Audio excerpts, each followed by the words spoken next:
right, good afternoon to you. Welcome to this special edition of the budget analysis coverage, or the budget 2023-2024 coverage.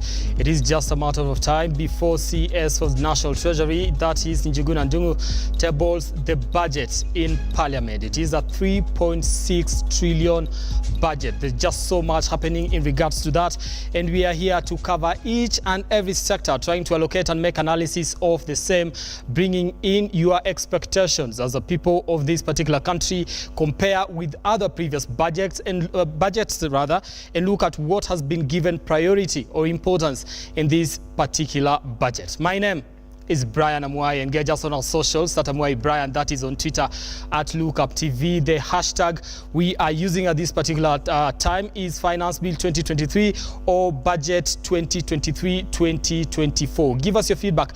Tell us exactly what are your expectations as far as this particular budget is concerned. Which areas would you like to be given priority, and which one would you like not to be given that much priority? Where do you feel as a Kenyan you are being, pinched in regards to this particular budget and some of the issues that have been raised as we were heading to the Finance Bill 2023, which was voted yes by Parliament yesterday. 176 MPs voted yes to pass the Finance Bill 2023. Now remember that this particular budget is Kenyakwanza's first budget since they were elected into office last year. Now, we do understand that the committee of the Finance Committee in the National Assembly had some recommendations of the public participation, where they were taking Kenyans' views in regards to this particular budget and the estimates that are supposed to be tabled in the National Assembly this afternoon, I believe probably an hour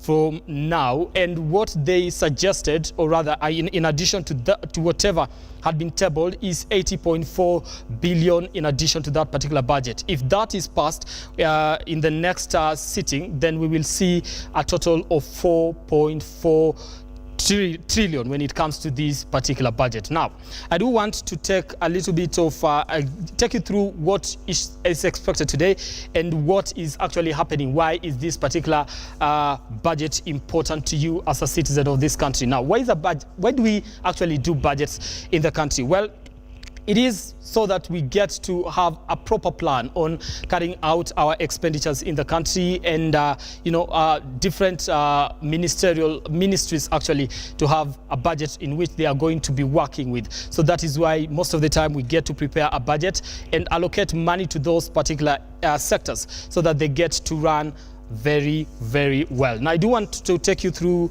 the budget making process here in the country and where we are today, because at the end of this particular month, we will have come to the end of this financial year, and we start another one by July 1st, meaning everything that is in this particular budget and that has been proposed needs to be effected on the 1st of July. I do believe that we can take a look at the budget process timelines. This is in regards to what actually does happen. When exactly do we start making this budget? It starts on the 30th of August. That is when the CS Treasury will issue circular advising all government agencies on how to prepare their budget requests for the next financial year. From there, we move to September 30th, where the National Assembly submits the budget review and outlook paper to the Cabinet for approval. After that, we get to October 21st. You do understand that this is a 1-year process when it comes to making budget. I just want you to understand so that we get to understand why today, what is happening in regards to this particular today and where we are. Now, on October 21st, we get to the budget review outlook. Now, a paper is tabled in the National Assembly to just try and give people an outlook on exactly what is expected in regards to that. January, Treasury now takes the budget policy statement through the public participation before seeking cabinet approval. Now, February 1st, what normally happens, the Commission on Revenue Allocation submits its recommendation for how much should be distributed to each level of government and also the counties. Now, this is what informs the Division of Revenue and County Allocation of Revenue Bills tabled annually in Parliament by February 15th. We'll be getting into that and try to understand what exactly has the counties been allocated. There's been so much in regards to that, and also just disbursement of funds to the counties. We do understand that has been an issue because of the Treasury has been saying there's not enough money to actually do that particular function. All right. Now, on February 15th, the CS National Treasury now tables the budget policy statement in Parliament, and the Treasury also submits to Parliament the debt management strategy. Also, from there we get to April 30th, where the national budget estimates are tabled in Parliament again. The finance bill is set out, and the revenue-raising measures for government should be tabled before Parliament by that particular date, rather. And we do understand that this particular year, that's exactly what happened. April 30th, the estimates had been tabled, giving room for public participation in the month of May. Now, we do understand there was so much happening in the month of May, whereby we did engage the public, or the Finance Committee in the National Assembly was engaging the public when it comes to this particular budget of 2023-2024. So much has been said, different surveys actually done in regards to whether people do support this particular budget or not. And we do understand that there was a 90% rejection in totality of this particular budget and the Finance Bill 2023. This according to independent surveys that were conducted in the country as we headed to this particular day, which is the day where the CS for Treasury gets to read for us the budget estimates for the financial year 2023-2024 rather. And it is the 15th of June, meaning we just have like 15 days more after this particular budget has been read for it to be ascended by the President and takes effect on the 1st of July 2023. That is the budget making process. We are in the final stages of the budget making process. This will be tabled in the National Assembly any moment from now by CS National Treasury Njuguna Ndung'u. Now, I do want us, before we come back, to do a little bit of comparisons in different sectors. Let us take a look at what are some of the expectations of Kenyans in regards to this particular budget. Let's take a look.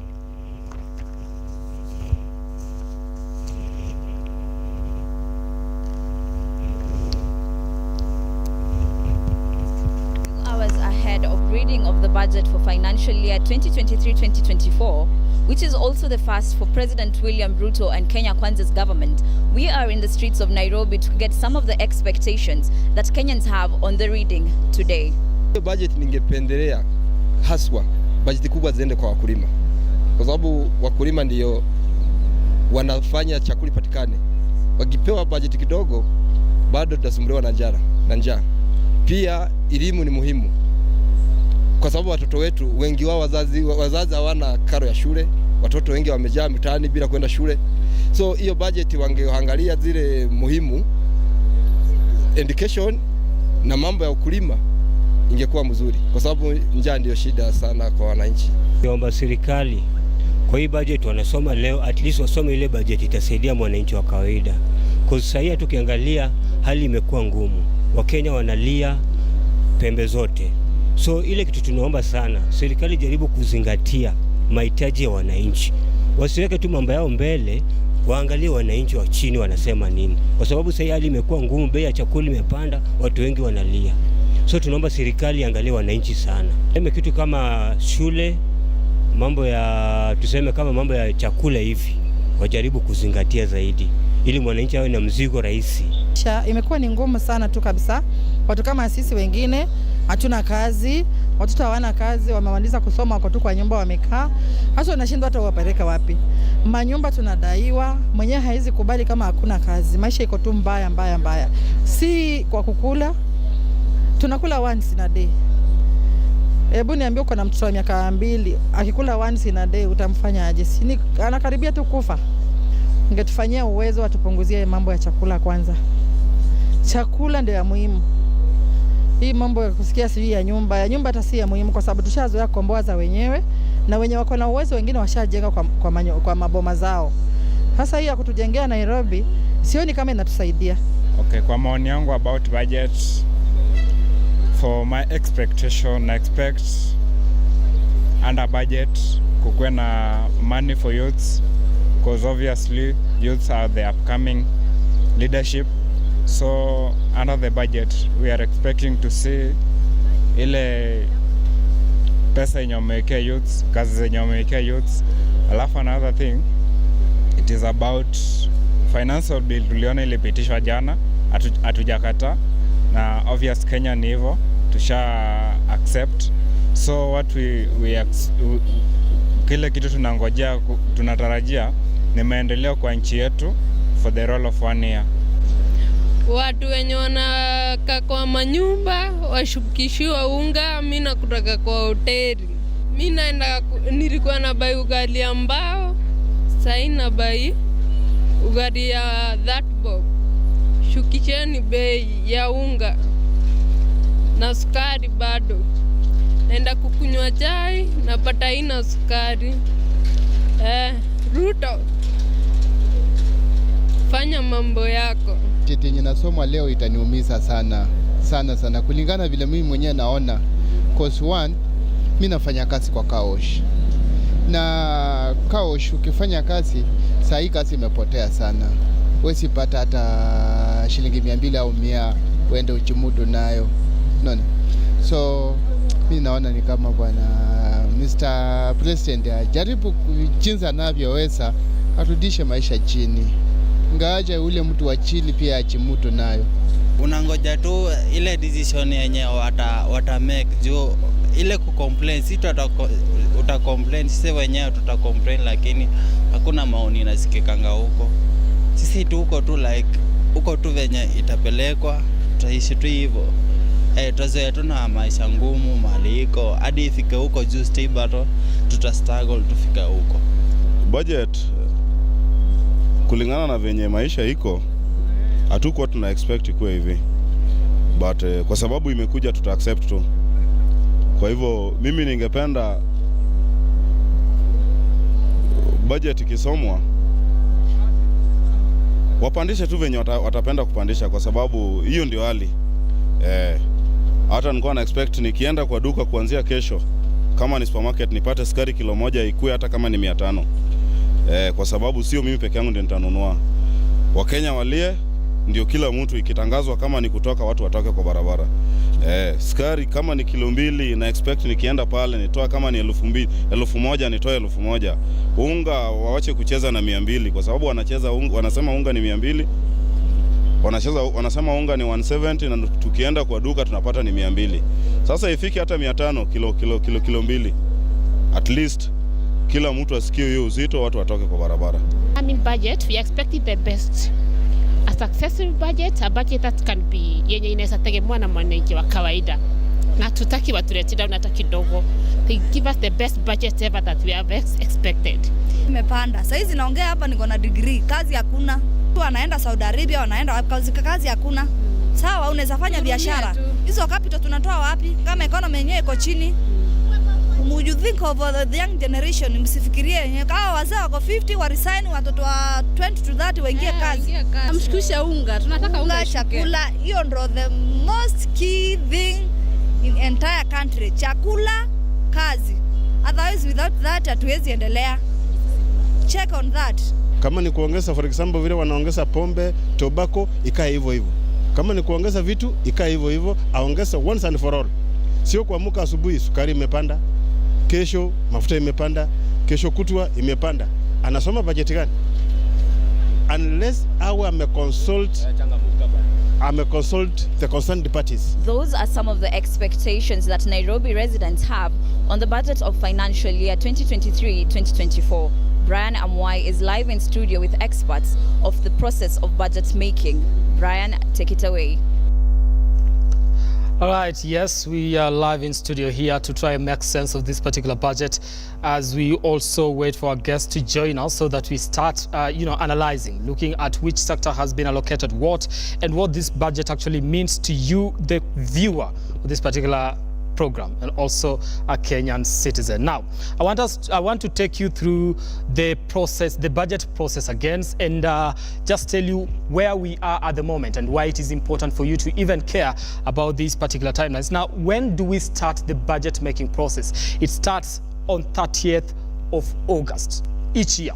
the process starts. Now, this is where the CS Treasury issues a circular advising all government agencies on how to prepare their budget request for the next financial year. So the moment we are done with this financial year, which is ending on the 30th of June, we start another financial year immediately on July. Then in August, we start making the budget for the next financial year. We move on to September 30th. What happens here? Well, the National Assembly submits a review and outlook paper to the cabinet for approval. This is where, now this is the next stage when it comes to the budget making process. Each month has something that is coming into it. The National Assembly submits the budget review and outlook paper to the cabinet for approval. What happens next? We move to October 21st. Now, the budget review outlook paper is tabled in the National Assembly. This happens on the 21st of October. Now, this year it will actually be happening at the same time, because the making of the budget process is actually something that happens throughout the year. Now, from here we move to January. After the submission of the paper, the budget statement, public statement paper is tabled in the National Assembly.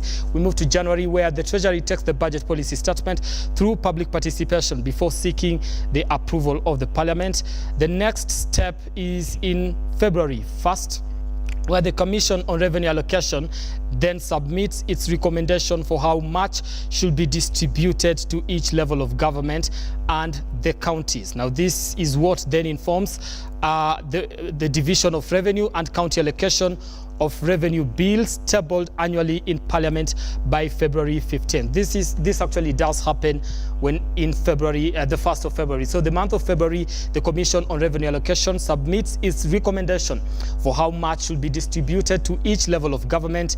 This is what then informs the Division of Revenue and County Allocation on revenue bills tabled annually in Parliament by February 15th. We'll also be getting the details of that with our expert in studio to try and understand how much the counties have been allocated in this particular budget. All right, now February 15th, we now get to CS National Treasury tabling the budget policy statement in Parliament by this particular date. He also submits to Parliament the debt management strategy. Now, I do want to take you through what is happening and what are some of the expectations when it comes to this particular budget in Kajiado before we come and take a look at where we are in the process of making the budget. Right.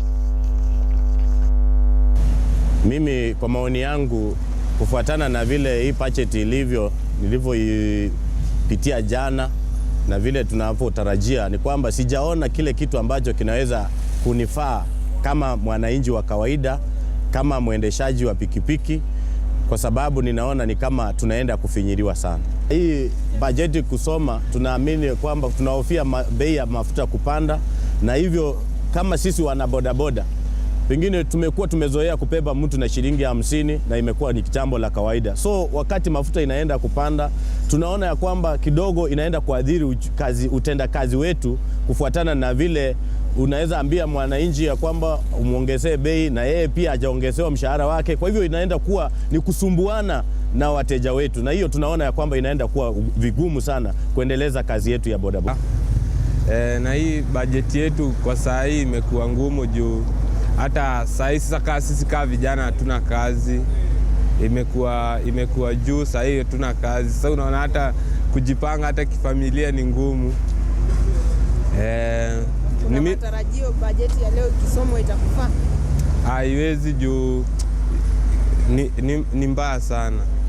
Nini ndio mbaya? Sasa hiyo budget imekuwa juu sana. Juu sasa hata si watu wanakatwa hizo pesa na si kila mtu ako na kazi, itakuwa ngumu. Now from Kajiado, we go to what is happening at the National Treasury. Do you understand the CS for National Treasury, Njuguna Ndung'U, at any moment from now will be heading to Parliament to table the budget 2023-2024.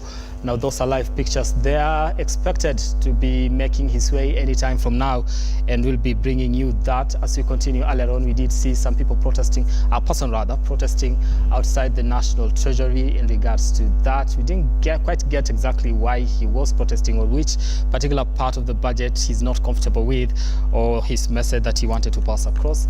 But these are live pictures from the National Treasury as we expect the CS for National Treasury to table the budget, which is a 3.6 trillion budget in the National Assembly any moment from now. Remember, this is the first budget of this particular government. We'll be seeking to understand how important is it for them to have this budget, because it has been insisted that it has to pass the way it is, especially yesterday in the National Assembly when we had the debate on the Finance Bill 2023-2024. Now, some of the recommendations that have been tabled by the Finance Committee, they are proposing an 80.7 billion addition with the total budget expected to be 4.4 trillion. So we'll be seeking to understand which are these areas that have led to this addition of 80.7 billion shillings. All right. Now, apart from that, I do believe that our guest is already in studio. We'll be getting the details to try and understand and make sense of what is happening in the country as we speak at this particular moment. Now, just last month, we did have what we call public participation earlier through the budget making process, and we did have the public participation where a lot of people did submit their recommendations in regards to what needs to change. One of the issues that was a bone of contention was the 3% housing levy, which a lot of people did not appreciate.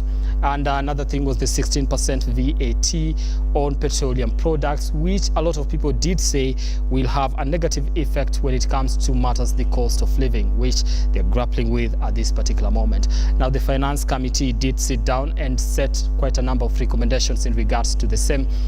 They did reduce the 3% housing levy to 1.5%, and we'll be getting to try and understand with my expert in studio. And also, the 16% levy has been maintained at that. Those are just some of the issues that, not all, but just some that were a bone of contention here in the country. Still, people are not satisfied. They are not, taking it kind. And I do believe we'll be taking our next slide. Do we go live to Tende? Where do we go next?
right, now those are live pictures from the National Treasury. Our reporter Henry Tende is there trying to bring us up to date with everything that is happening on that particular front. And I want to engage my guest here in studio, Douglas Mohati, who is from ISPAC, and just to try and make sense of this particular budget. Thank you so much for making time.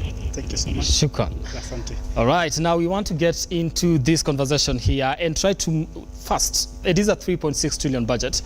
Looking at some of the recommendations that the Finance Committee has tabled, they recommend an addition of 80.7 billion, which will literally bring this to 4.4 trillion. Let's first make sense of these particular numbers. Is it a good thing for the government or for the common man? Now, thank you so much for the invite.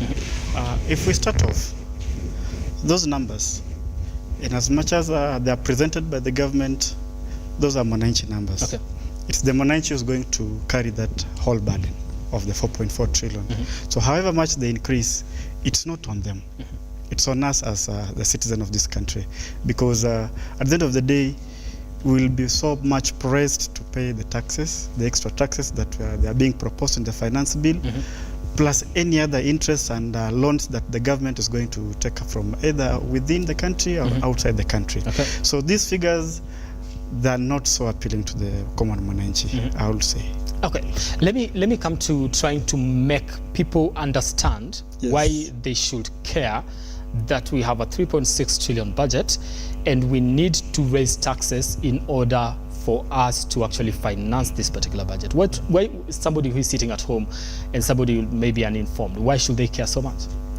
At the end of the day, when they add taxes to the common Mwananchi, it is them who will pay. It's not us. It's not the government. It is them who pays the government. That money will come from their pocket. Whether you are employed, whether you are in business, whether you are just at home, you will buy goods, you will pay tax through those goods that you buy. So you have to be concerned about those figures, because at the end of the day, you are the one who is going to pay. Okay. That money comes from you, not from anywhere else. Okay. Come from the Mwananchi. Let's look at how it translates down to the common Mwananchi. Yes. Because from one aspect, somebody will be like, oh, this money, the people that are salaried and all that, the people that are going to be paying taxes, some people do not understand how they get to contribute in paying taxes if they don't have a salary. How does that trickle down to these people? First, the salaried people pay income tax through pay as you earn. That one is definite, that's a direct tax. And the common Mwananchi, that one who is not employed or who is not in direct employment, pays tax through the indirect tax, what we call consumption tax, that is now VAT and excise duty. For instance, the government is proposing an increase of 8% on the fuel. That is going to increase the price of that commodity. And you see, fuel is a factor of production. No sector in this country runs without fuel. For you to come to work, for Mama Mboga to get her vegetables from the farmer to the market, she will use fuel. Okay. So definitely, when they increase that the 16% on the fuel, it means the whole price of the commodities will go up. And that's how the Mwananchi pays the tax. Okay. You pay through the VAT, and that VAT comes through the increase of the prices, because now the government has increased the VAT on the factors of production. Okay. Yes. One thing that you mentioned, an important point, and this has to do with fuel in regards to the putting an extra 8% to VAT on petroleum products. Yes. How does this then get to, because people are looking at it and saying it is going to make the cost of living even more expensive. How does this, an increase in fuel prices, translate to the general cost of living? Now, I'll use a very, very explicit scenario. You are employed right here, isn't it? Yeah. How sure are you at the end of the year they'll increase your salary? You're not so sure. It's up to the management's decision. But the taxes are definite. The taxes will increase. So whether your income increases or not, the price of the commodities will go up. You'll have to pay the additional tax.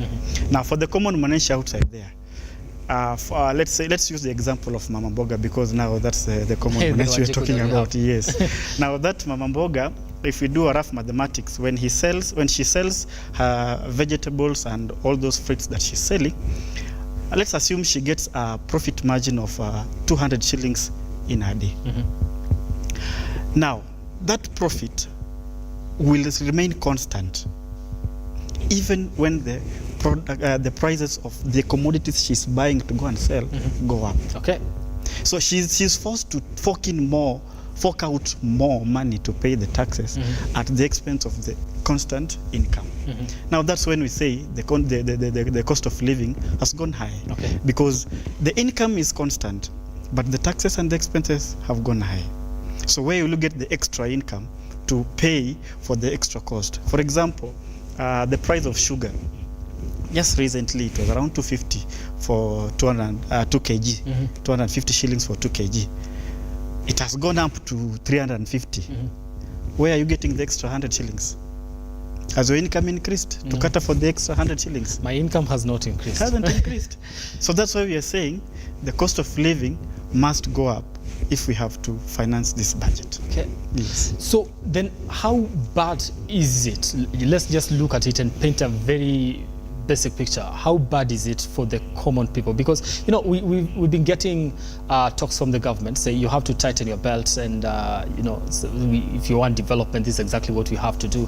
Previous governments have, you know, given their budgets and but this one seems to have elicited quite a number of reactions. How bad is it for this? I think paying taxes, it's the duty of every citizen, I will say.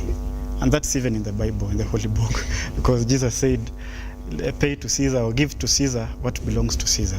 So Caesar in this context is the government. So we have to pay the taxes to government. Now, where it comes to be so serious issue, yes, the government wants to collect money, but the language they are using to make us fork out that money is what elicits all these emotions. Okay. You've heard people outside there. The president was on record saying, I want to see that member of parliament who's going to vote against the finance bill. You saw the deputy president, Rigathi Gachagua, saying, mupende musipende, finance bill itapita. You see, that's not the right terms to use if you want to get more from the common mwananchi. That's what is eliciting all these emotions against the finance bill. And if I will echo all the other leaders, the MPs, if you followed the live proceedings of the parliament yesterday, most MPs were saying that this is the most scrutinized finance bill ever. I can remember Junet Mohammed, Honorable Junet Mohammed, explicitly said over the 11 years he's been in parliament, this has been the most scrutinized finance bill ever. So it means it's like we are getting from worse to worse. Okay. Yes, you are jumping from a frying pan into the fire. Okay. But now we see the rate at which you are jumping there, and even the way you are jumping there, it's like it's a forceful jumping. You're being forced to jump. Yes, yes. Now, let me come back to just trying to make people get to understand, because we've been talking about why it is important to them and why the cost of living is going to rise. Yes. And somebody was saying, mimi nilishtuka jana after nimeona imepitishwa na shida ni nini imepitishwa. Paint us a picture with the 176 MPs saying yes to the Finance Bill 2022-2023. What is it? If you look at the population of those MPs who voted yes for the Finance Bill, they are most likely aligned to the President. Okay. And I wouldn't want to say it was the independent decision to vote for the bill. Okay. It wasn't. They were under pressure, or they were coerced, or something else followed in. For example, if you take the example of Gathoni wa Muchomba, Honorable, she stood her ground. And said no. She came out clearly and said, no, this bill is punitive to the common mwananchi. And even if she was on the side of the president, she decided to take a stand that this bill is not right for the mwananchi at this time. Okay. And so when you see most of these MPs who vote for the bill, we will say they were influenced in either way. And me, I'll take word with those who missed even to be in the parliament yesterday. just this morning on a radio interview, my MP from Lurambi was missing in the parliament. I don't know where it is, where he was. Titus Hamala, Bishop Titus Hamala. He wasn't in parliament, so I don't know how or who was going to represent me in parliament. Okay, you're not represented. I'm sorry, you're not represented. Yes, I wasn't represented. Neither did mine represent me. But apart from that, let's look at whether this budget gets to address the economic challenges in the country. Does it? I think it could, but at a very slow rate. Okay. Because if you look at the percentage of the development budget against the recurrent budget, development budget takes a paltry 21% of the whole budget. That means the development budget has been allocated around 769 billion shillings against 2 point something of the total budget. So it tells you the priority of this government is on recurrent expenditure, on paying salaries and doing office duties or moving around, per diems and all those. But if we have to improve on the economy of this country, we must have an increased development budget against the recurrent budget. Because at the end of the day, you will pay people salary, but why are you getting the income to pay those people?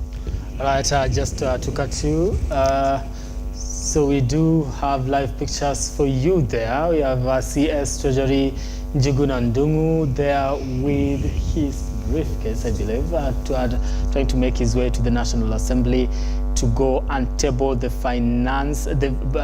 the budget for the 2023-2024 financial year. They are accompanied by other members of his team, trying to show you exactly that is where that's everything that this guy in that particular briefcase. It's a very important briefcase as we speak at this particular moment.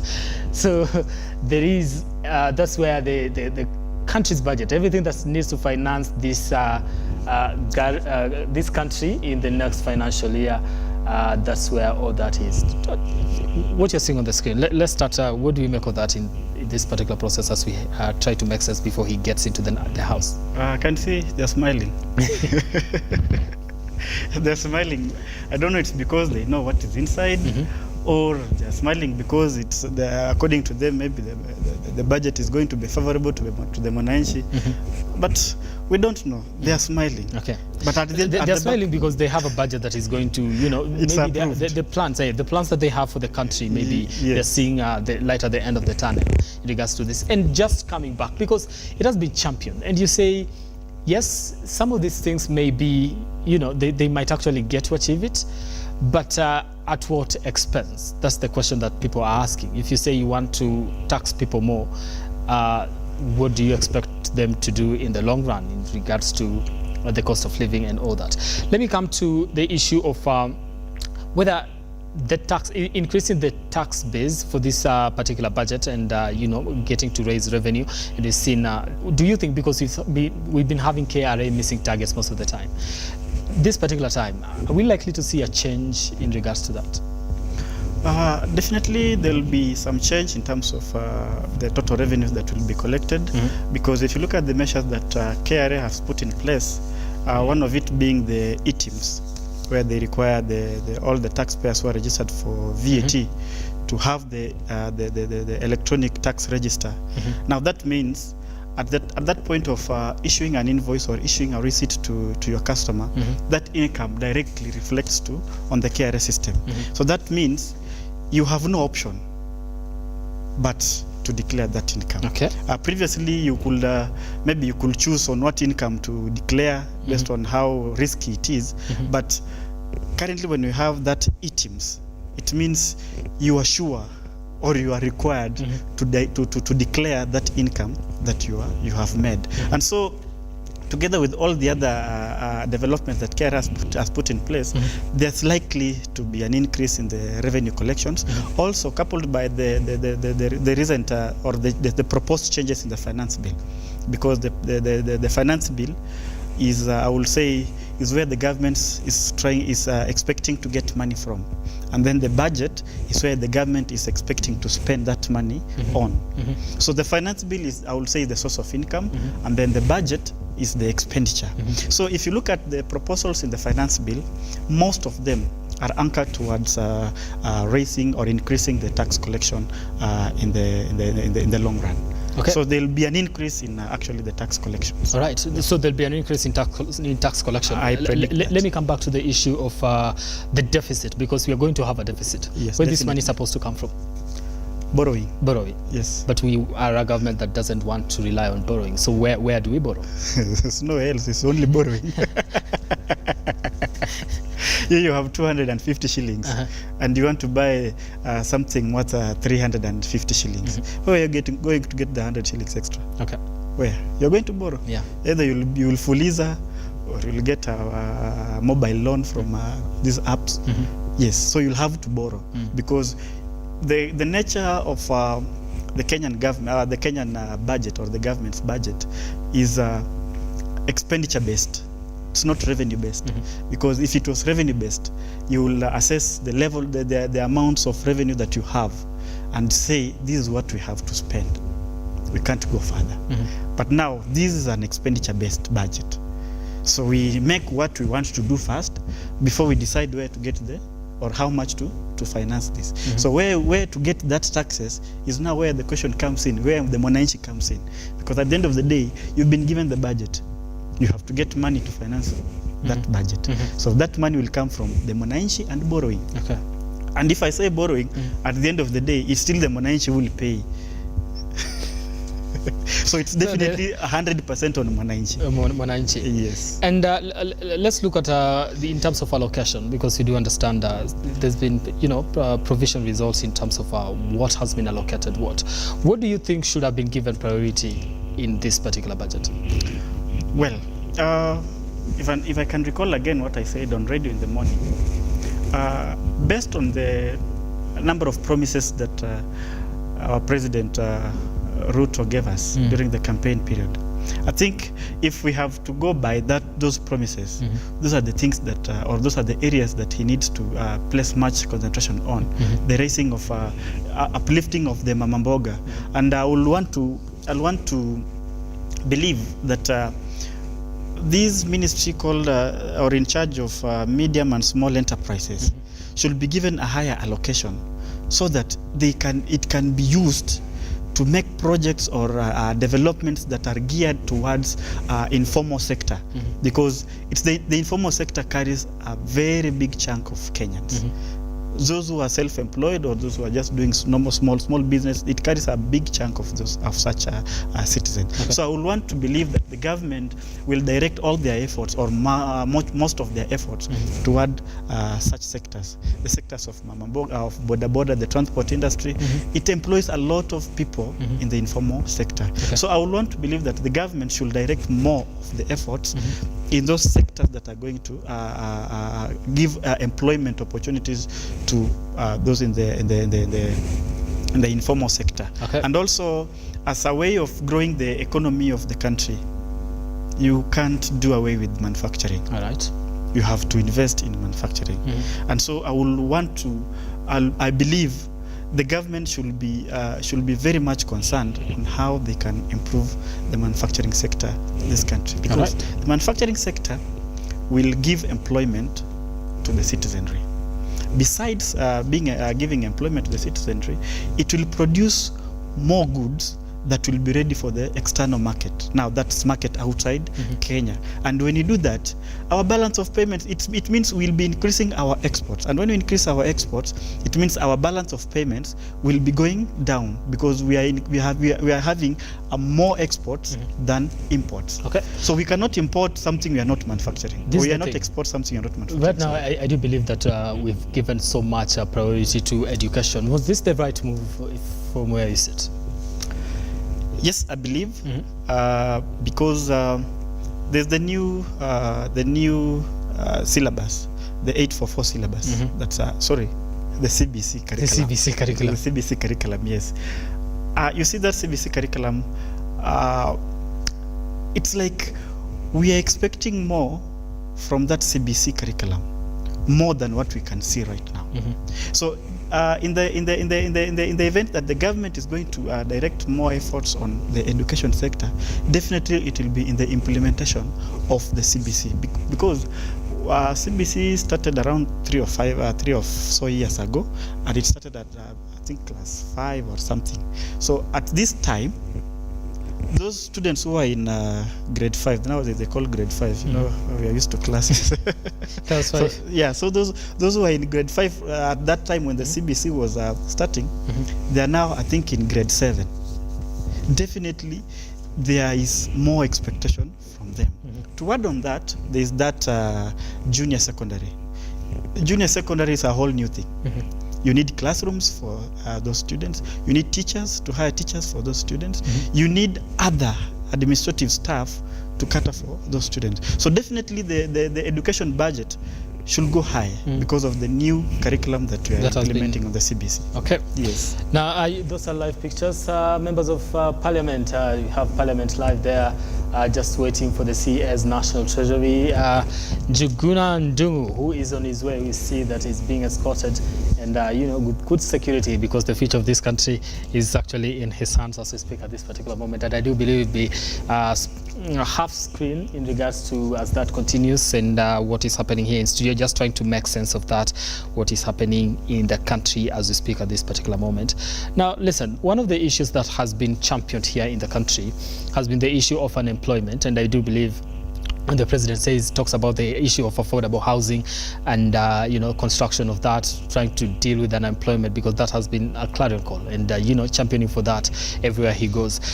When with all this, does this seek to address that particular issue when you analyze that? Honestly speaking, and those are, I would want to say, my personal views, I think that housing levy is a biased one, because when you term those who are employed as the only taxpayers, where you're leaving the others who are paying taxes, the other taxpayers, not necessarily employed, the other taxpayers who are paying the taxes. And so by statistics, if I go by statistics in 2020 and 2021, KRA said they have 9 million registered taxpayers. Out of the 9 million registered taxpayers, 6.1 million filed their taxes or tax returns at that time. So if we go by those statistics, let's say they have maybe increased to 1 more million from the 6.1, maybe we had 1 or 2 million. Let's say it's 8 million as at 2023. I want to say it means the 8 million are carrying the burden of the whole population, 50 million plus. So when you want to add an additional levy that is not refundable to the common mwananchi, to those who are employed, I think that will be unfair, because it means you are getting my extra income to finance for the other person, when we all pay an equal share of the taxes. So what even became worse is the new amendments that were tabled yesterday in Parliament that actually reduced the housing levy. It changed the housing, from a housing levy to a tax. To a housing levy or to a tax. So it's definitely a tax. And the worst thing, which I think I want more Kenyans to understand this, it's they removed the capping. When I say the capping, initially they had proposed that you can only pay to a maximum of 5,000. That is 2,500 for employer and 2,500 for employee. Yes, but with the new amendments, they reduced that rate to 1.5, and 1.5 without capping. So you can pay as much as you are earning. So if you are earning 100 shillings, you'll pay 15%. It's 15 shillings. If you are paying 1 million, you'll pay 15,000 shillings. Initially, it was capped at 5,000. That is 2,500. So the maximum that I could pay from my salary was 2,500. But now with these changes, I can pay as much as my salary allows me to. Okay. Which is so you want to say the 1.5% reduction is not a positive thing from your side? What makes even me doubt more about that 1.5, it's how are they going to implement that idea? Okay. Where are they going to get the land to allocate, and how, on what criteria are they going to allocate such lands and all those for the And I want the people watching this particular evening, afternoon rather, to understand that this 1% it's going to be deducted from their salary starting this coming month, right? Yes. Meaning I would want to say this coming month until the finance bill passes into law, then we can see the implementation date, or when the bill or the section of the sections of that bill will come or into effect. Okay. So some, I think, they can come into effect on 1st of January, but I believe the housing levy will come into effect on 1st of January. Then there are those that are going to come into effect on 1st of July once that bill passes and is assented to by the president. Okay. Yes. Is it practical? Because this is something.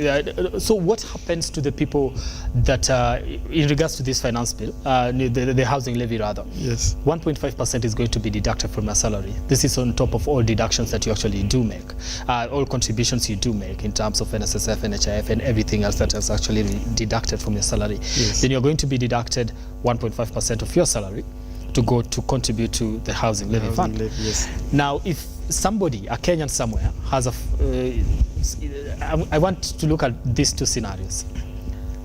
I have a wife, presumably, that I have a wife and we are both employed and we are working. Each one of us is going to be deducted 1.5%. What happens? Do we have two houses at that particular time? I'm also asking myself the same questions. And if somebody... Is my wife going to get a different house and also get a different house? Then how will that marriage work even? The wife will be sleeping in her house, I'll be sleeping in my house. How will that even work? Then one issue I think that is also arising in regards to the same is, what if somebody has already constructed a house, they do have that one, that house, and make their contribution, they are deducted, and yet they might not qualify for the house, right? At the end of the day, what will happen to, because there's no refunding of that particular money, what happens to that? You see, I think when I started on the discussion of the housing levy, I told you this is an unfair tax or unfair levy, because there are people who have already bought houses, but they'll be forced to contribute an additional 1.5%. So how are they going to benefit from that? Those are the questions we are also asking ourselves. How are they going to benefit? Because I already have a house, let's say, but I'm being forced to contribute for another house. So where am I going to get that house? And let me also inform you, my brother. Let's say you are earning 1 million, because probably that could give you a higher amount of levy to pay. If you are on 1 million, you'll pay 15,000. Yeah. Roughly, one bedroom in Nairobi, how much does it cost on average? Depends on the area though. Okay.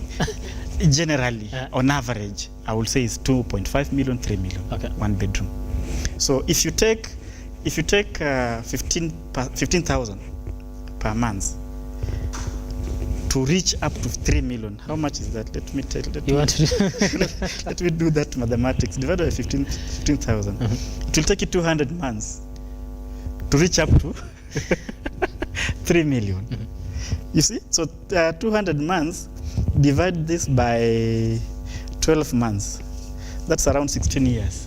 For you to... So for 16 years, you'll be paying 15,000 for you to own a one-bedroom house. No, and not everyone gets and to at that earn time, a million. At that time, the price of that house will have gone higher. It will not remain 3 million. 16 years is a long time. Exactly. So how plausible or how feasible is that housing levy? That's the question I'm really asking myself. Now, that's an assumption that you are earning 1 million. 1 million. So the average salaries Kenyans are being paid, on average, a Kenyan is paid 25,000. Yeah. So 25,000, 1.5% of 25,000, that is 375 shillings. So how much are you going to contribute for that long to accumulate 3 million? It is a long time. You see? So those are the questions that we're asking about this housing levy. And we believe that if thought carefully, it can be done in a more better way. It can be done in a more better way. So from where you sit, the thought process was actually, is it? It's a hard implementation, because even I think in the budget of our finance bill for 2017-2018 or 2018-2019, the retired President Uhuru's reign, he had proposed such a proposal, but it met a lot of opposition from the citizenry, and then they allowed that to be a voluntary deduction. Okay. So if we can continue with that, I will say it could be the best way to go about it. Okay. Let's make it a voluntary deduction. Let's not make it a statutory deduction. Yes. Let's look at some of the things that maybe I can add something before you. Okay. From where I sit, that additional housing levy, it's a strategy to get cash flows. You know, when you're in business, you might be making profits, but if you do not have cash flow, you will fail. You understand? Profits are theoretical, but cash flow is the real money. So if you don't have money to pay salaries, if you don't have money to buy furniture in your office, if you don't have money to buy maybe tea in the office, you are not going to earn more profits, or you're not going to be afloat. Money is like blood. You understand? You have the body, yes. You are breathing, yes. But if you don't have blood, you'll not go anywhere. It's like having a computer and you don't have a software.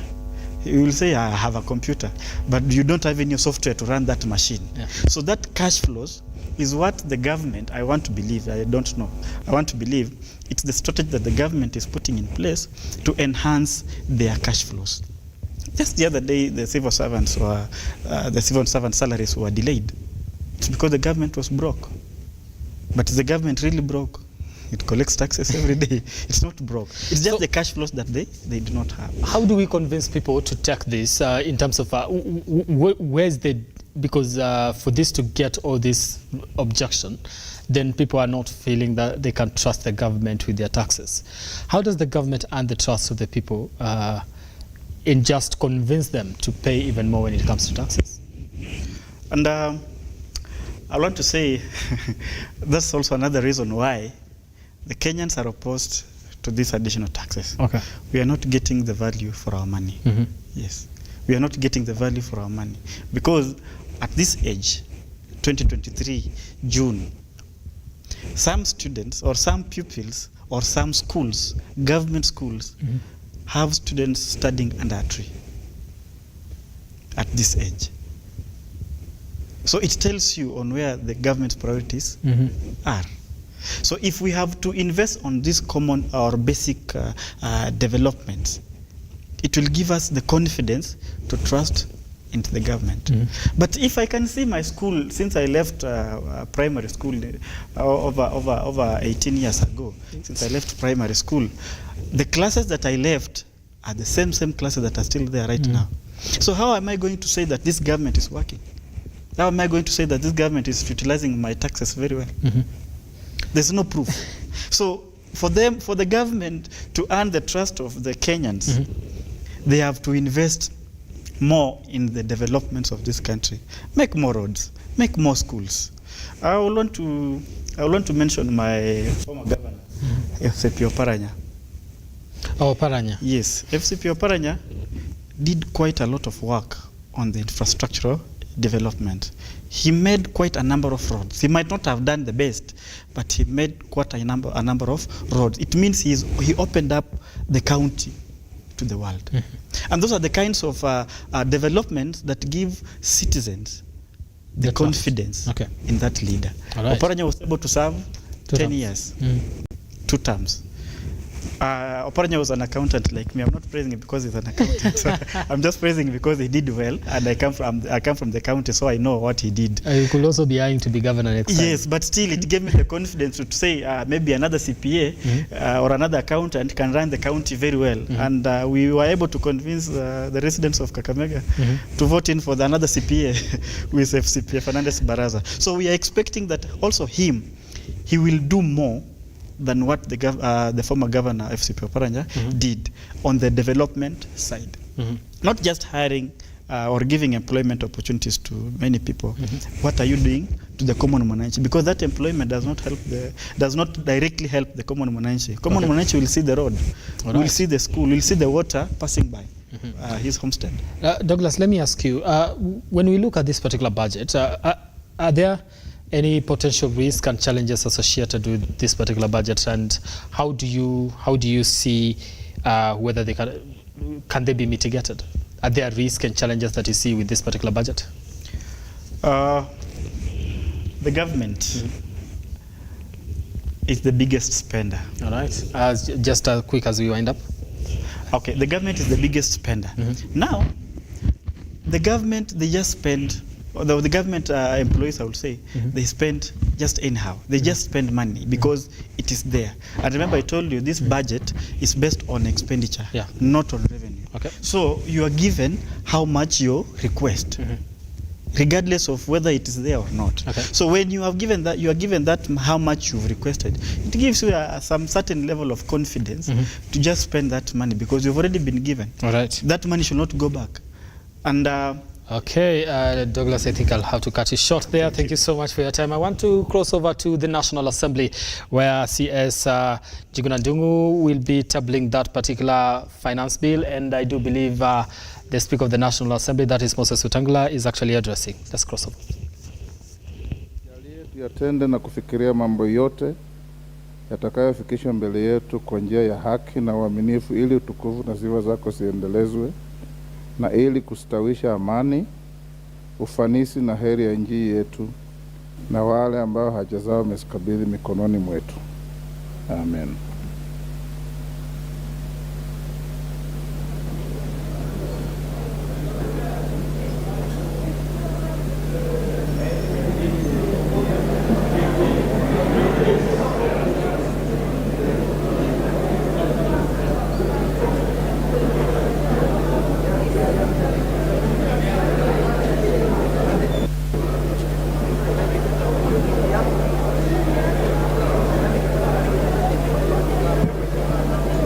Members, we have quorum to transact business.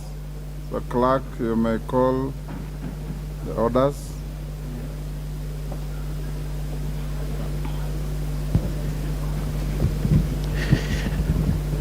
Order number 1, administration of oath. Order number 2, communication from the chair.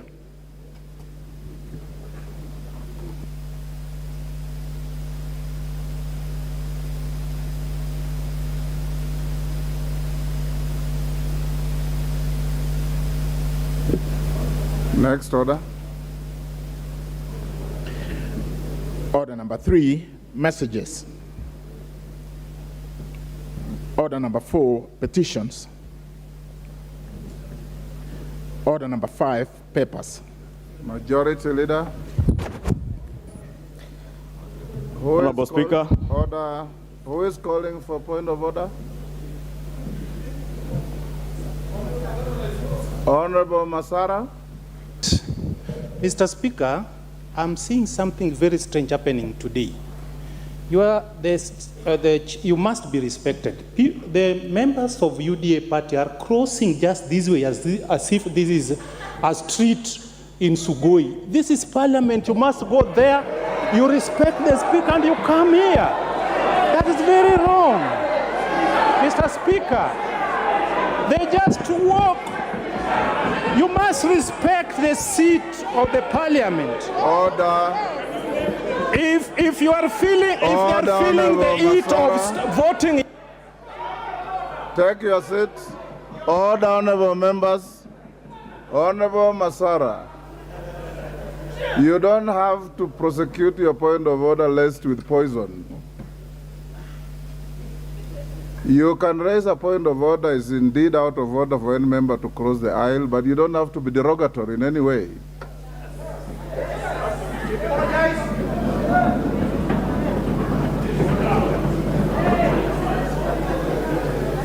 Proceed, Majority Leader. Thank you, Honorable Speaker. Although, Honorable Speaker, Sugoi is a very important village in this country. Honorable Speaker, I beg to lay the following papers on the table of the House today, Thursday, 15th June 2023. 1, report of the National Government Budget Implementation Review for the first 9 months of the financial year 2022-2023 from the Office of the Controller of Budget. 2, County Government Budget Implementation Review Report for the first 9 months of the financial year 2022-2023 from the Office of the Controller of Budget. 3, the Performance Audit Report of the Auditor General on construction of small dams and water ponds by the Ministry of Water, Sanitation and Irrigation and implementing agencies for June 2023. And lastly, 4, the annual report and financial statements for the financial year 2021-2022 from the Office of the Auditor, Office of the Controller of Budget. Thank you, Honorable Speaker. Chairperson, Special Funds, Accounts Committee.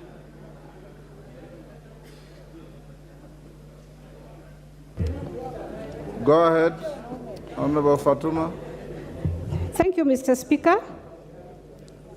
Honorable Speaker, I beg to lay the following paper on the table of the House today, Thursday, 15th June 2023.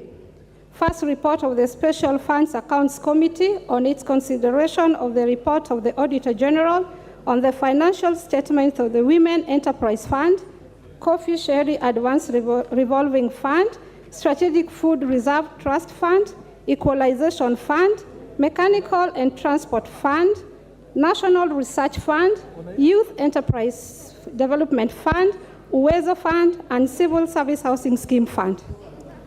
Thank you, Mr. Speaker. Thank you, Honorable Fatuma. Next order. Order number 6, notices of motion. Under this order, Honorable Fatuma. Give notice of motion. Thank you, Mr. Speaker. Notice of motion. Chairperson, Special Funds Accounts Committee. Consideration of the report of the Auditor General. Order, Honorable Fatuma, I say, I beg to give notice of the following motion. Thank you, sir. I beg to give notice of motion. Consideration of the report of the Auditor General on the financial statement for Women Enterprise Fund, Coffee Sherry Advance Revolving Fund, Strategic Food Reserve Trust Fund, Equalization Fund, Mechanical and Transport Fund, National Research Fund, Youth Enterprise Development Fund, Uwezo Fund, Civil Servants Housing Scheme Fund. Honorable Speaker, I beg to give notice of the following motion, that this House adopts the report of the Special Funds Accounts Committee on its consideration of the report of the Auditor General on the financial statement for the Women Enterprise Fund, Coffee Sherry Advance Revolving Fund, Strategic Food Reserve Trust Fund, Equalization Fund, Mechanical and Transport Fund, National Research Fund, Youth Enterprise Development Fund, Uwezo Fund, and Civil Servants Housing Scheme Fund, laid on the table of the House on Thursday, 15th June 2023. Thank you, Mr. Speaker. Thank you, Honorable Fatuma. Clerk.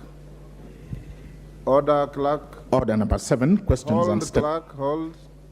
What Honorable Fatuma has given us notice, you expunge the first statement she made, then start in the Hansard with, I beg to give notice. Right, so that the record is proper. Thank you, Fatuma. Next. Order number 7, questions and statements. Honorable members, we have no questions, we have no statement. You have your Thursday statement. Majority Leader. Thank you, Honorable Speaker. Honorable Speaker, pursuant to the provisions of Standing Order 44-2A, I rise to give the following statement on behalf of the House Business Committee, which met on Tuesday, 13th June 2023, to prioritize the business for consideration during the week. Honorable Speaker, as members are aware, this week the House concluded the general debate on the budget estimates of revenue and expenditure for the financial year 2023, 2024, and the medium term. and adopted the annual estimates with amendments in the Committee of Supply. Additionally, the House concluded the second reading of the Finance Bill 2023 after the Parliamentary Committee on Finance and National Planning tabled its report on the bill. I would like to commend the committee and indeed the House for the steadfast commitment and participation during this important business, which has sometimes gone late into the night.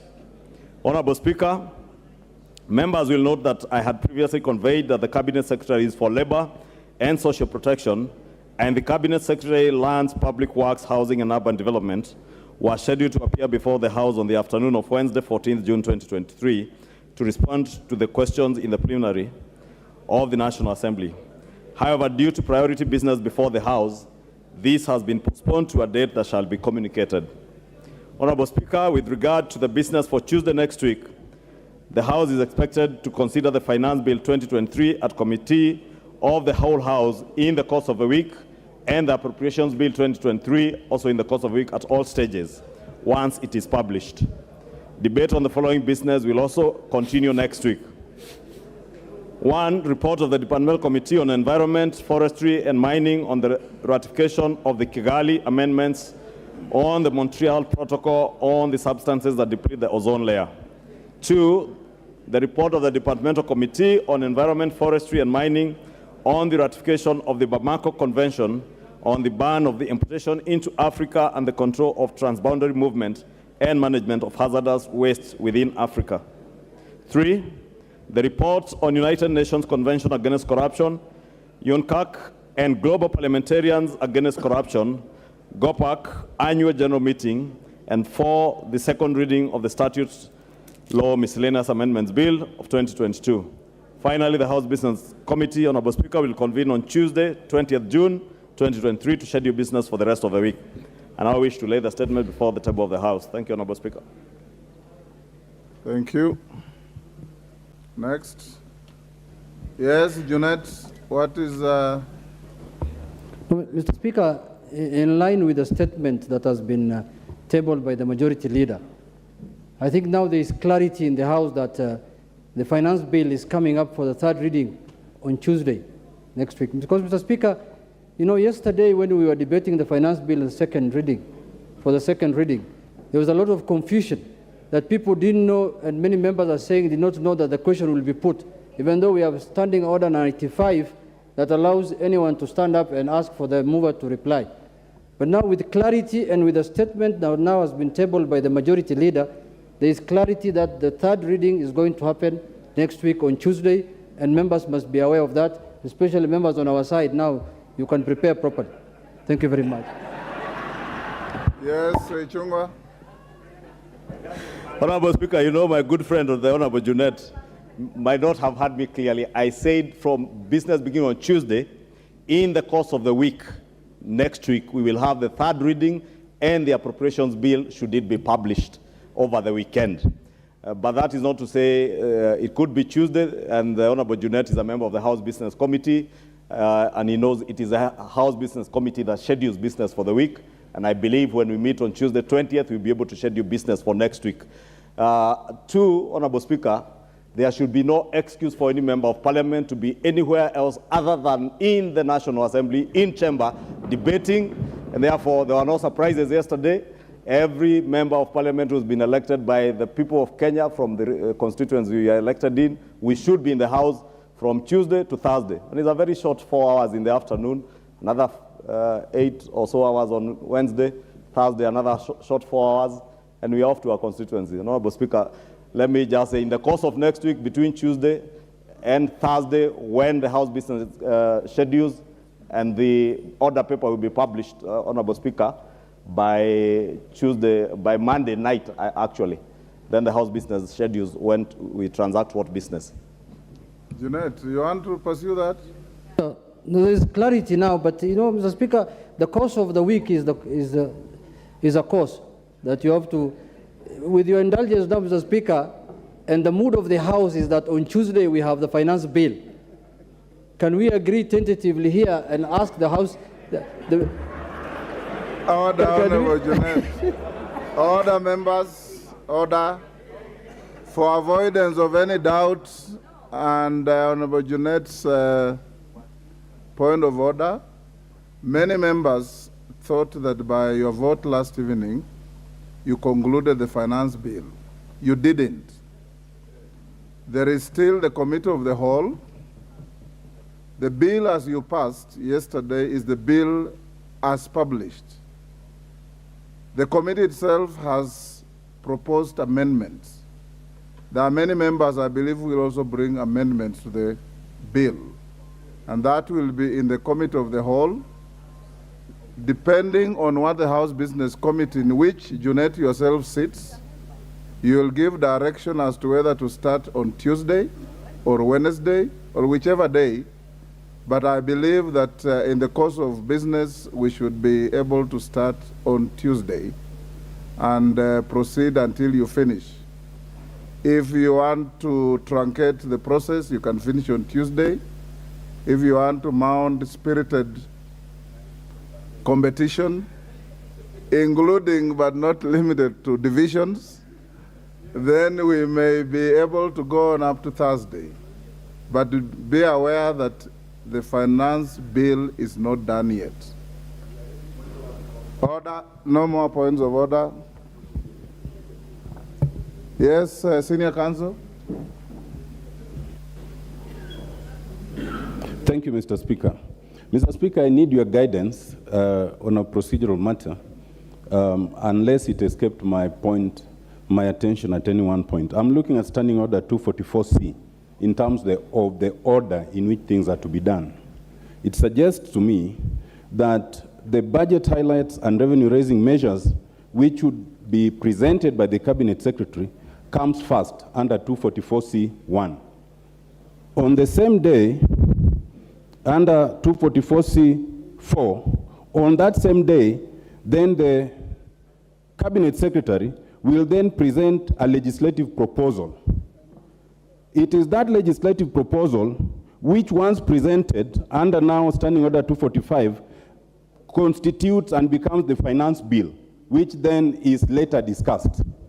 So, Mr. Speaker, I want to understand a situation where the finance bill was already introduced, has already come to the second reading, and the budget proposals have not been made, and the proposal by the Cabinet Secretary has not been presented.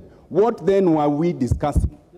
It is my understanding that if we go that way, then it means we have dispensed with the presentation of the budget proposal by the Cabinet Secretary, in which case I will seek your guidance on why the business you had indicated that will be undertaking from 3 p.m. Thank you, Mr. Speaker.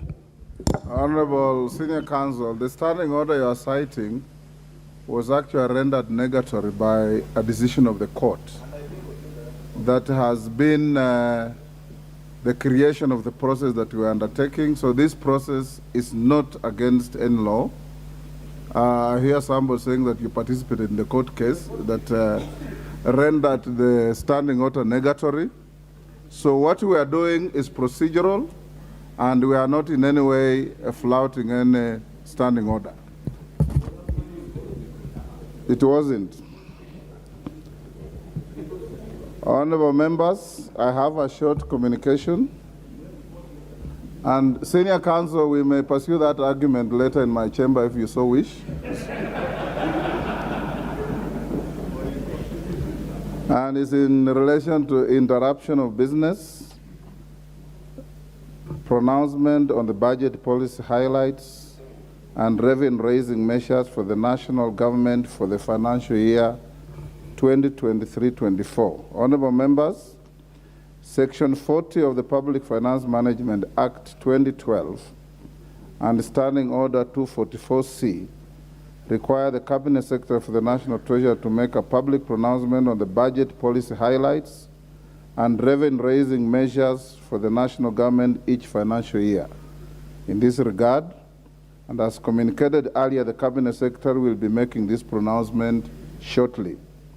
Honorable members, I wish to recognize the dignitaries present in the galleries today.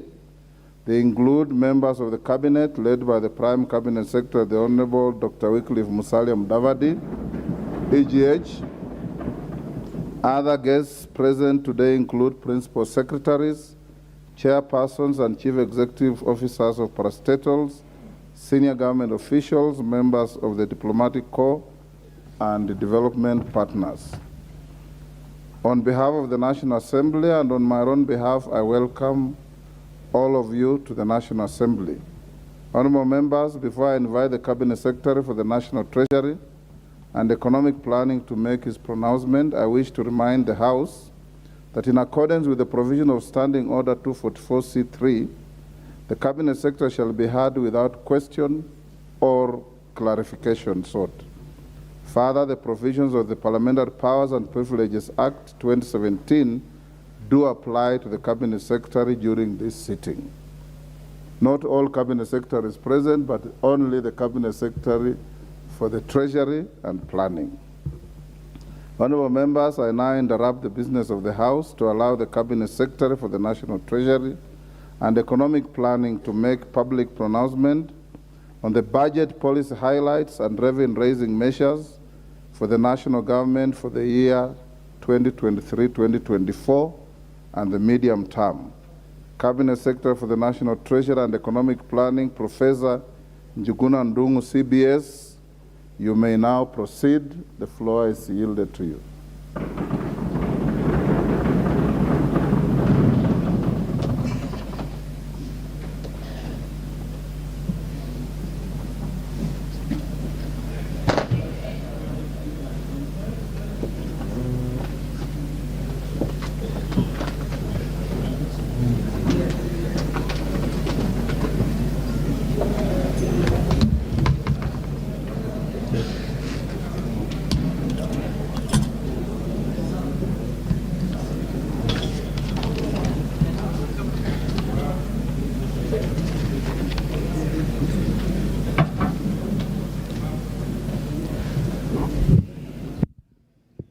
Mr. Speaker, it is a great honor and privilege for me to present to this august House and to the people of the Republic of Kenya the first budget of the Kenyakwanza administration under the... Order, members.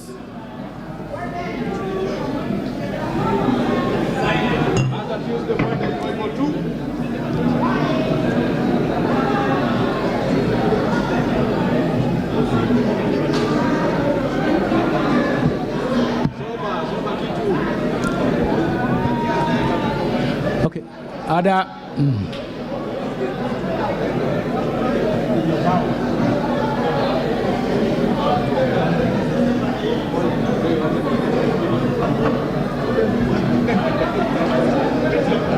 Minister, proceed. Thank you, Mr. Speaker. It is a great honor and privilege for me to present to this august House and to the people of Kenya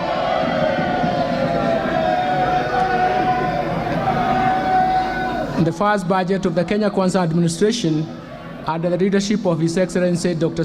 William Samoei Ruto, the President of the Republic of Kenya, and the Commander-in-Chief of the Defense Forces.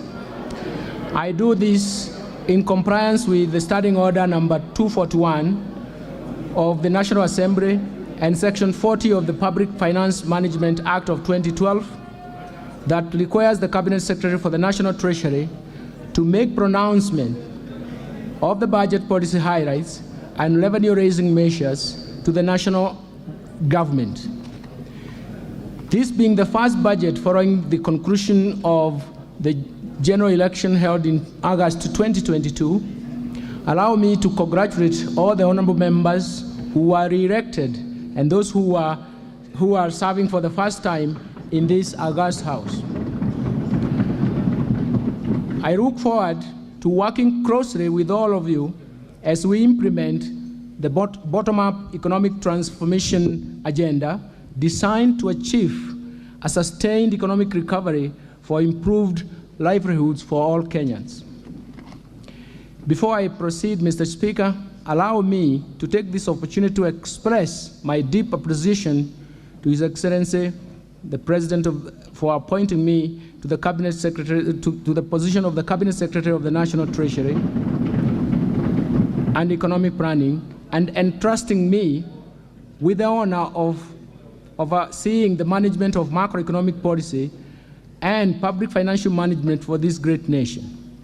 I also wish to extend my sincere gratitude to His Excellency the President for his wise counsel during the preparations of this budget policy highlights and revenue-raising measures that will lay a strong foundation for our socio-economic transformation.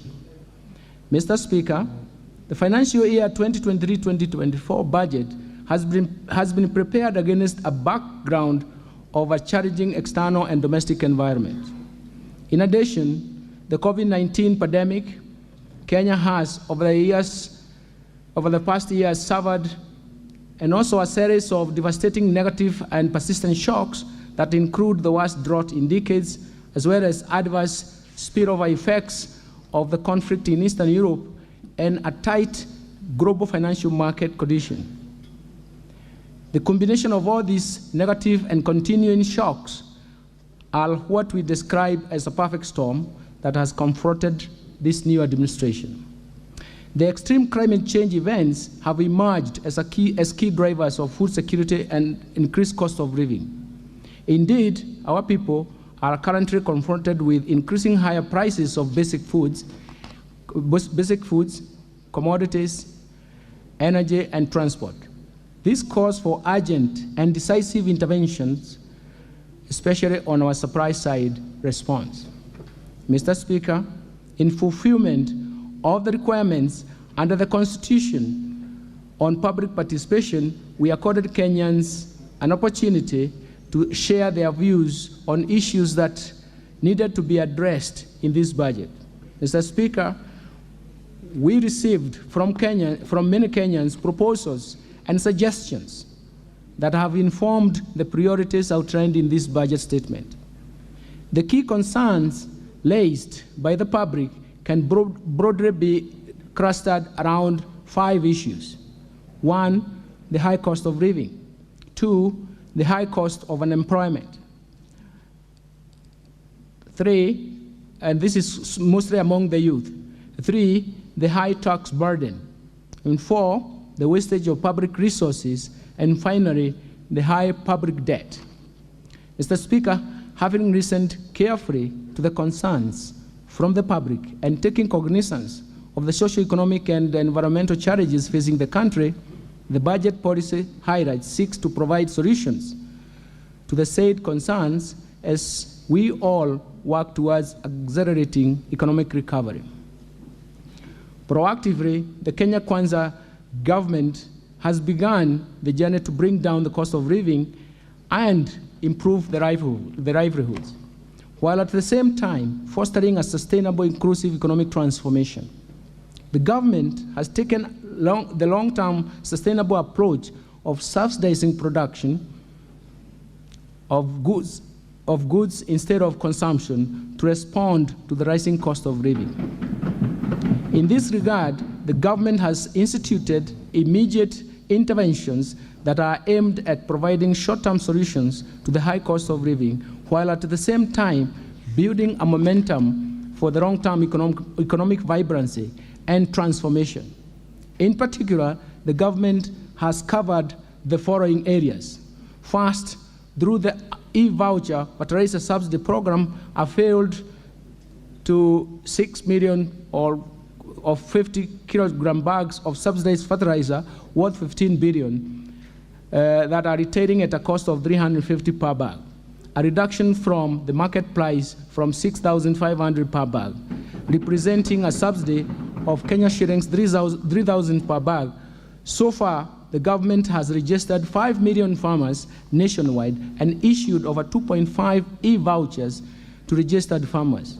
As a result, Kenyan farmers have been able to plant at least 200,000 additional acres of food this year and used 2 million more kilograms of seeds, and that is expected to improve the agricultural yields. Second, the government has granted duty waivers for importation of key food products such as white maize, rice, yellow maize, soya beans, soya bean meal, assorted protein concentrates, and feed additives effective from 1st February to 6th February, 1st February this year to 6th August 2023. This has been done in order to bridge the food stocks deficit and will lower the cost of food prices. As a result of the drought, the mitigation measures and the climate adaptation programs, the government initiated a national tree planting campaign that seeks to enhance our national tree cover from 12% to 30% through a target of planting 15 billion trees by 2032. In addition, the government has initiated new dam constructions to address the drought concerns and ensure Kenya has enough harvested water to facilitate a water management strategy for irrigation and food production.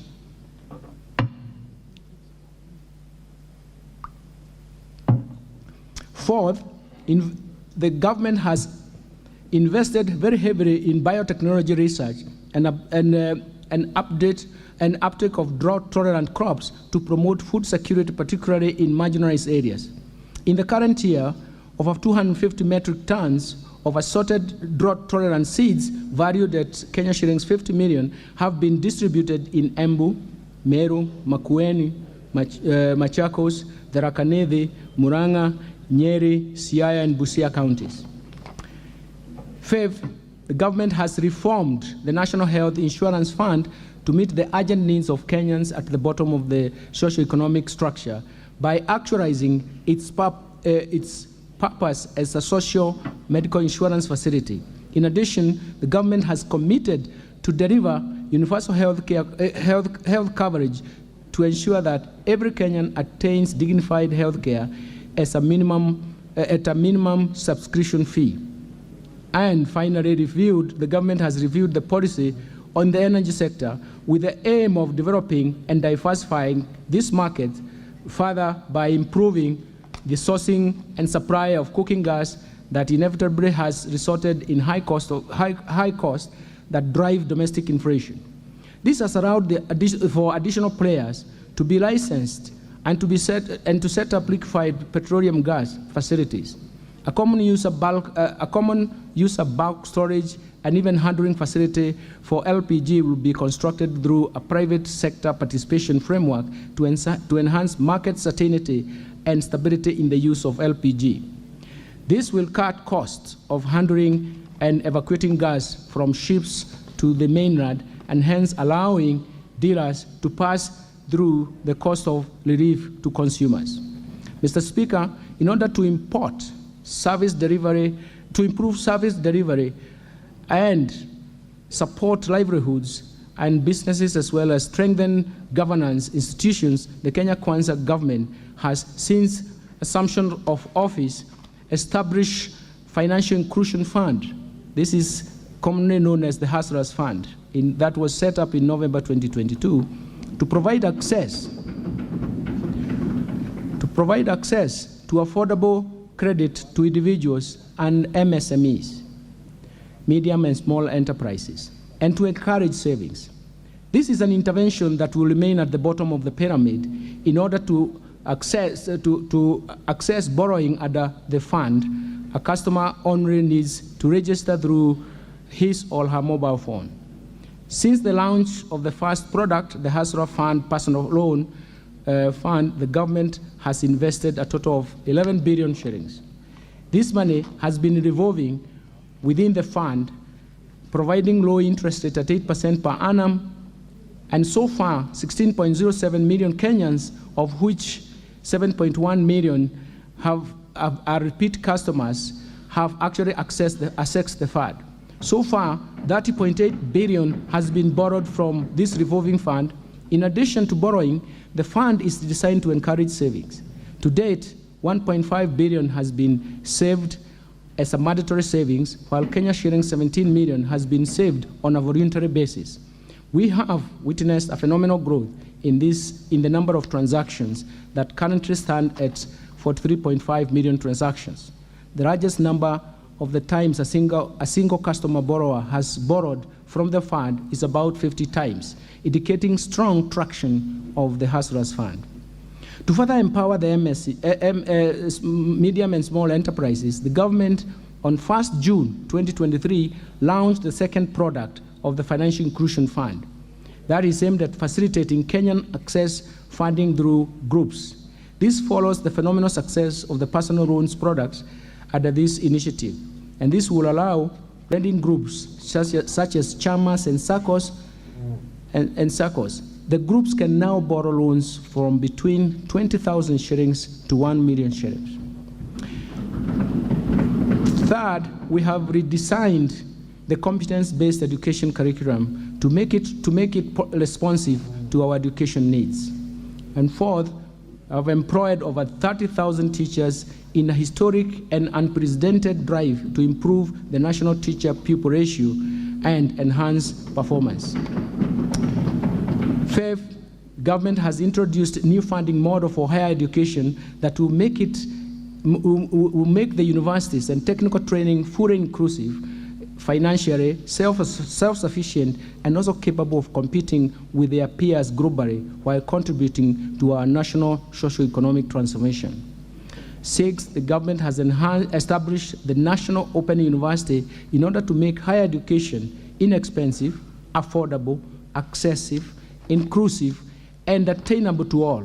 The university will create its charter before the end of this month, that is June 2023. Seven, the government has launched several affordable housing projects across the country, translating to about 36,000 housing units in just 8 months. Eighth, the government has proposed and moved with digitalization, and the digitalized and automated services to the tune of 3,570 of government services through the eCitizen platform that has enhanced access to government services and brought greater convenience to citizens.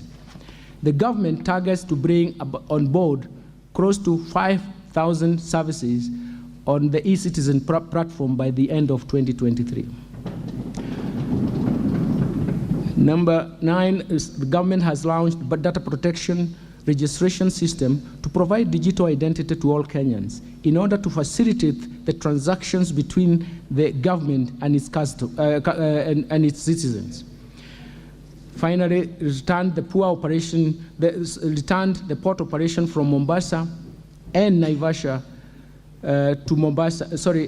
Returned the port operations from Nairobi and Naivasha to Mombasa in order to revamp the coastal economy and give importers, especially the business community, a choice on cargo clearance.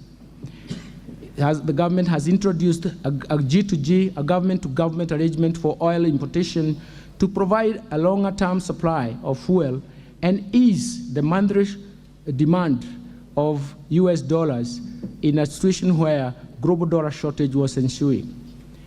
Government has also appointed 4 Court of Appeal judges and 2 judges of the Environment and Land Courts in line with the recommendations of the Judicial Service Commission to strengthen the judiciary. Further, the government escalated the actualization of the judiciary fund that will increase the allocation of resources towards enhancing the access to justice. And finally, the government has enhanced the independence of the National Police Service by granting them financial autonomy as envisaged in our Constitution.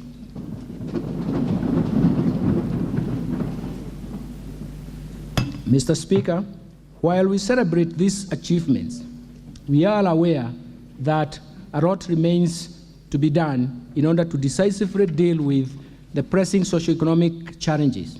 First, to reverse the effect of the recent past negative shocks that have been persistent. And second, to improve and accelerate the betterment of the livelihoods of Kenyans. It is for this reason that the government is implementing the bottom-up economic transformation agenda, popularly referred to as BETTER, which is geared towards economic turnaround and inclusive growth. It is aligned to this agenda. It is in alignment to this agenda for this year's budget theme carries that spirit. This year's budget, the theme is bottom-up economic transformation and climate change mitigation and adaptation for improved livelihoods of Kenyans. Consistent with this, the government will scale up implementation of policy priorities and structural reforms under the bottom-up economic transformation agenda, as detailed in the 2023 budget policy statement and the fourth medium-term plan, MTP4, which is currently under development, and that it will guide the attainment of these development objectives, as well as a continuation of the Kenyan Vision 2030 and Sustainable Development Goals. The strategy will involve increasing investments in 5 strategic sectors that have the largest impact and linkages to the economy, as well as on household welfare as the starting point. These 5 sectors include agricultural transformation, micro and small medium enterprise economy, housing and settlement, healthcare and digital superhighway, as well as the creative industry. Special focus will be placed on the interventions that reduce the cost of living, create jobs, achieve more equitable distribution of income, enhance social security, and expand the tax base for more revenues to finance development. And finally, also geared towards increasing foreign exchange to give us flexibility in that market. Mr. Speaker, we intend to implement the policy priorities within a sustainable fiscal framework. Overall, we have moderated our spending to ensure the value for money and enhanced the revenue mobilization efforts to ensure that our public debt remains on a sustainable path. Prioritization is critical because resources are scarce, thus limiting our capacity and desire to cover everything at once. In this regard, the budgeting process for the priority programs under the bottom-up economic transformation agenda will be managed through a value chain approach.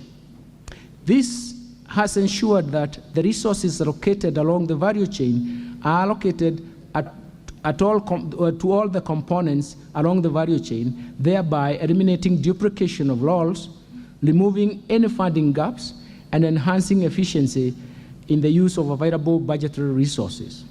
Mr. Speaker, it is now my privilege and honor to present the economic and fiscal policy underpinnings the government's bottom-up economic transformation agenda for improved livelihoods to Kenyans. Thereafter, I will broadly outline the proposed resource allocations and revenue-raising measures that the government will implement in the financial year 2023-2024 budget. But before I proceed to elaborate on programs, let me start by highlighting the economic context in which this budget has been prepared. Let me start with economic policy context and focus on the global economy. Mr. Speaker, the financial year 2023-2024 budget has been prepared against a background of increased uncertainties in the global economic outlook, reflecting continued geopolitical tensions, particularly the ongoing conflict in Eastern Europe, and the pace of monetary policy tightening amidst concerns about financial sector stability in the advanced economies. As a result, the global economic growth is projected to slow down to 2.8% in 2023 from 3.4% in 2022. Economic prospects are also expected to slow down across regions and countries. Nevertheless, the commodity prices in the global markets, particularly oil and food, have been easing due to improved and functioning supply chains. Let me turn to domestic economy. Mr. Speaker, on the domestic scene, the economic growth for 2022 slowed down to 4.8% from 7.6% in 2021 due to adverse impact of the multiple shocks that affected the economy. Kenya's growth in 2022 was supported by growth in the services sector, while the agricultural sector contracted for the second consecutive year due to the prolonged drought effects, but that also contributed to a slowdown in growth in the growth of manufacturing sector, as well as that of wholesale and retail trade sectors. Mr. Speaker, the economy is expected to rebound and expand by 5.5% in 2023, up from 4.8% in 2022.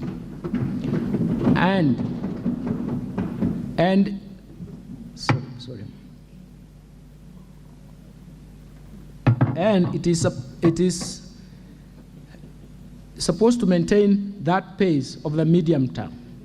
The growth will be supported by a broad-based private sector-led growth, including continued strong performance of the services sector and the recovery from the agricultural sector due to improved weather conditions during the March-May rainy season. This growth outlook will be reinforced by interventions being implemented by the government under the bottom-up economic transformation agenda that include the provision of subsidized fertilizer and seeds to farmers during the planting season. Further, economic activity is expected to improve and drive aggregate demand expansion as the international community, international commodity prices is coupled with improved exports and resilient private sector consumption, as well as the ongoing public-private investments. Mr. Speaker, the government will continue to support economic recovery by pursuing prudent macroeconomic policies geared towards reducing debt vulnerabilities and supporting sustainable and inclusive development. Inflation rate has remained above 7.5%, which is the upper bound target since June 2022. This is driven mainly by high food prices and energy prices following the adverse weather conditions and high global oil prices, but also compounded by the pass-through effects from the domestic currency depreciation. In order to anchor inflation expectations, the Central Bank of Kenya, through Monetary Policy Committee, tightened monetary policy during the last 1 year by raising the central bank rate to 9.5% in March 2023 from 7.5% in May 2022. This monetary policy action, together with improved agricultural production occasioned by the long rains and supported by fertilizer subsidy program and the ongoing importation of key food items, particularly maize, cooking oil, rice, sugar, at a duty-free window, are expected to ease the domestic prices and basic food items. Already, the inflation pressures are easing with inflation rate at 8% in May 2023 from the highs of 9.6% in October 2022. Inflation rate is expected to return to the target range within the second quarter of financial year 2023-2024. Also, in addition, credit to the private sector has grown by 13.2% in the last 12 months to April 2023, and this is supporting economic activity. Most sectors of the economy continue to receive positive credit flows. Mr. Speaker, to further anchor inflation expectations, the Central Bank of Kenya will continue to implement reforms outlined in the White Paper on modernization of the monetary policy framework and operations that are aimed at enhancing the effectiveness of monetary policy formulation and implementation to prevent monetary policy falling behind the curve. These reforms include refining macroeconomic forecasting frameworks in line with the changing structure of the economy, improving the functioning of the interbank market to strengthen monetary policy transmission, and continued improvements of communication on monetary policy decisions.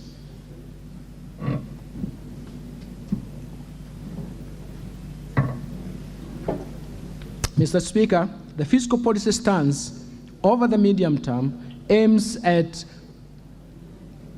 supporting the government's bottom-up economic transformation agenda through growth-friendly fiscal consolidation plan designed to slow down the annual growth in public debt and implement an effective liability management strategy without compromising service delivery to citizens. This will improve the country's debt sustainability position. Mr. Speaker, I now turn to the policy priorities of the government for fostering economic transformation and improved livelihoods. The policy priorities and structural reforms for improved livelihoods start with the bottom-up economic transformation agenda. Mr. Speaker, this year's budget places special emphasis on priorities at the bottom-up economic transformation agenda, which is detailed in 2023 budget policy statement that was approved by this House in March 2023. This agenda is premised to address the challenges of the economy is facing, to stimulate economic recovery, bolster resilience while building on the success realized over time. The strategy will involve increasing investment in at least 5 sectors envisaged to have the largest impact and linkages to the economy, as well as on household welfare. The priority programs are classified under 2 categories, namely the core pillars and the enablers that aim at the creation of a conducive business environment for socio-economic transformation. Mr. Speaker, as indicated earlier, in this statement, the core pillars include agricultural transformation, micro, small, and medium enterprises of the economy, housing and settlement, healthcare, and digital superhighway, and in creative industry. In order to make this program feasible, the government will implement strategic interventions under the following key enablers. First, the infrastructure, manufacturing, the blue economy, the services sector, the environment and climate change, education and training, women agenda, youth empowerment and development agenda, social protection, sports, culture and arts, as well as the governance. Mr. Speaker, in order to realize the aspirations of the bottom-up economic transformation agenda, the government will first continue to maintain macroeconomic stability and enhance the security to foster and secure conducive business environment for all Kenyans and their investment. Second, the government will intensify national infrastructure development and connectivity of roads and port, energy and fiber optic infrastructure to lower the cost of movement of people and goods, lower the cost of doing business, thereby enhancing profitability of businesses. Third, the government will enhance investment in key economic sectors for broad-based sustainable economic recovery by promoting agricultural transformation, growth in manufacturing, environmental conservation and water supply, food security, climate change mitigation and adaptation, tourism recovery, and sustainable land use and management. In this regard, food security and climate change will also become a focal point for policy formulation going forward. Fourth, the government will expand access to quality social services in health, education, and appropriate social safety nets for the vulnerable population. And finally, the government will support the youth, women, persons living with disabilities through government-funded empowerment programs that leverage on partnership with private sector organizations. Mr. Speaker, the government, under the support of the development partners, is implementing a program that aims at boosting revenue mobilization to reduce total expenditures as a percentage of GDP, thereby providing growth-friendly fiscal consolidation plan designed to slow down the annual growth of public debt and implement an efficient liability management strategy, without at the same time compromising service delivery to citizens. The fiscal consolidation plan targets to gradually reduce the fiscal deficit, including grants, from 6.2% of GDP in the financial year 2021-2022 to 5.8% of GDP in the financial year 2022-2023 to 4.4% of GDP in financial year 2023-2024, and further reduce the fiscal gap further to 3.6% in financial year 2025-2026. Mr. Speaker, we are truly grateful as a nation to our development partners who have over the years provided financial resources to support the implementation of government programs. government policy, as well as structural reforms. In particular, allow me to single out the multilateral institutions, specifically the World Bank and the International Monetary Fund, the European Union, the African Development Bank, and the many bilateral donors, institutions, and governments that have walked the journey of socio-economic transformation with Kenya. Mr. Speaker, Kenya has continued to successfully implement the Extended Fund Facility and Extended Credit Facility, EFF and ECF arrangements supported by the IMF, the International Monetary Fund. We concluded the 5th review of the program in May 2023, and we agreed on the augmentation of access under the program of 75% of the quota, that is SDR special drawing rights for 407 million.1, or which is about US $544.3 million, an extension of the duration of the EFF, ECF arrangement by 10 months to April 2025 to allow sufficient time for meeting the program objectives, and on a new 20-month resilience and sustainability facility, RSF, arrangement that will allow us to access 75% of our quota that will run parallel with the EFF, ECF program arrangements until April 2025. Once approved by the IMF Executive Board in July 2023, Kenya will immediately access SDR 306.7 million, which is about $410 million, including from the augmentation of the access under ECF, EFF. This will bring the cumulative IMF financial support disbursed under the EFF, ECF program arrangements to SDR 1.509 billion, or about $2.017 billion. And for us, that's why we are appreciative of this multilateral institution. The government will also access additional SDR 407.1 million, about $443 million under the new 20-month Resilience Sustainability Facility arrangement upon successful next review. Mr. Speaker, when combined with RSF support, the cumulative IMF commitment to Kenya will be about SDR 2.633 billion, which is about $3.52 billion by April 2025. Mr. Speaker, as a stopgap measure to ease the pressure on the domestic supply of petroleum products, as well as ease pressure on the Kenya shilling arising due to the global shortage of US dollars in the domestic market, we have introduced an innovative new government-to-government arrangement for fuel importation through Regal Notice number 3 of 2023. That Regal Notice allows us to import the importation of petroleum products by private sector through the current open tender system, OTS.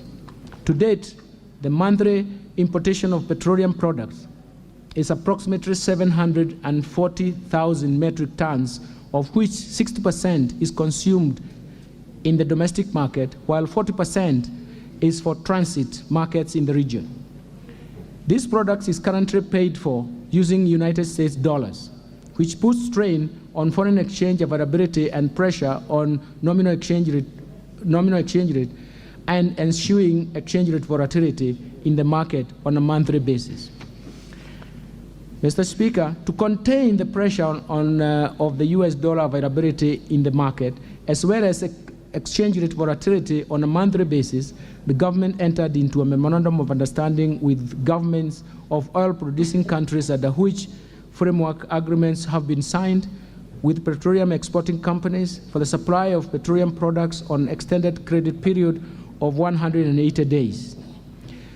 The objective of this arrangement is first to ease the monthly demand of the US dollars in the foreign exchange market that is driven by petroleum imports, and by extending time required to source the US dollars from the current 5 days to 180 days. Second, to allow space to activate the interbank foreign exchange market and thus stem currency speculation, it was necessary to enter into this program. Third, we intended to reduce the cost of petroleum products by lowering the economies of, leveraging on the economies of scale that arise from having longer supply contracts up to 270 days with potential suppliers. And fourth, we wanted to make sure that we avoid supply disruptions by safeguarding longer-term supply contracts for petroleum products. And finally, it has allowed us to structure, in the future, to structure the fuel pricing mechanism that will be dependent on market conditions. Currently, the fuel pricing mechanism coordinates expectations of price revisions on the 15th day of every month, a situation that does not reflect appropriate market conduct, as well as encourage diverse market development paths in this subsector. I now turn to climate change mitigation and adaptation. Mr. Speaker, the climate change has become a pressing issue globally.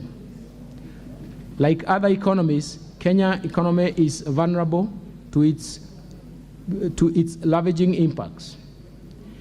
Indeed, we have just come out of the worst drought in 40 years, which has claimed lives of people and livestock, while at the same time threatened the livelihoods of millions of Kenyans. Given our vulnerability to climate change, it is imperative that we build a more climate-resilient economy.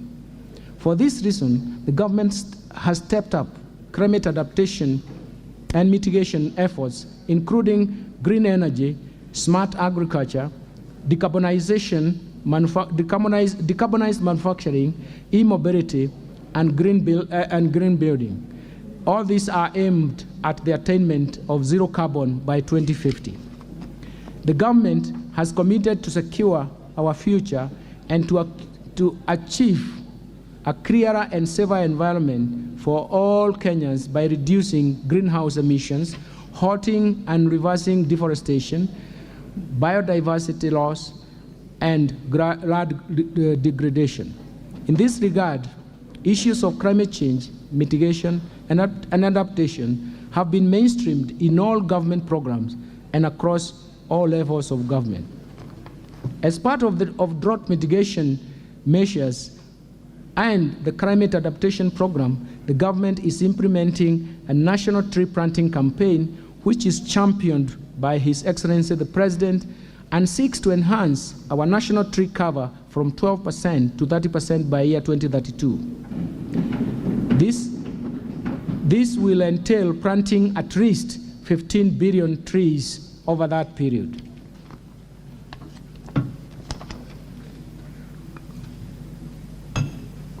Mr. Speaker, climate financing has emerged as a very important means of implementation of climate change and for promoting sustainable development and financial sector development. To enhance financial flows from the Green Climate Fund, GCF, the government will continue to implement National Green Climate Fund strategy, which provides an elaborate framework of coordinating and attracting resources from the Green Climate Fund. The government will also implement financing locally led climate action, we call it FROCA program, in collaboration with county governments and development partners to manage climate risks. Further, to support our climate change efforts and characterize additional climate finance from other official and private partners, we have agreed with the IMF on a new 20-month resilience sustainability facility arrangement that will run in parallel with the current program arrangement until April 2025. Mr. Speaker, the government last year committed to fast-track the enactment of Disaster Risk Management Bill and finalize the Public Finance Management, Disaster Risk Management Fund regulations. These are meant to strengthen the disaster risk management in the country, given that Kenya is predisposed to various disasters, some of which are exacerbated by the ravaging effects of climate change. These disasters often have a huge negative impact on the economy. I wish to report that the relevant departmental committee of this House is in the process of considering registration on matters relating to disaster risk management. I urge this House to prioritize this matter to enable Kenya have an overarching framework on disaster risk management. I will later be submitting to this House for consideration the Public Finance Management, into brackets, the Disaster Risk Management Fund Regulations 2023 that will enable the establishment of the Disaster Risk Management Fund. Let me turn to legal and policy, legal and institutional reforms. Mr. Speaker, the government's bottom-up economic transformation agenda, BETTER, will be underpinned by sound and appropriate policy, legal and institutional reforms that are aimed at improving the business environment, increasing the efficiency of public service delivery, and strengthening the accountability and transparency in public finance management. These reforms are outlined as follows. First, the procurement reforms. Mr. Speaker, on a continuous basis, the government reviews the procurement policies and procedures to ensure that we achieve efficiency and transparency and enhance good governance and promote savings in the procurement process. This is one critical area that government can achieve efficiency and unlock savings given the limited financial resources and fiscal space. With this in mind, Mr. Speaker, last year, the National Treasury committed to this House to roll out an end-to-end e-government procurement system, EGP, with a pilot phase commencing in July 2022 and a target date for full rollout to all ministries, departments, and agencies in January 2023. I wish to report to this House that the process is still in progress, albeit with some delays. The system will be rolled out by December 2023 to both national and county governments. Once rolled out, all government procurement and asset disposal procedures and processes will be managed online through the system. The system will enhance efficiency and transparency in the procurement functions. The system will also ease cost of doing business with the government and has the capabilities of monitoring and tracking all public procurement and asset disposals. Mr. Speaker, the government remains committed to facilitate access to government procurement opportunities and empower the MSMEs owned by women, youth, and persons with disabilities. This remains a key priority of government under the bottom-up economic transformation agenda. For this reason, the National Treasury has re-engineered the access of government procurement opportunities, AGPO, portal to enable real-time registration and monitoring. The National Treasury has also directed all procuring entities to ensure prompt payment of all contracts successfully implemented under the AGPO that will enable businesses owned by the target group access liquidity promptly. Mr. Speaker, a large number of state corporations rely on the exchequer funding to service their payroll and other expenses. Over the years, bloated payrolls have remained a large burden to the exchequer, resulting in accumulated unserviced statutory obligations and also pensions liability running into billions of Kenya shillings. It has also been established that in most state corporations, a huge proportion of the staff complement comprises of support staff with a thin complement of technical staff. This gravely affects the core service delivery. To address this challenge, the State Corporations Advisory Committee, SCAC, will immediately embark on an aggressive program to rationalize staff establishment to keep them lean and strictly adhere to 70-30 ratio of technical staff to support staff. In addition, the National Treasury shall henceforth only approve budgets for hiring staff for honorary state corporations that have received approvals from the State Corporations Advisory Committee, the Public Service Commission, PSV, and Salary and Remuneration Committee together jointly. This requirement is in addition to confirmation of the requisite funding. Mr. Speaker, to support the restructuring of the state corporation, the Cabinet approved the Privatization Bill 2023. It seeks to repeal the Privatization Act of 2005 and streamline the privatization process and in order to restructure the state-owned enterprises. This was subsequently submitted to this House by the National Treasury in May 2023. The bill, once enacted, will enable the selected state-owned enterprises to achieve their full potential by entrenching commercial principles and reduce their reliance on the exchequer funding. I urge honorable members to support the government in this endeavor.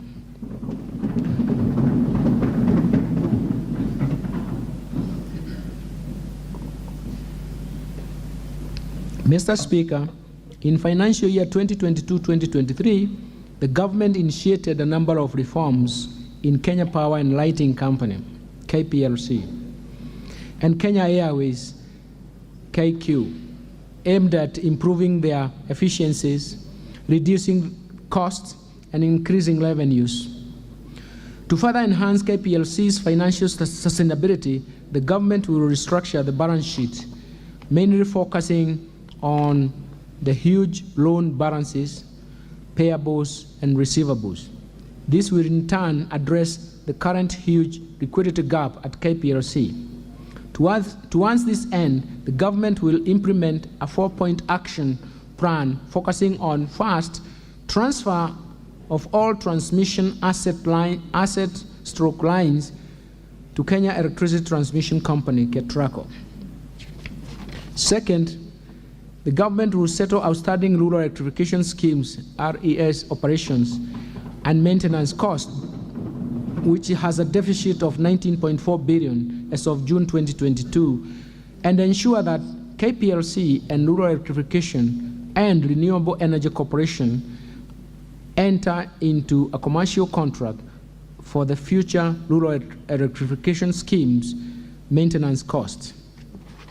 Third, the government will develop and implement a turnaround strategy that includes the reduction of system losses from the current 22.4% to 14.4% by end of June 2025. Fourth, the government will establish a new governance structure of KPLC to give private sector stakeholders fair representation reflecting the company's shareholding structure. With regard to Kenya Airways, the government's policy stance is to turn around the airline and position it as a Pan-African carrier that will ensure it is run with profitability and sustainability objectives, eventually reducing the airline's dependency on budgetary support. Let me turn now to pending bills for the national and county governments. Mr. Speaker, the total outstanding national government's pending bills as of 31st March 2023 amounted to 537.2 billion, comprising of 450 billion for state corporations, semi-autonomous government agencies, and Kenya shillings 79.3 billion for ministries, departments, and agencies. During the same reporting period, the county governments reported pending bills of Kenya shillings 159.7 billion. The management of the pending bills is a challenge. In the public eye will form an important benchmark, and in the public eye it will form an important benchmark upon which the overall integrity of government style of financial management will be tested and judged. The delay in settling payments of pending bills has led to deterioration of financial positions of businesses, in particular micro and small medium enterprises, including business owned by women, youth, persons with disabilities.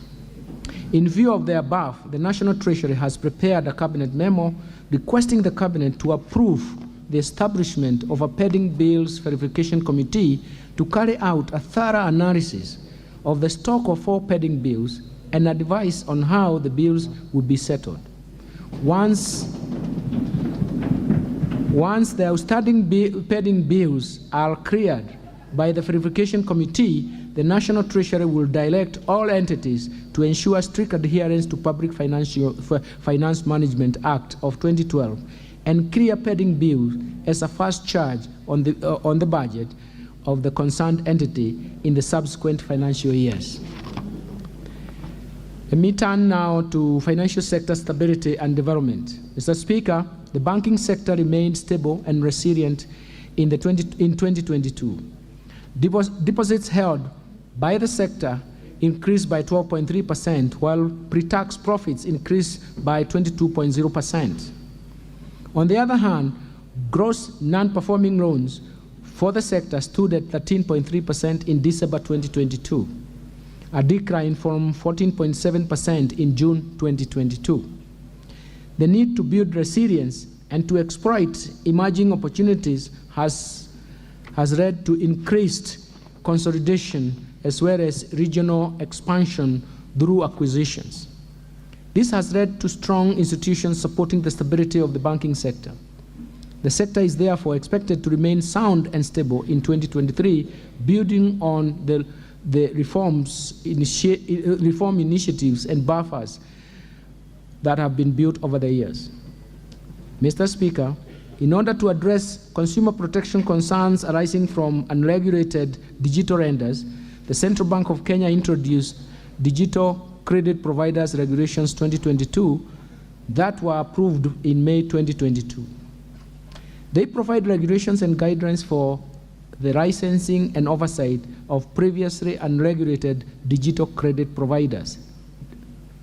I'm happy to report that by the end of March 2023, 32 digital credit providers have been licensed, while others are at different approval stages. More importantly, the Central Bank of Kenya is working with other agencies and regulators, including the Office of the Data Protection Commissioner, to ensure all digital credit providers are brought into the regulatory perimeter to protect consumers.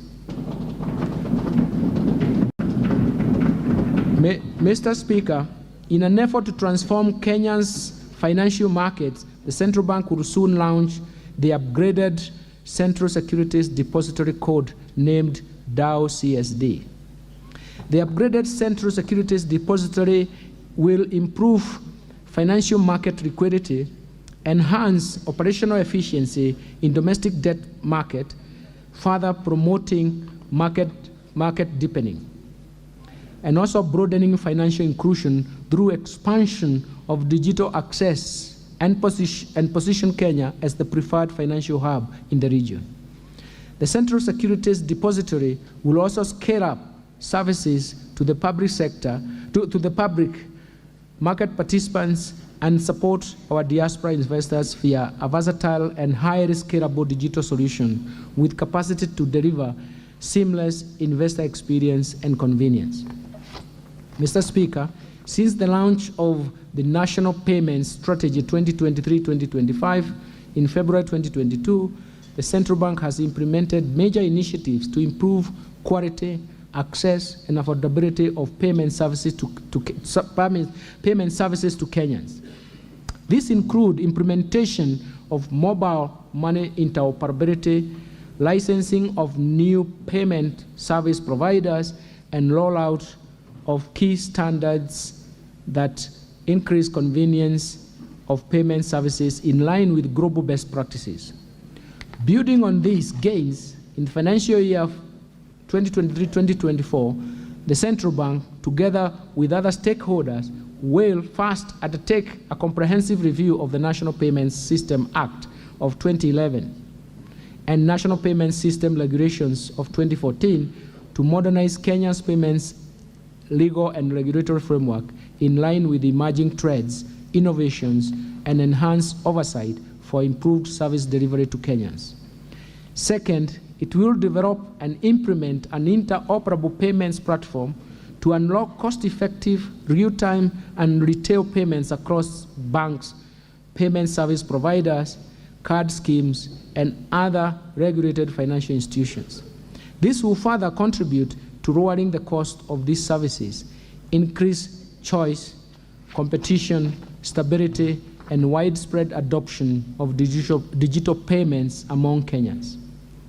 Mr. Speaker, in order to reduce money laundering vulnerability, the central bank has reviewed and enhanced the banking sector Know Your Customer (KYC) and Customer Due Diligence (CDD) processes. This will further strengthen the effectiveness of the banking sector, anti-money laundering, and combating of financing of terrorism and the proliferation of financing (PF), risk-based supervisory framework. Indeed, AML CFT PF regime is important to uphold. Let me turn to deposit insurance reform. Mr. Speaker, financial stability risks have increased rapidly as the resilience of the global financial system has been tested by high inflation and rising interest rates. In order to enhance protection of the depositors, the Kenya Deposit Insurance Corporation is in the process of reviewing the current coverage limit of 500,000 with a view to ascertain its adequacy in protecting the micro, small, and medium enterprises. In addition, the corporation has developed an alternative dispute resolution mechanism and framework to address disputes between financial institutions that have been crossed and their respective stakeholders, thereby fast-tracking release of available resources and winding up those banks under liquidation. Let me turn to Capital Markets Authority, Mr. Speaker. The Capital Markets Authority, capital markets remain a critical catalyst in mobilizing of savings and investments towards productive enterprise in Kenya. In order to support micro and small medium enterprises, access to financing via capital markets, the Capital Markets Authority has developed the Capital Markets Public Offers Discount Regulations for 2023. These regulations will enable MSMEs raise debt and equity capital via Nairobi Securities Exchange. The authority is also implementing the Capital Markets Investment-Based Crowdfunding Regulations 2022, and that will support Kenyan startups to raise finance from both global and local investors. Mr. Speaker, as part of these initiatives to support the real estate sector, the LAP Trust, Imara Real Estate Investment Trust, late, has been listed in Nairobi Securities Exchange following the approval of the Capital Markets Authority. This will provide investors with a unique opportunity to invest in a diversified portfolio of income-generating real estate assets. Let me turn now to pension reforms. Mr. Speaker, pension coverage in Kenya currently stands at 22% of the working population, leaving majority of Kenyans without a pension cover. This underscores the need to extend pension coverage to the informal sector, which constitutes the majority of our workforce. To this end, Mr. Speaker, the government is working on a national pensions policy to address key concerns on coverage, portability of schemes, reciprocal arrangements to address concerns of Kenyans in the diaspora, and mitigate the fragmentation in the sector. In furtherance of the ideals at the bottom-up economic transformation agenda, the National Treasury has established an innovative scheme, the Kenya National Enterprise Savings Trust, KNEST, with a focus on the population in the informal segment of the economy. In order to promote uptake of the scheme, we will deliberately form strategic partnership to facilitate voluntary pension contributions for individuals in this sector and to continue to explore options to provide diverse pension solutions for self-employed individuals. Mr. Speaker, to effectively administer the public service pensions the National Treasury will invest in modern technology and digital solutions to streamline pension processes and improve service delivery. In this regard, public service schemes will provide user-friendly online platforms that allow the pensioners to access their pension statements, make inquiries, and update their personal information conveniently. The government continues to implement public service superannuation schemes with the end goal of easing the burden of pension payments by the government. Me turn to insurance reforms, Mr. Speaker. In the past 2 years, the insurance sector has grown by 3.36 billion shillings from a premium of 273 billion. The industry has also attracted investment from key multinational players. In order to further enhance the growth of the sector, the Insurance Regulatory Authority has rolled out a micro-insurance framework that will contribute to increase penetration coverage for the individuals with low incomes. The authority will strengthen private insurance's role in the universal health care coverage, promote crop and livestock insurance, as well as support insurance for MSMEs.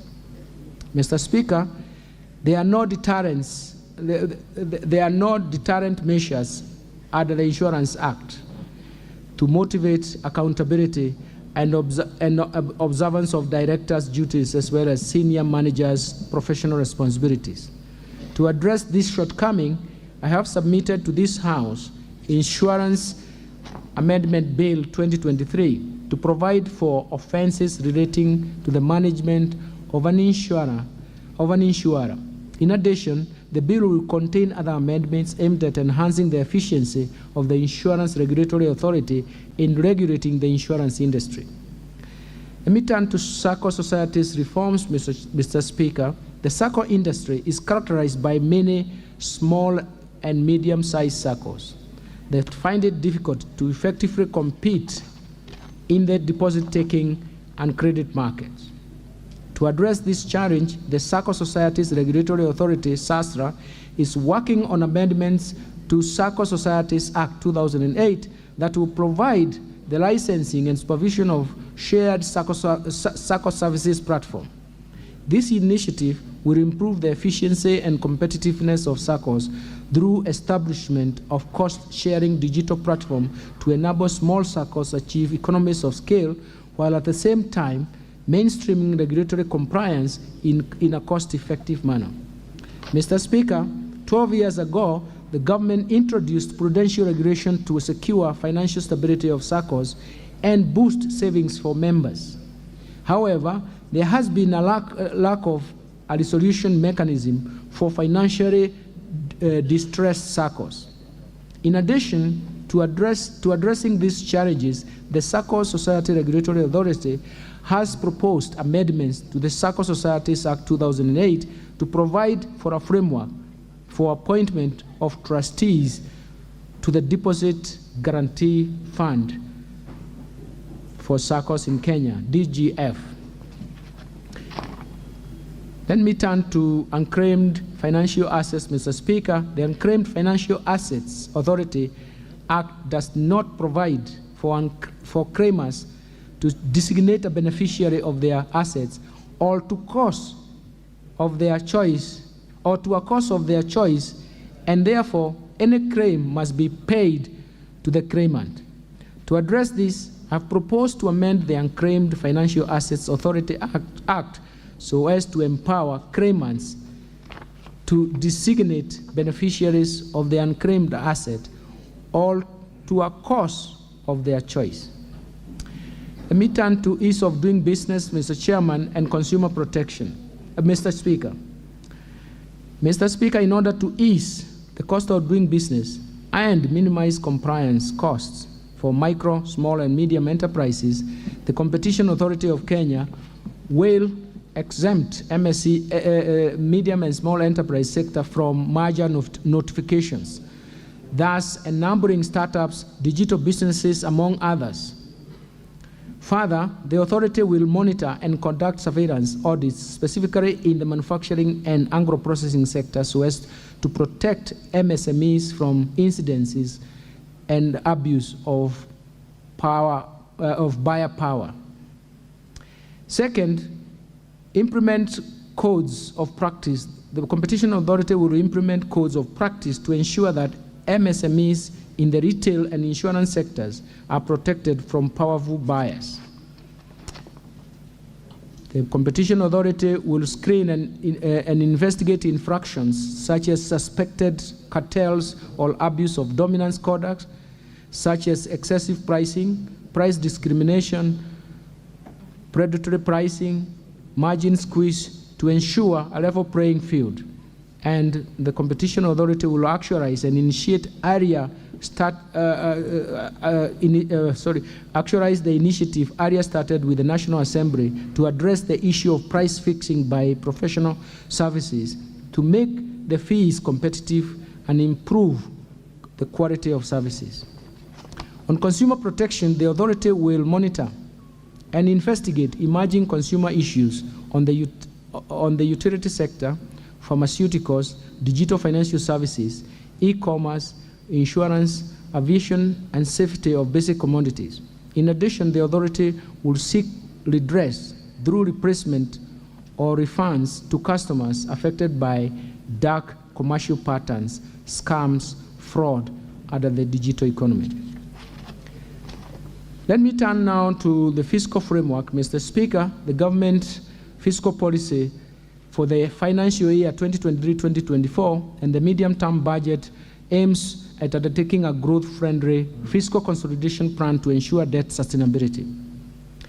This will be achieved through improved revenue collection, primarily through broadening of the tax base and containing overall expenditure to target set, while prioritizing higher impact social and investment expenditure.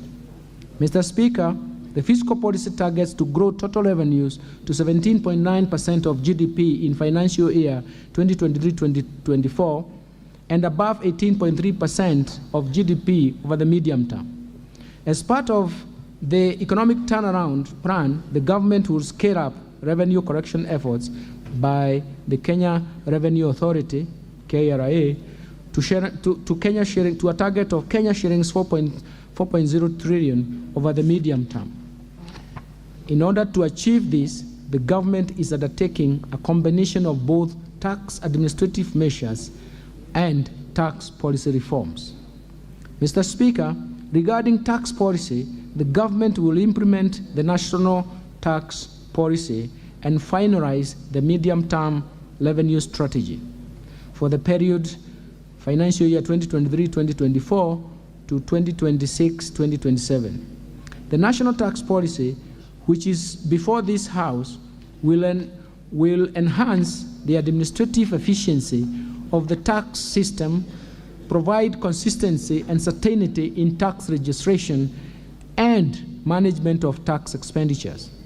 The medium-term revenue strategy comprises rigorous administrative and policy measures to reform the tax system, which is expected to boost tax revenue over the medium term.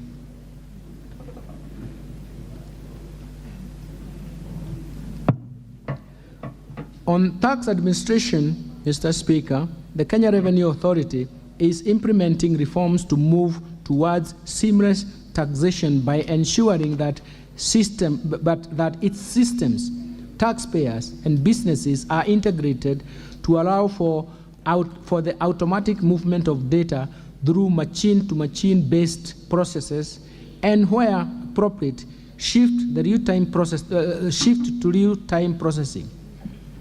This will enable KRA to monitor business transactions in real time, therefore sealing revenue leakages through tax avoidance and evasion. On the expenditure reforms, Mr. Speaker, the government will sustain efforts to improve efficiency in public spending and ensure value for money by eliminating non-priority expenditures, retiring expenditure and unsustainable consumption subsidies, reducing tax exemption, scaling up use of public-private partnership financing for commercially viable projects, and rolling out end-to-end procurement system. Mr. Speaker, to address the challenges of perennial low absorption of development partners' funds that have denied Kenyans the full benefit of this financing, the government will put in place policies and administrative measures to minimize payments of unnecessary fees and charges. Let me turn to revenue projections, Mr. Speaker. Mr. Speaker, supported by the tax policy reforms and administrative measures highlighted above, we project total revenue corrections, including appropriations in aid and grants for the financial year 2023-2024 budget to be Kenya shillings 2.96 trillion, and that is equivalent to 18.2% of gross domestic product, GDP. Of this, ordinary revenue is projected at Kenya shillings 2.57 trillion, equivalent to 15.8% of GDP. Ministerial appropriations in aid is projected at Kenya shillings 348.7 billion, and grants are projected at Kenya shillings 42.2 billion. Expenditure projections, Mr. Speaker. Total expenditure projections in financial year 2023-2024 budget is projected at 3.7 trillion, equivalent to 22.6% of GDP. Of these, recurrent expenditures will amount to Kenya shillings 2.53 trillion, equivalent to 15.6% of GDP. Development expenditures, including allocation to domestic and foreign financed projects, contingency fund, equalization fund, and conditional capital transfers to county government, is Kenya shillings 743 billion, equivalent to 4.7% of GDP. Equitable share to county governments is projected at that 385.4 billion shillings. Mr. Speaker, I now turn to fiscal balance. Mr. Speaker, given the projected revenue and grants against the projected expenditures, the fiscal gap of fiscal deficit is projected to decline from Kenya shillings 718.0 billion, equivalent to 4.4% of GDP in financial year 2023-2024, from a projected Kenya shillings 840.9 billion, equivalent to 5.8% of GDP in financial year 2022-2023.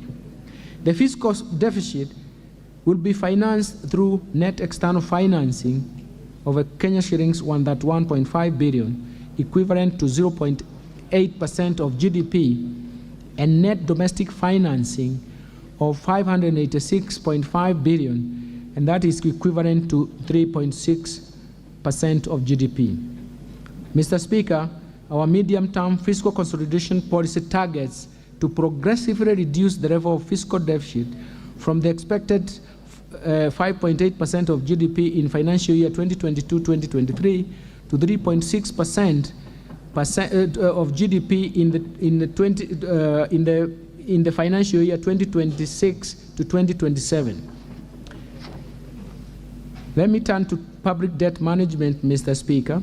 Kenya's public debt remains sustainable, but with elevated risks of debt distress due to persistent global shocks that adversely affect the liquidity ratios. The depreciation of the Kenya shilling against major currencies and the rise of interest rates have elevated cost of debt service. Further, the depreciation of the currency has increased the size of the public debt stock, as half of the public debt is actually denominated in foreign currency. Although the debt burden has risen, Kenya has not accumulated debt service arrears, and the government is committed to honor all public debt obligations as they fall due. Over the medium term, revenue-driven fiscal consolidation policy stance is expected to improve further the country's debt sustainability ratios and debt carrying capacity. Mr. Speaker, the current limit of the debt as approved in the 2020 by this House is Kenya shillings 10 trillion. Guided by the best practice, the government intends to change the public debt ceiling from a numerical number to a debt anchor in form of a ratio of public debt to GDP in present value terms. The proposed change to the debt ceiling provides an appropriate guide for optimal level of public debt based on the country's ability to pay. This is the debt carrying capacity that can objectively be assessed, as well as provide directions on information on debt accumulation or reduction from time to time. In order to anchor debt ceiling in a statute, the National Treasury developed a Public Finance Management Amendment Bill 2023, which has been submitted to this august House for enactment. The bill was subjected to public participation in line with the requirements of the Constitution of Kenya on transparency and accountability in public policy formulation. I urge the honorable members to prioritize and consider this bill favorably.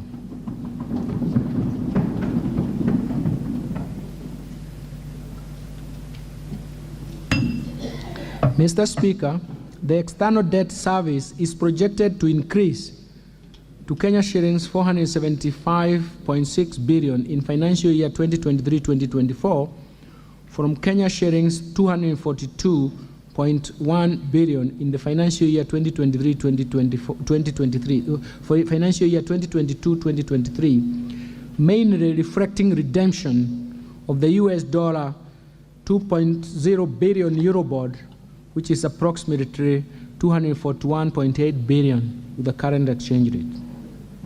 In preparation for the redemption of this maturing bond, the National Treasury and the Economic Planning issued an expression of interest to bring on board a lead manager to advise the government on liability management options towards the resolution of the Eurobond 2024. Mr. Speaker, I wish to assure Kenyans and investors that our fiscal positions remain strong and the government remains committed to meet all maturing obligations as and when they fall due, including the maturing Eurobond for June 2024. Mr. Speaker, due to the limited fiscal space, the government has strengthened the public-private partnership, PPP framework, to leverage on private sector expertise to deliver projects that have strong economic, commercial, and environmental benefits that are also aligned to our national priorities with sustainability and climate change as key considerations and drivers. To ensure the sustainability of PPP projects, the Projects Facilitation Fund, PFF, has been operationalized.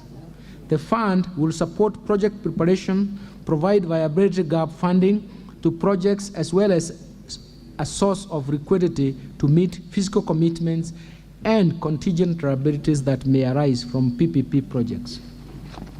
Mr. Speaker, with the fund in place and the robust legal and regulatory regime, the private sector has the necessary confidence and security to invest in PPP projects.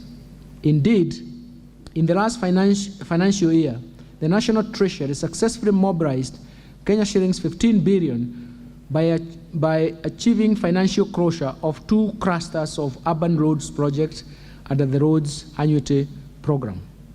The projects are currently in the construction phase. Additional projects that have closed include 2 renewable energy projects with a combined installed capacity of 70 megawatts. Further, to contribute towards government's agenda on bulk water supply and food security, several high-impact projects have been appraised and approved to proceed to the project development phase under the PPP model. These projects will provide production of additional 51,000 hectares to further strengthen the food security agenda, which is a high priority for the Kenya-Kwanza administration. The bulk of water will increase potable water. The bulk water will increase potable water supply by an estimated 200,000 cubic meters per day. The National Treasury and the Ministry of Water and Sanitation have developed a water purchase agreement which will pave way for the private sector to develop projects in a sustainable way.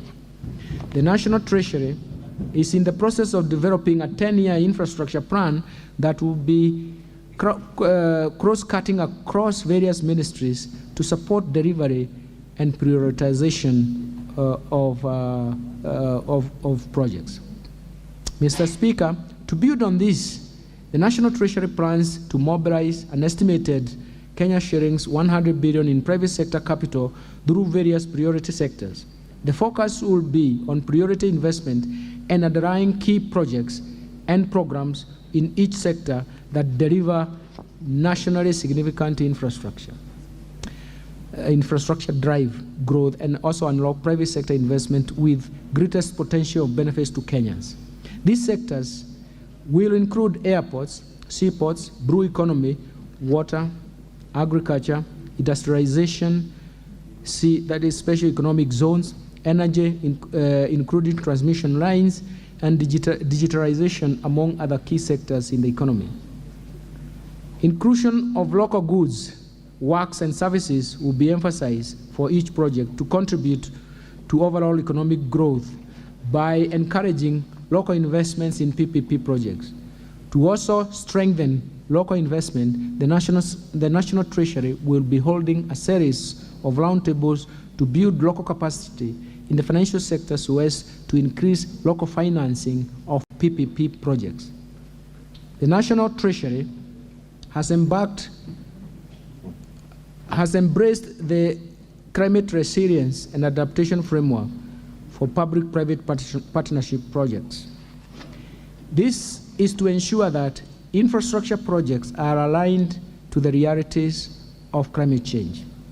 To achieve on the PPP mandate of scaling up private sector capital, the National Treasury will leverage on the continued support from development partners as well as other key institutions, both in public and private sector, including capital markets, pension funds, and commercial banks, in scaling up the private sector capital under the PPP framework. Let me turn to public investments management. Mr. Speaker, in 2022, the House approved Public Investment Management, PIM, regulations, 2022. The objectives of the regulations is to provide the national and county governments and their entities with a standardized approach in project cycle management to enhance transparency, accountability, prudent use of public resources, and public participation. The government will continue implementing the regulations to enhance efficiency in identification and implementation of priority social and economic investment projects. This will further curtail runaway project cost, eliminate duplication, and improve working synergy among implementation actors for timely delivery and development of the development projects. In the financial year 2023-2024, the National Treasury will develop and roll out the Public Investment Management Information System, PIMIS or PIMIS. It automates public investments management processes as outlined in the regulations to ensure that only projects with highest socio-economic returns are undertaken and prioritized for completion. Let me turn to resource allocation under the bottom-up economic transformation agenda. Mr. Speaker, the highlights of the budget allocation in the coming financial year are provided in recognition of the need to restrain borrowing and utilize the revenues and grants projected and in the fiscal framework. The proposed total programmed expenditures spending for the financial year 2023-2024 has been capped at 3.68 trillion. The bottom-up economic transformation agenda, Mr. Speaker, as I mentioned earlier, the government will implement strategic priorities under the bottom-up economic transformation agenda that is geared towards economic turnaround and inclusive growth. The agenda focuses on 5 sectors that have been outlined, and they have been outlined because they give the largest impact to the economy as well as households, as well as lays the households' welfare. This include, for purposes of repeating, agricultural transformation, micro, small, and medium enterprise economy, housing and settlements, healthcare, digital superhighway, and creative industry. Mr. Speaker, to ensure the effectiveness and efficiency in the planned investment in the 5 sectors, Kenyakwanza administration has adopted the value chain approach to budgeting. In this regard, the government has identified 9 key value chain areas for implementation, namely leather, cotton, dairy, edible oils, tea, rice, brew economy, natural resources including minerals and forestry, and building materials.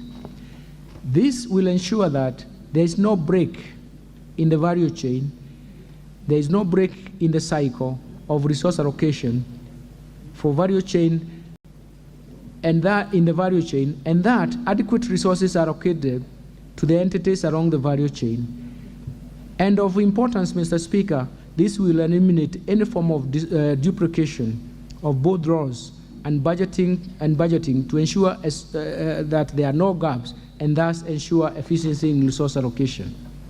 Agricultural transformation and inclusive growth, Mr. Speaker, the government will implement interventions to ensure food security in the country through climate change, mitigation, and adaptation, thereby reducing the cost of living.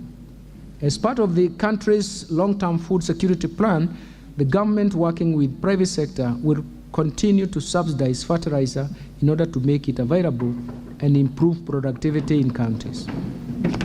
This intervention is also aimed at creating jobs, as agriculture has the highest employment multiplier effect owing to its strong forward and backward linkages to other sectors of the economy. Mr. Speaker, in order to support our aspirations of attaining food and nutrition security, I propose to the National Assembly to effect budget allocations of Kenya shillings 49.9 billion to relevant programs in this budget.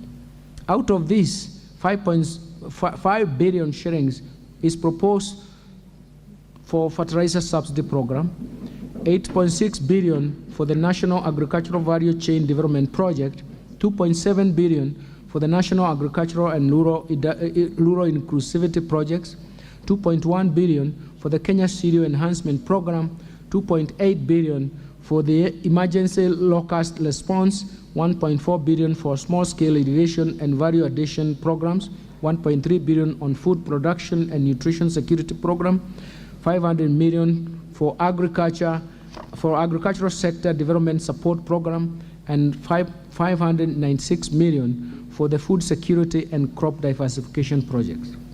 Mr. Speaker, to improve livestock production, I propose to the National Assembly to effect budget allocation of Kenya shillings 3.7 billion to de-risking, inclusion, and value enhancement of pastoral economies program. Kenya shillings 2.1 billion for livestock value chain support project, Kenya shillings 1.5 billion for Kenya livestock commercialization program, and Kenya shillings 166 million for the embryo transfer project. I also propose to the National Assembly to effect budget allocation of Kenya shillings 350 million for the development of the leather industrial park at Kinani, Kenya shillings 220 million for livestock production, and Kenya shillings 132 million for leather value chain. To enhance animal disease control, I propose to the National Assembly to effect budget allocations of Kenya shillings 130 million for sustainable sassafras and trypanosomiasis-free areas in Kenya, and Kenya shillings 135 for the establishment of liquid nitrogen hydrogen. Mr. Speaker, the realization of food and nutrition security also relies heavily on the sustainable utilization of the brew economy, resources. To promote this, I propose to the National Assembly to effect budget allocation of Kenya shillings 2.6 billion for the acquisition, for the aquaculture business development projects, Kenya shillings 3.5 billion for Kenya marine fisheries and socio-economic development projects, Kenya shillings 1.2 billion for marine fish stock assessment, Kenya shillings 580 million for capacity building in deep sea fishing, Kenya shillings 142 million for the rehabilitation of fish landing sites in Lake Victoria, Kenya shillings 141.5 million for the aquaculture technology development and innovations transfer, Kenya shillings 500.7 million for Liwatoni ultra-modern fish hub, and Kenya shillings 88 million for the development of the brew economy initiatives. Mr. Speaker, in order to increase agricultural productivity and enhance the resilience to climate change risks in targeted smallholder farming and pastoral communities in Kenya, I propose to the National Assembly to effect budget allocations of Kenya shillings 1.5 billion for climate smart agriculture productivity project, Kenya shillings 625 million to enhance drought resilience and sustainable livelihood program, Kenya shillings 318 million towards adding drought emergencies in Kenya project.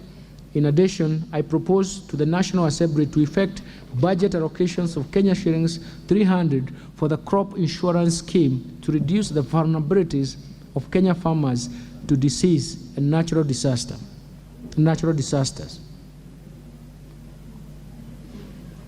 Mr. Speaker, to ensure legitimacy of RAD ownership, I propose to the National Assembly to effect budget allocation of Kenya shillings 1.2 billion for processing and registration of title deeds, Kenya shillings 2.6 billion for the settlement of the RAD race, Kenya shillings 755 million for digitization, Kenya shillings 755 million for digitization of RAD registries, and Kenya shillings 138.3 million for the construction of RAD registries.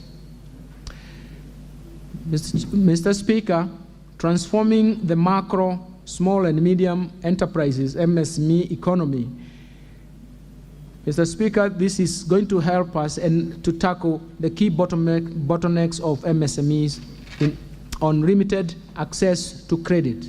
The government rolled out in November 2022 Financial Inclusion Fund, popularly known as the Hustlers Fund, with an initial target budget of 20 billion shillings in the current financial year, as an intervention to correct market failure problems at the bottom of the pyramid. This program aims to lift those at the bottom of the pyramid through structured products in personal finance that includes savings, credit, insurance, and investment. This, together with other affirmative action funds like the Youth Enterprise Fund, Women Enterprise Fund, UESO Fund, and MSME's Credit Guarantee Scheme, will increase access to affordable credit to targeted persons and sectors, and thereby increase their investment and allow for private sector-led growth. To further support MSMEs, women, and the youth of this country, I propose to the National Assembly to effect an additional budget allocation of Kenya shillings 10 billion towards the Hustlers Fund, Kenya shillings 300 million to SMEs in the manufacturing sector, Kenya shillings 182.8 million for Women Enterprise Fund, Kenya shillings 175 for Youth Enterprise Fund, Enterprise and Development Fund, and Kenya shillings 192 million to UESO Fund. These allocation will inevitably guarantee access to affordable credit to the hustlers, households, MSMEs, and therefore accord them an opportunity to make their rightful contribution to nation building. Let me turn to housing and settlement. Mr. Speaker, the cost of housing is a heavy burden to the majority of Kenyans and is the main factor driving the proliferation of slums in the country. The government's commitment is to turn the housing challenge into an economic opportunity to create quality jobs for our over 100,000 young people graduating from TVETs every year, directly in the construction sector, and also indirectly through the production of building products. This will be achieved through, among others, facilitating the delivery of 250,000 houses per annum and enabling affordable housing mortgages. To ensure success of this initiative, I propose to the National Assembly to effect budget allocation of 35.2 billion for the housing program. This includes 7.3 billion under the Kenya Urban Program, KENUP, Kenya shillings 5.5 billion to Kenya Mortgage Refinance Company for enhancement of the company's capital, as well as for on-lending to primary mortgage lenders, Kenya shillings 3.2 billion for construction of affordable housing units, as well as Kenya shillings 3.3 billion for the construction of social housing units. Other key proposed allocations to the housing, urban development and public works sector includes shillings 5.5 billion for the Kenya Informal Settlement Improvement Project Phase 2, Kenya shillings 5.2 billion for the construction of markets, Kenya shillings 932 million to the maintenance of government pool houses, Kenya shillings 1.1 billion for the construction of housing units for the National Police and Kenya prisons, Kenya shillings 637 million for the Kenya municipal programs, and Kenya shillings 150 million for the construction of footbridges, and Kenya shillings 300 million for the development of appropriate building technology. Enhancing the quality and affordable health care. Mr. Speaker, the Kenyakwanza administration is committed and determined to realize the constitutional right to health in the shortest time period by delivering a universal health care coverage USA system. This entails promoting access to quality and affordable health care through the Universal Health Care Coverage Program. Towards this end, Mr. Speaker, I propose to the National Assembly to effect budget allocation of Kenya shillings 141.2 billion to the health sector to support various programs aimed at supporting universal health care coverage. Mr. Speaker, specific proposed allocation for the various activities and programs include Kenya shillings 18.4 billion for the universal health care coverage, Kenya shillings 3.7 billion for the Kenya COVID-19 Emergency Response Project, Kenya shillings 4.1 billion for free maternity health care, Kenya shillings 5.9 billion for the managed equipment services, as well as managed equipment services, MES, as well as Kenya shillings 1.7 billion to provide medical cover for the elderly and severely disabled persons in our society.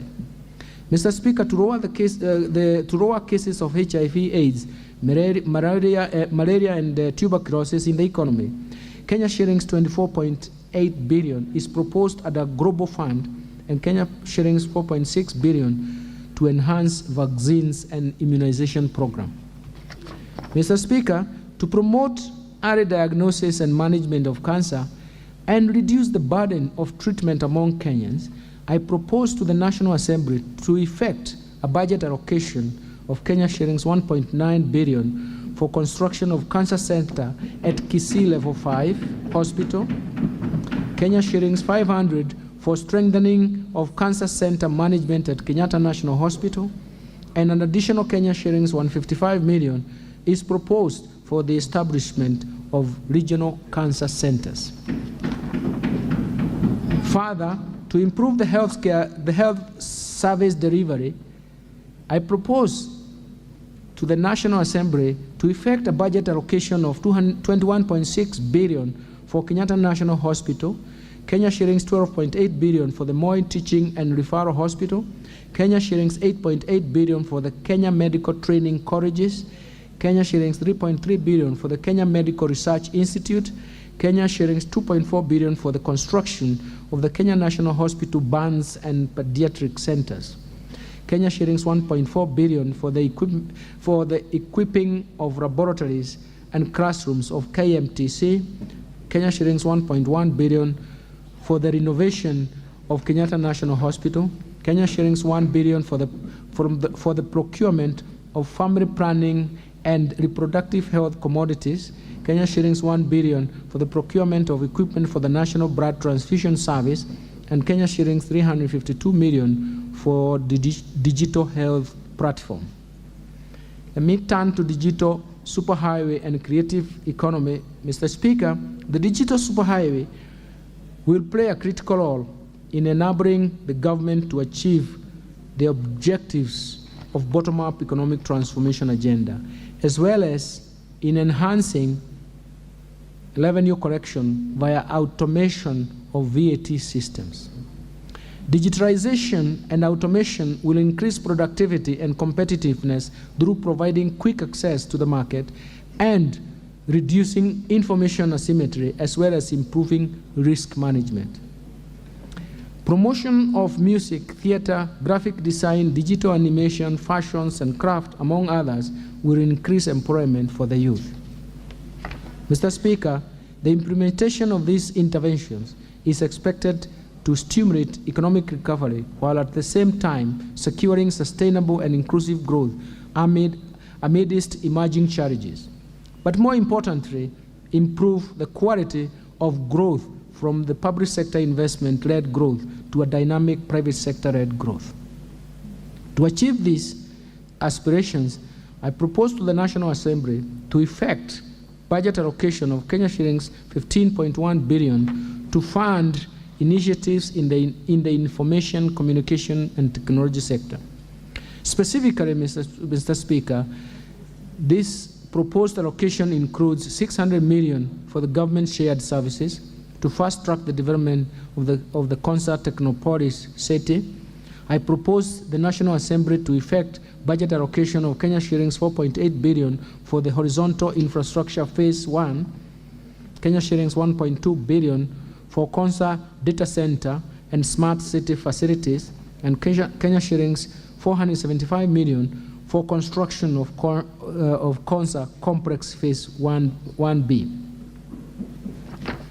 Mr. Speaker, other proposed allocations include 5.7 billion shillings for the construction of the Kenya Advanced Institute of Science and Technology at Concert Technopolis, Kenya shillings 1.3 billion for maintenance and rehabilitation of the National Optic Fiber Backbone Phase 2 expansion cable, and Kenya shillings 583 million for the maintenance and rehabilitation of the last mile county connectivity network. Mr. Speaker, having highlighted expenditures under the 5 priority sector areas of the bottom-up economic transformation agenda, I now turn to other proposed areas of expenditure in this budget that will support our path towards sustainable and resilient economic growth trajectory. First, let me turn to investing in critical infrastructure. Mr. Speaker, the government will continue to expand critical infrastructure in roads, railways, sea, and airports to create an enabling environment for economic recovery and employment creation. Towards this end, I propose to the National Assembly to effect budget allocation of Kenya shillings 244.9 billion to support construction of roads, bridges, as well as their rehabilitation and maintenance. Mr. Speaker, to expand the railway transport, I propose to the National Assembly to effect budget allocation of Kenya shillings 37.4 billion for the second standard gauge railway. For the standard gauge railway. Kenya shillings 579 million for the rehabilitation of the locomotives. Kenya shillings 889 million for the development of Nairobi Railway City to facilitate movement of goods and people. I propose to the National Assembly to allocate Kenya shillings 1.1 billion for the Nairobi Bus Rapid Transport Project and Kenya shillings 300 million for the acquisition of ferries for Lake Victoria. I have proposed to the National Assembly to effect a budget allocation of, I have also proposed to the National Assembly to effect a budget allocation of Kenya shillings 727 million for the construction and expansion of airports and airstrips, Kenya shillings 500 million for the smart driving license, and Kenya shillings 2.6 million for infrastructure development in Dongo Kudu Special Economic Zone. Mr. Speaker, to support the production of reliable and affordable energy, I propose to the National Assembly to effect budget allocation of Kenya shillings 62.3 billion. Out of this allocation, Kenya shillings 33.8 billion will cater for the national grid system, 12.1 billion will cater for rural electrification, Kenya shillings 11.4 billion will be for development of geothermal energy, Kenya shillings from 3.2 billion will be for alternative energy technologies. Let me move on to improving education outcomes, Mr. Speaker. The ultimate means of ensuring an equitable society is through investment in education as part of human capital development. For this reason, the government will continue to address inequalities in our education system so as to level the playing field for all children irrespective of their background. Mr. Speaker, to improve the education outcomes in the country, I propose to the National Assembly to effect budget allocation of Kenya shillings 628.6 billion to the education sector. Out of the proposed allocation, Kenya shillings 12.5 billion will cater for the free primary education, Kenya shillings 65.4 billion for the free day secondary education, including insurance under NHIF for secondary school students, Kenya shillings 25.5 billion for junior secondary school capitation, Kenya shillings 5 billion to support examinations fee waiver, Kenya shillings 4.8 billion for recruitment of 20,000 intern teachers, Kenya shillings 1 billion for the promotion of teachers, Kenya shillings 4.9 billion for the school feeding program, and Kenya shillings 940 million for the provision of sanitary towels. In addition, Mr. Speaker, I propose to the National Assembly to effect budget allocation of Kenya shillings 1.3 billion for training of teachers on competency-based curriculum, and Kenya shillings 400 million for the digital literacy program and ICT integration in our secondary schools. To support infrastructure development and ensure safe learning in schools, I propose to the National Assembly to effect budget allocations of Kenya shillings 6 billion for primary school and secondary schools infrastructure, including classrooms for junior secondary schools, and Kenya shillings 1.9 billion for construction and equipment of technical training institutes and vocational training centers. Further, 1.8 billion is proposed to increase access and improve the quality of technical and vocational education training programs under the East Africa Skills Transformation and Regional Integration Project.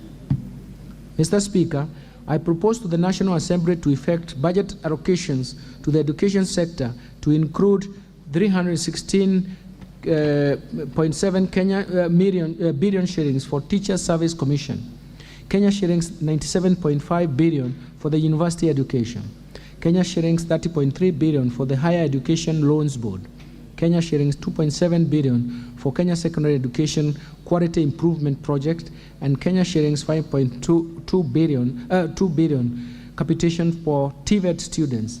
Mr. Speaker, Kenya shillings 980 million is proposed for technical vocational education training and entrepreneurship, Kenya shillings 1.5 billion for promotion of youth employment and vocational training, and 749 million for the research, science, and technology and innovation.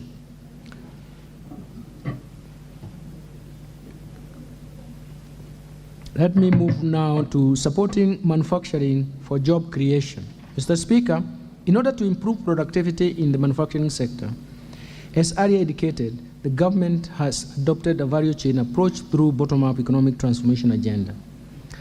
This will address bottlenecks that impede the growth of the manufacturing sector in order to create jobs and enhance the economy's competitiveness. To further promote local industries, I propose to the National Assembly to effect budget allocation of Kenya shillings 26.9 billion under the various implementing ministries, departments, and agencies. Out of this allocation, 4.7 billion will support establishment of county integrated agro-industrial parks. Kenya shillings 3 billion for construction of 6 export processing zones flagship projects. Kenya shillings 3.1 billion for supporting access to finance and enterprise recovery project. Kenya shillings 500 million for the development of special economic zones textile park in Naivasha, and Kenya shillings 1.8 billion for the construction of an effluent treatment plant at Kenaini. In addition, Mr. Speaker, in order to maximize the benefits from our cash crop, the government will make further investment towards the revival of and enhancement of output. In this respect, I propose to the National Assembly to effect budget allocation to the revitalization of the cash crops. Kenya shillings 120 million for cotton, Kenya shillings 62 million for coconut, Kenya shillings 35 million for cashew nut, and Kenya shillings 150 million for pyrethrum. Mr. Speaker, I also propose to the National Assembly to effect budget allocation of Kenya shillings 100 million for the modernization of cooperative cotton ginneries, Kenya shillings 134 million for the National Edible Oils Crop Promotion Project, and Kenya shillings 270 million for Sugar Reforms Support Project. Mr. Speaker, to equip the youth with essential internship opportunities, I propose to the National Assembly to effect budget allocation of Kenya shillings 1.5 billion for the Kenya Industry Entrepreneurship Project, the Kenya Industry and Entrepreneurship Project, Kenya shillings 300 million for the Kenya Youth Employment and Opportunities Project, Kenya shillings 332 million for the construction of industrial research laboratories, and Kenya shillings 182.9 million for the constituency industrial development centers. In addition, improving security, Mr. Chairman, the security is critical for creating a safe environment for the investment and protection of our citizens and their property. For this reason, I propose to the National Assembly to effect budget allocations for Kenya shillings 338.2 billion to support operations of the Kenya Defence Forces, the National Police Service, the National Intelligence Service, and the prison services. Mr. Speaker, the proposed allocation include 144.9 billion for the Kenya Defence Forces, Kenya shillings 98.6 billion for the National Police Service, Kenya shillings 44.3 billion for the National Intelligence Service, and Kenya shillings 31.3 billion for prison services. I have also proposed Kenya shillings 8.8 billion for the leasing of police motor vehicles. Mr. Speaker, for better equip the National Police Service, I have proposed an initial allocation of Kenya shillings 500 million for the police modernization program. Mr. Speaker, I will later be requesting this august House for enhanced funding approval once the ongoing discussions on a comprehensive police modernization program once it is concluded. In addition, Mr. Speaker, to step up war on crime and enhance support to administration of justice, I propose to the National Assembly to effect budget allocation of Kenya shillings 856 million to equip National Forensic Laboratory. Mr. Speaker, the improvement of the welfare of our disciplined forces is at the center of the Kenyakwanza administration.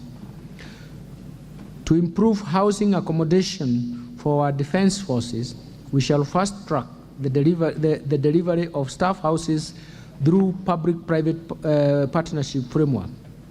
We have already around Kenya Defense Forces to retain Kenya shillings 534 million currently collected from rental income and applied towards repayment for the houses once complete.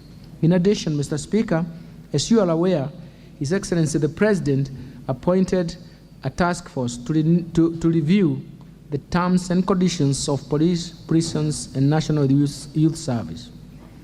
We shall be presenting a funding proposal to this House once the discussions are concluded and adopted within the government. Mr. Speaker, other proposed allocations include 2.9 billion for group personal insurance for police and prison services and Kenya shillings 5.8 billion for medical insurance for police and prison services. Mr. Speaker, I move now to protecting the vulnerable groups.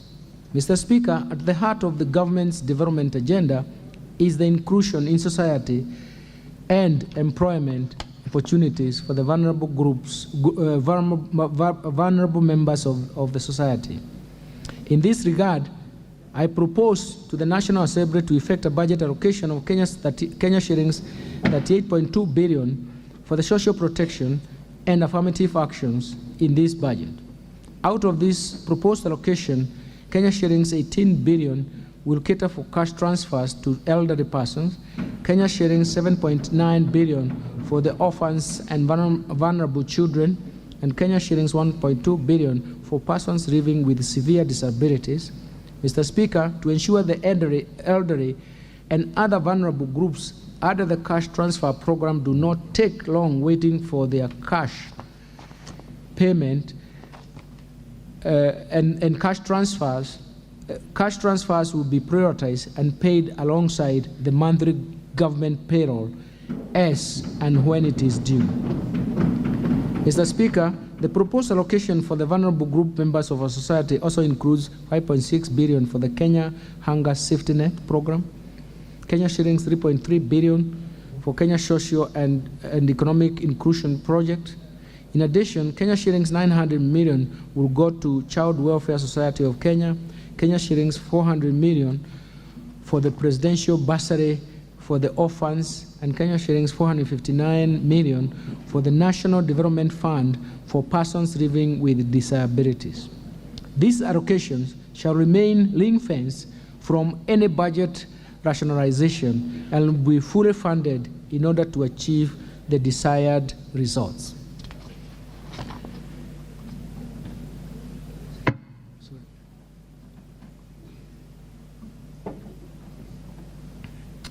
Let me turn to equity, poverty reduction, women and youth empowerment programs. Mr. Speaker, the most pressing challenge in our country at the moment is lack of job opportunities for the youth. This has been exacerbated by the hard economic times following several negative shocks explained earlier in the statement. In order to empower the youth and support businesses owned by youth and women, I propose to the National Assembly to effect budget allocation of Kenya shillings 81.9 billion for these initiatives.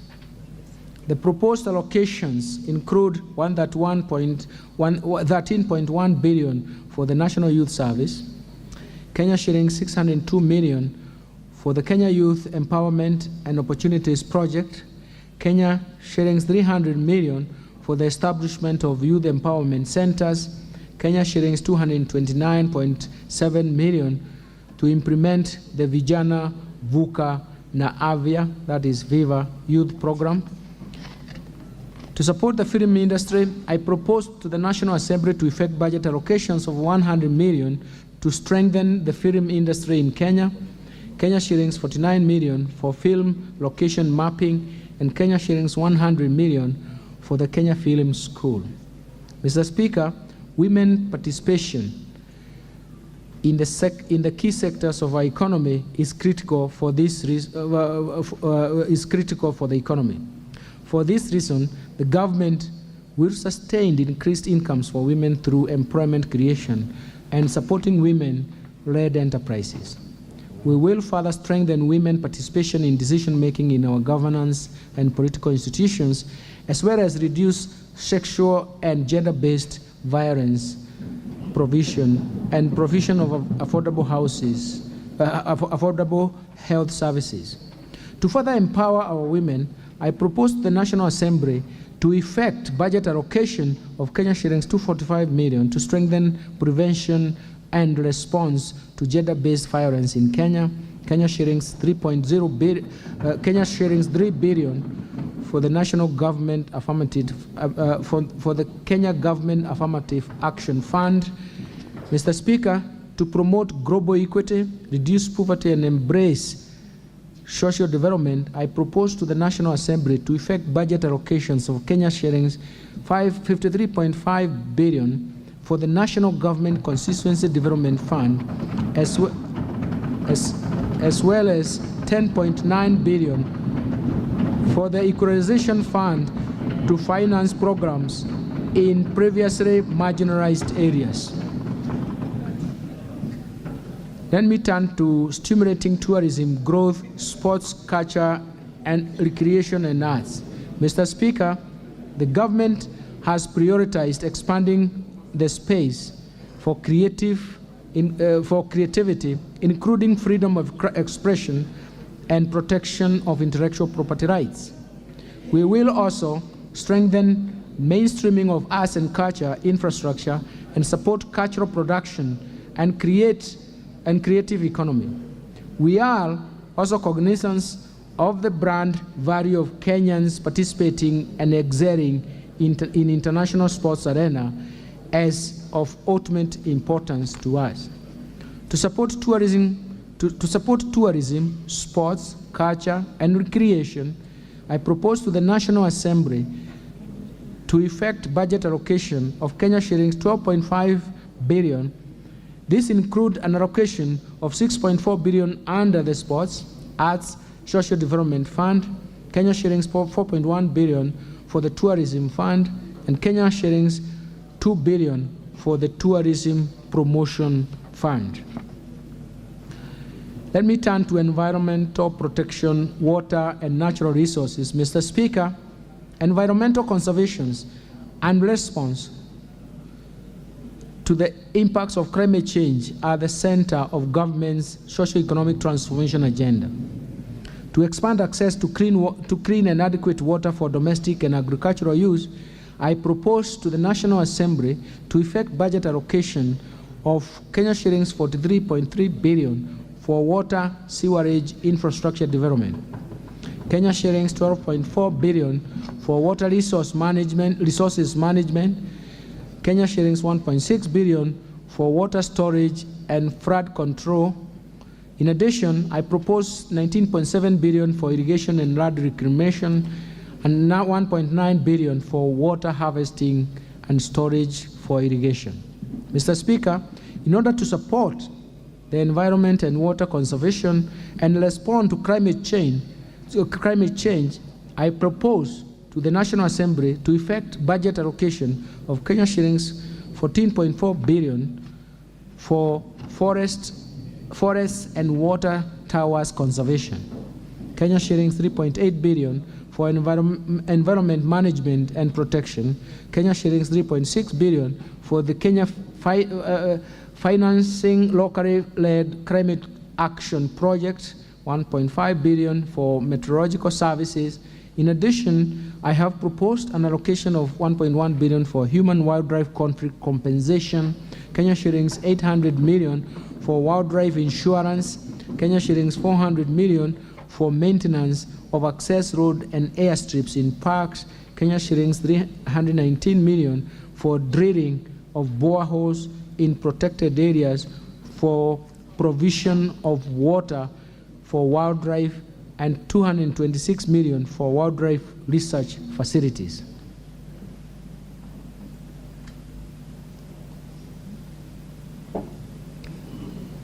Let me turn to improving governance, sustaining the fight against corruption. Mr. Speaker, the government is committed to scale up the implementation of the provisions of the 2010 Constitution, strengthen the rule of law, increase access to justice, and ensure respect of human rights. Mr. Speaker, to enhance good governance and scale up fight against corruption, I propose to the National Assembly to effect the budget allocation of Kenya shillings 3.9 billion for Ethics and Anti-Corruption Commission, Kenya shillings 3.6 billion for the Office of the Director of Public Prosecutions, Kenya shillings 8 billion for the Criminal Investigation Services, and Kenya shillings 8.0 billion for the Office of the Auditor General. In addition, to embrace the oversight and legislative role of Parliament and access to justice, I propose to the National Assembly to effect budget allocation of Kenya shillings 41 billion for the Parliament and Kenya shillings 23.2 billion for the judiciary. Completion of planned projects, Mr. Speaker, in order to ensure the value for money and timely realization of budgets of benefits accruing from budgetary allocation and implementation of planned projects, ministries, departments, and agencies have identified projects for completion in the course of the financial year. The projects will be fast-tracked and protected from any adjustment. The National Assembly is requested to support this endeavor as this is consistent with the resolution of this House. Transfer of national government to county governments, Mr. Speaker. The county governments will receive a proposed allocation of 385.4 billion as equitable share for the financial year 2023-2024. This is 23% of the financial year 2019-2020 shareable revenue, which is the most recent audited and approved revenue by the National Assembly. This is above the minimum threshold required under Article 203, Section 2 of the Constitution. In addition, the county equitable share, the county governments will receive additional conditional and unconditional allocations amounting to 56.7 billion. This brings total allocation to the county governments in the financial year 2023-2024 to Kenya shillings 442.1 billion. Part of this include 425 million for the transfer of library services being a devolved function. Kenya shillings 2.9 billion as outstanding mineral royalties share to 32 county governments as stipulated in the Mining Act 2016, a consolidated grant of 100 million Kenya shillings per county for the aggregated industrial parks program, which is meant to assist the farmers in the value addition and market access for their products. Let me turn to Equalization Fund, Mr. Speaker. In line with the Article 2004, Section 1 of the Constitution of Kenya, Kenya shilling 7.9 billion has been allocated under the Equalization Fund in the financial year 2023-2024. This represents 0.5% of the financial year 2019-2020 revenue, which is the most recent audited and approved revenue by the National Assembly. Mr. Speaker, in addition to this, we have allocated 3 billion to cater for part arrears for the previous years, bringing the total allocation under the Equalization Fund to 10.9 billion shillings. Let me turn to transfer of functions between national government and county governments. Mr. Speaker, the National Treasury and Economic Planning, in collaboration with the Council of Governors and other institutions, developed a draft registration to operationalize Article 187 and Article 189 of the Constitution.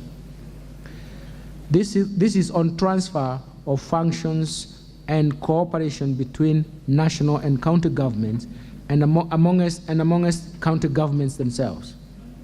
The proposed registration has gone through public participation with the county government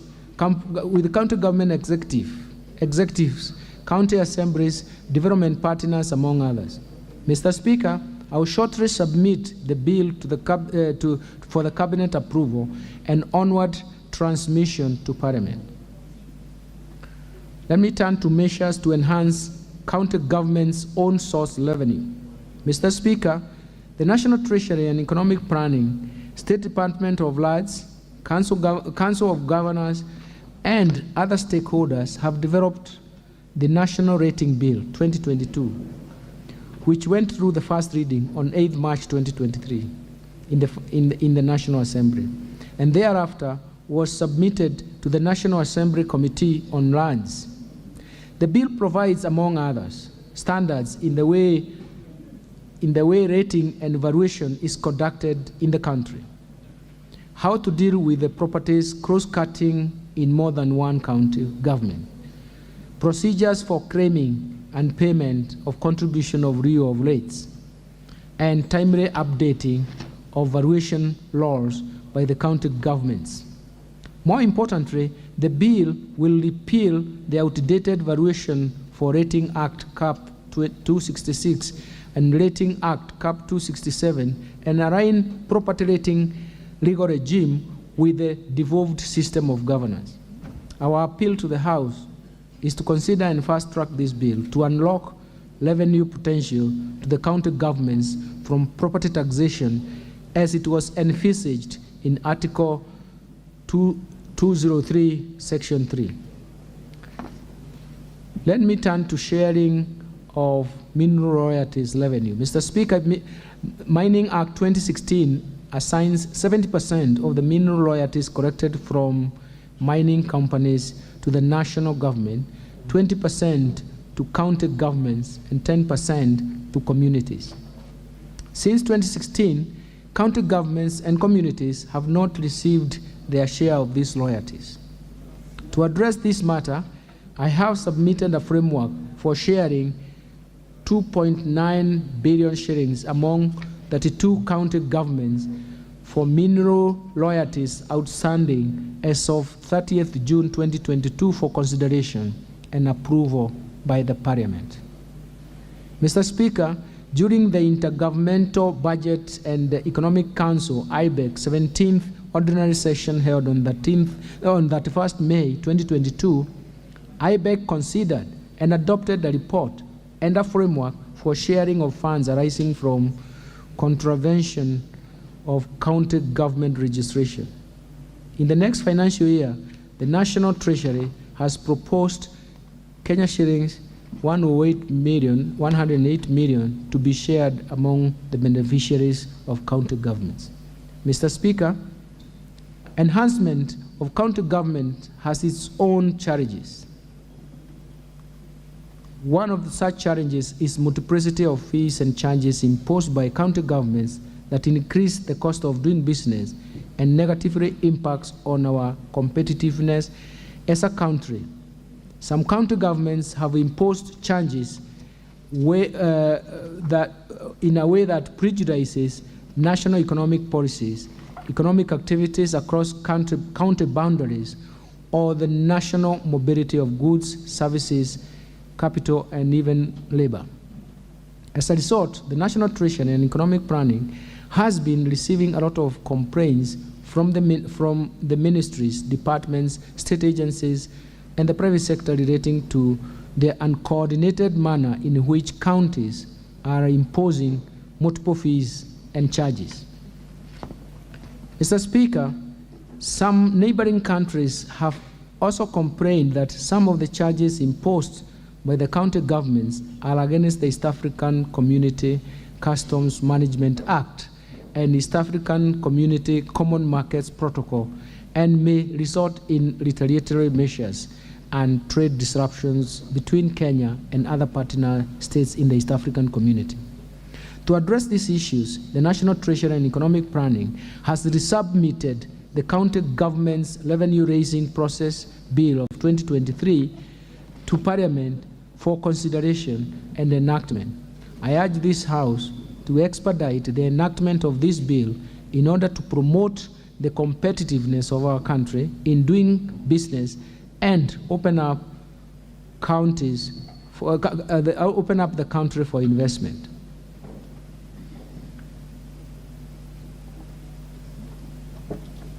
Mr. Speaker, I now turn to taxation measures. Mr. Speaker, I will now turn to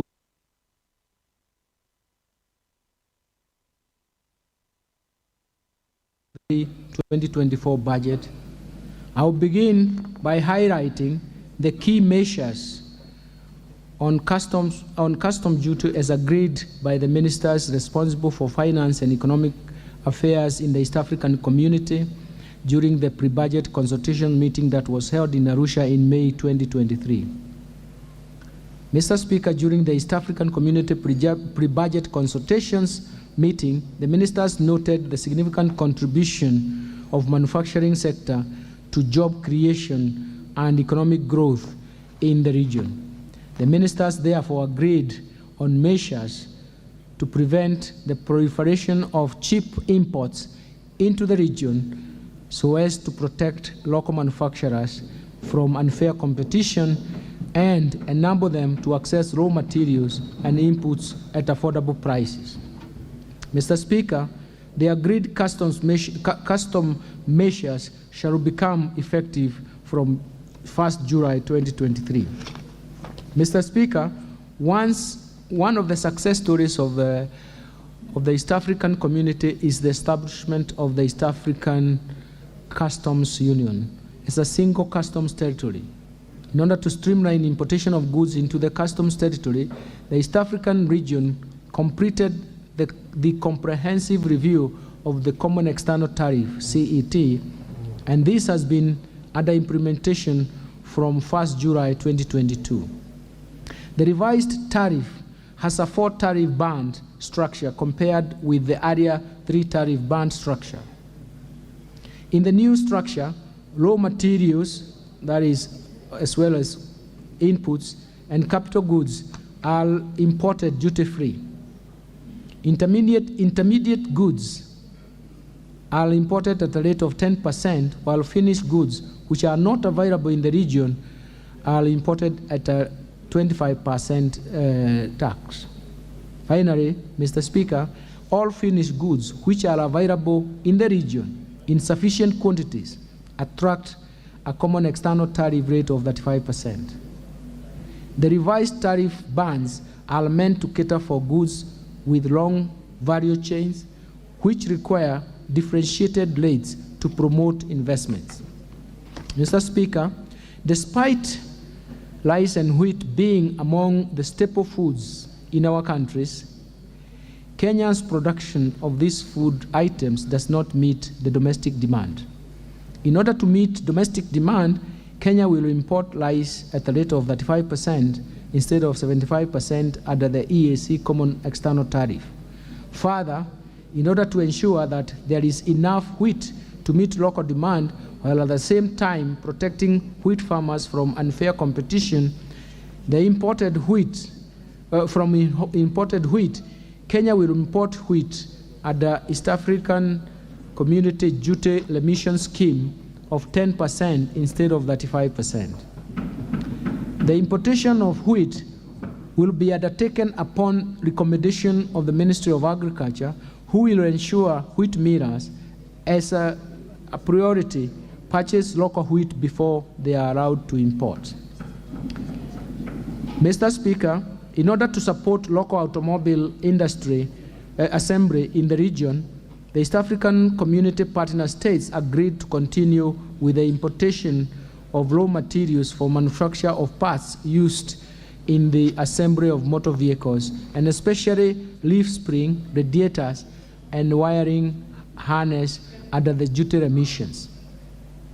In addition, the region agreed to extend importation of completely knocked down kits for assembly of motorcycles at 10% under the duty remission, as the region awaits the finalization of the East African Community Assembly regulations. Mr. Speaker, Kenya has suffered capacity to manufacture various products in the metal and allied subsector, thus providing employment opportunities to many Kenyans, thus failing to provide employment to so many Kenyans. In order to continue safeguarding this sector, the East African community ministers agreed that imported iron and steel products shall continue attracting a duty rate of 35% with the corresponding specific rates for a further 1 year for Kenya. Mr. Speaker, our hardworking farmers are capable of producing enough food to satisfy domestic demand. In particular, local demand for most vegetable products has been adequately served by our farm produce over the years. To protect these farmers from cheap imports, Kenya has been around to extend the import duty rate of 35% in addition to the specific import duty rates on vegetable products for a further 1 year.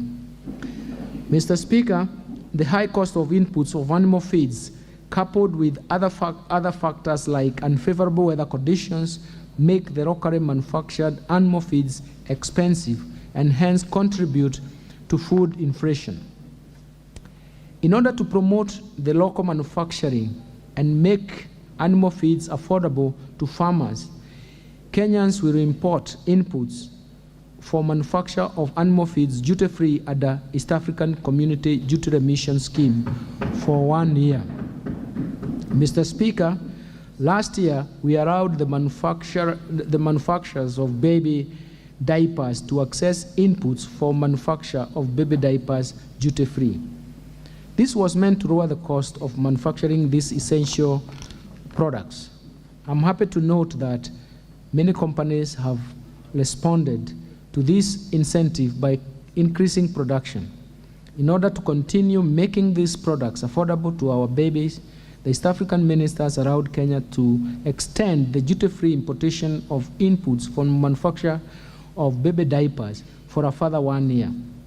Moreover, to protect these manufacturers from competition from imported products, the region allowed Kenya to extend charging imported baby diapers at a rate of 35% for a further 1 year.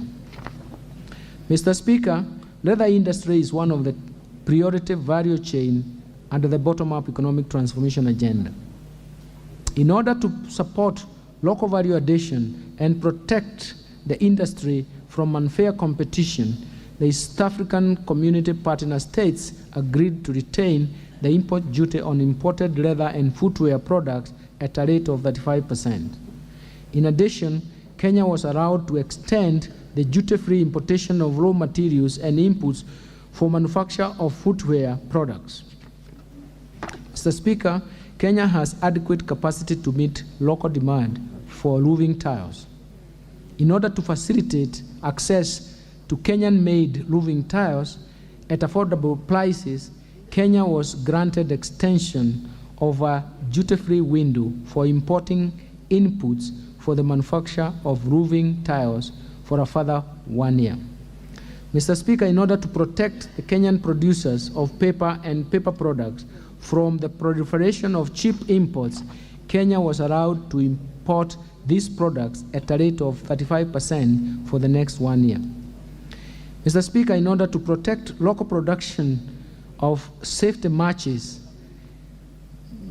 particle boards, plywoods, among other goods of timber, Kenya was allowed to extend charging of specific rates of import duty in addition to a developerment duty ranging from US $120 per metric ton to US $200 per metric ton on these goods.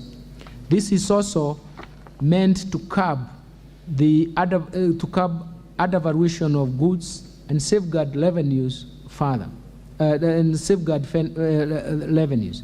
Further, Kenya was allowed to charge a rate of 45% on imported furniture in order to protect local manufacturers and producers.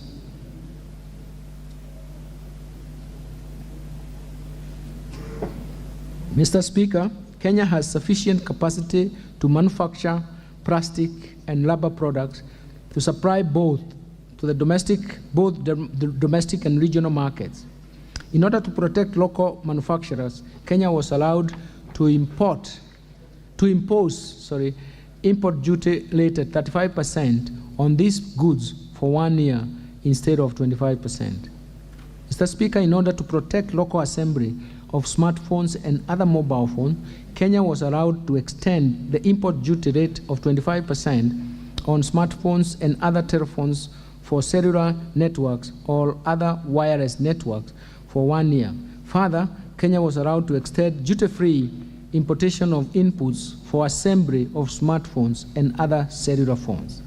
Mr. Speaker, Kenya has capacity to produce billets for manufacture of wire rods and other similar products to meet the local demands. In order to protect the local manufacturers of these goods, Kenya was allowed to charge an import duty of 10% on billets. Mr. Speaker, I now turn to tax measures proposed in the Finance Bill 2023. Let me start off with amendments to the Value-Added Tax 2013. Mr. Speaker, I now embark on measures proposed under the Value-Added Tax 2013. Mr. Speaker, the high cost of liquefied petroleum gas, LPG, contributes to the escalating cost of living and continued use of firewood and charcoal, which negatively affects our forest cover. In order to make LPG affordable and promote its uptake, as well as encourage the use of clean sources of energy, I am proposing to the National Assembly to zero-rate VAT on LPG. Mr. Speaker, currently, exported services are subject to VAT at the rate of 16%. This has caused an increase in the cost of exported services, hence affecting the competitiveness of our services in the global market. In order to increase competitiveness and encourage exportation of taxable services, I propose to the National Assembly to remove VAT on exported taxable services. Mr. Speaker, currently, tea purchased for local value addition, either from the factories or tea auction centers, is vatable, affecting the cash flow of the tea exporters. In order to encourage local value addition of our tea, I propose to the National Assembly to remove VAT on tea purchased from factories or tea auction centers for value addition and subsequent export. This will improve the cash flows of tea exporters involved in local value addition. Mr. Speaker, currently helicopters, airplanes, and other aircrafts are unladen and other aircrafts of unladen weight not exceeding 2,000 kilograms are subject to VAT. Further, some spare parts of tariff numbers 8803 are expressly exempt from VAT. However, VAT exemption on any other aircraft spare parts imported by aircraft operators, all persons engaged in the business of aircraft maintenance is contingent upon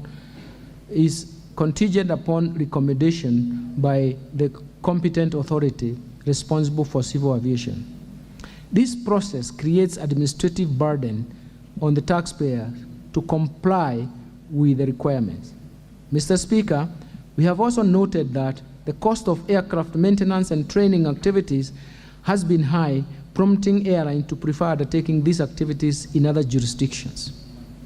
In order to ease the process of VAT exemption on aircraft spare parts and encourage investment in this area, I propose to the National Assembly to remove the VAT on all aircraft simulators for training our pilots and aircraft spare parts. This proposal to expressly exempt from VAT on all aircraft and spare parts of Chapter 88 will spur the growth in the aviation sector and reduce the administrative burden of accessing its VAT exemption. Mr. Speaker, the international best practices is to charge VAT on all goods and services, and especially those that have undergone some form of processing. This is not the case in our VAT regime, as some of the goods have undergone some processing, are also exempt from VAT, while others are zero-rated. This has impacted on the tax expenditures. In order to bring down the tax expenditures and also align with the international best practices, I propose to the National Assembly to rationalize goods and services in the first and the second schedules of the VAT Act by transferring some goods and services from zero rating to exempt status and from exempt status to taxable at the standard rate. Mr. Speaker, over the years, the petroleum products have received preferential tax treatment, gradually transitioning from exempt status in 2013 to 2018, and 8% at VAT from 2019 to date. This is irrespective of the fact that suppliers of petroleum products claim other input tax at the general rate of 16%, which means that the government has been sharing the burden of the input tax with business by subsidizing the difference of the general rate of 16% and the preferential rate of 8%. As a result, these practices and outcomes, the oil marketers have been in perpetual credit position and not paying VAT to the exchequer. This practice is discriminatory, and as business in other sectors of the economy bear the input tax by recovering the same from output VAT charged on the final consumer. Mr. Speaker, on reviewing the VAT rate on petroleum products to the standard rate, such business would at the onset recover the VAT credits that they have been carrying forward over the years, and government would end up correcting the VAT after some time. Mr. Speaker, if the anomaly is not corrected at the earliest stage, the buildup of credits will continue to increase, and should the government seek to charge VAT at the standard rate in the future, it would take years for the government to collect the much needed revenue from this sector, since the credits have to be exhausted before businesses start paying VAT. The continued practice by government to subsidize cost of fuel by levying a preferential rate of 8% distorts the market, yet the economy should be operating on the principles of demand and supply. Mr. Speaker, in this respect, I propose to the National Assembly to amend the VAT Act to remove the preferential rate on the petroleum products so that the products will be subject to the standard VAT at 16%. Mr. Speaker, the brew economy remains largely untapped despite its huge potential. This is particularly due to low investments in maritime activities over the years. In order to spur investment and attract international sea freight in this sector, I propose to the National Assembly to zero-rate inbound international sea freight offered by registered persons. The government will continue exploring ways of providing more incentives to promote investment in this sector.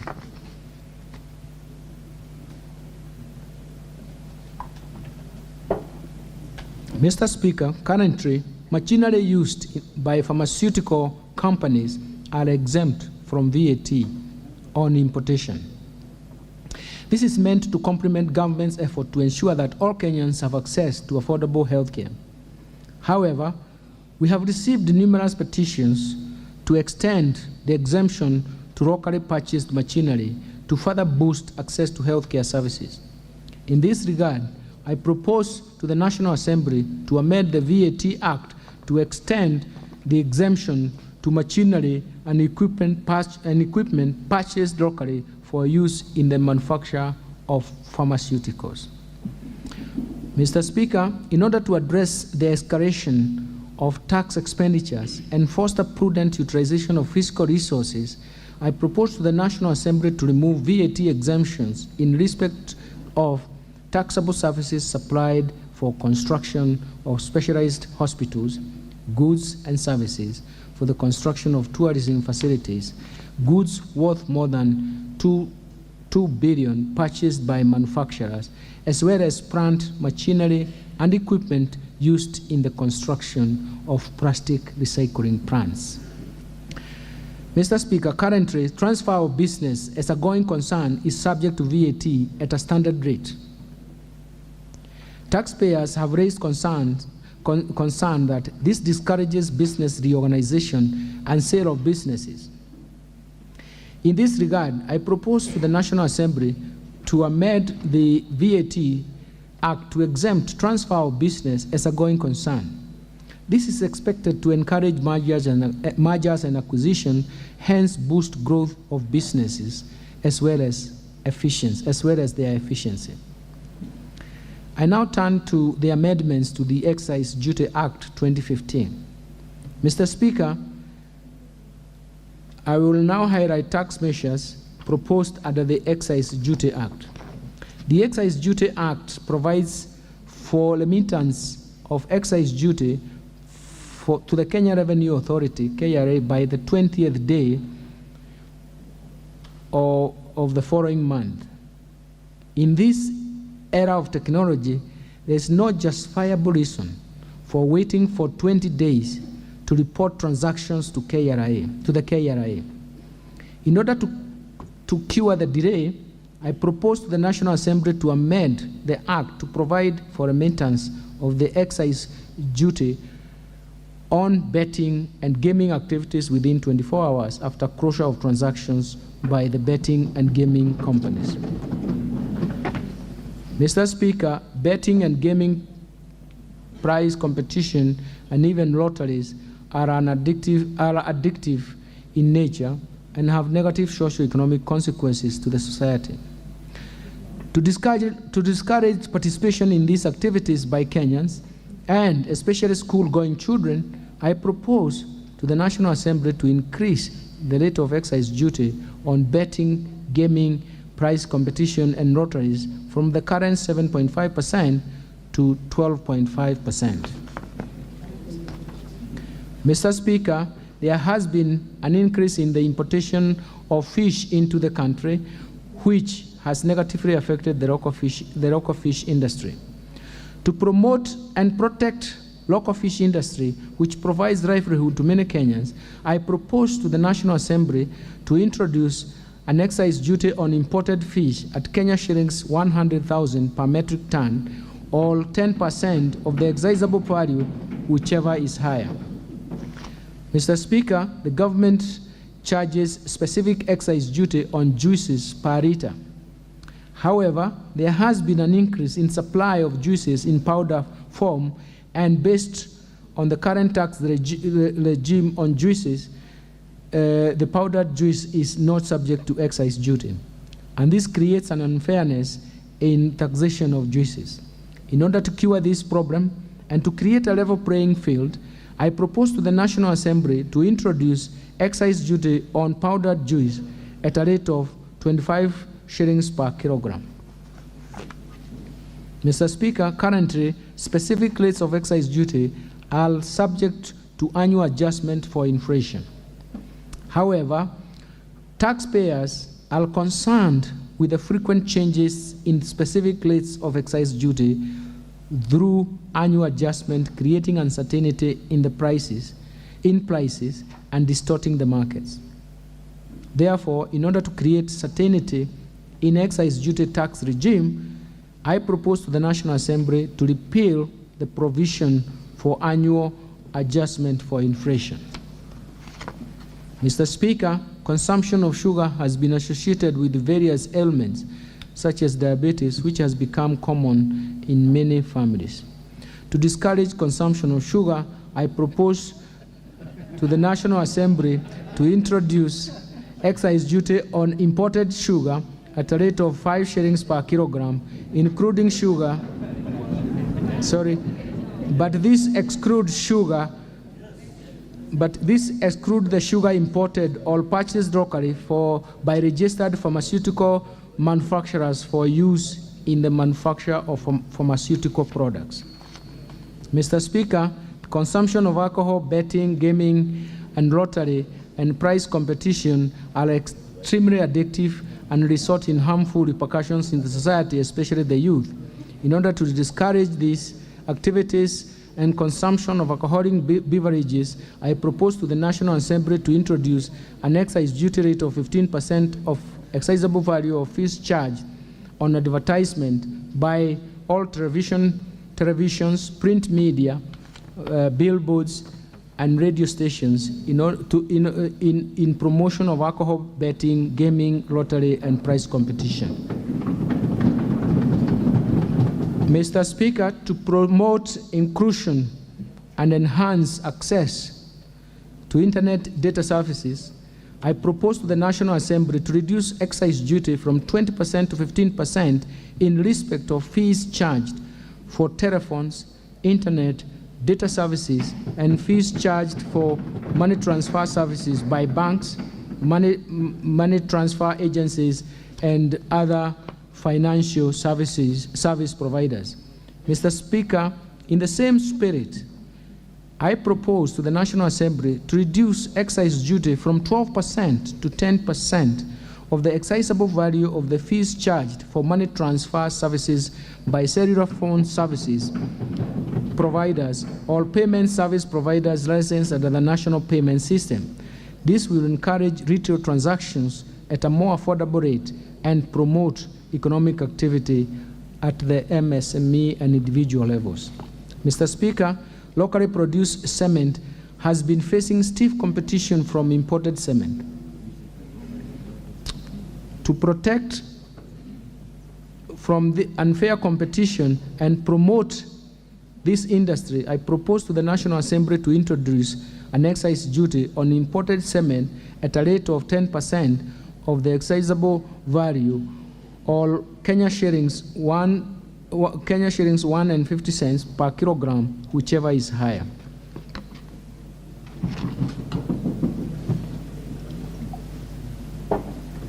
Mr. Speaker, there has been an increase in the importation of furniture, especially office furniture, which has negatively affected the local carpenters and artisans, considering that there is enough local capacity to make furniture.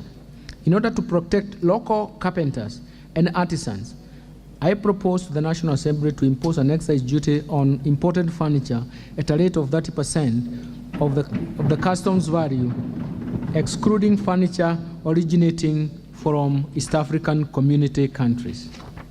Mr. Speaker, Kenya has sufficient local capacity to produce paint, varnishes, and lacquers. However, proliferation of cheap imports has reduced competitiveness of locally produced paints, varnishes, and even all the other products associated. To protect the local paint manufacturers, I propose to the National Assembly to introduce excise duty at the rate of 15% of the excisable value of imported paints, varnishes, and similar products. I now turn to amendments to the Income Tax Act. Mr. Speaker, let me highlight the proposed changes under the Income Tax Act. The current interest deduction restriction based on earnings before interest, taxes, depreciation, and amortization was introduced in 2021 to discourage tax planning. This restriction currently applies to both local and foreign financial institutions.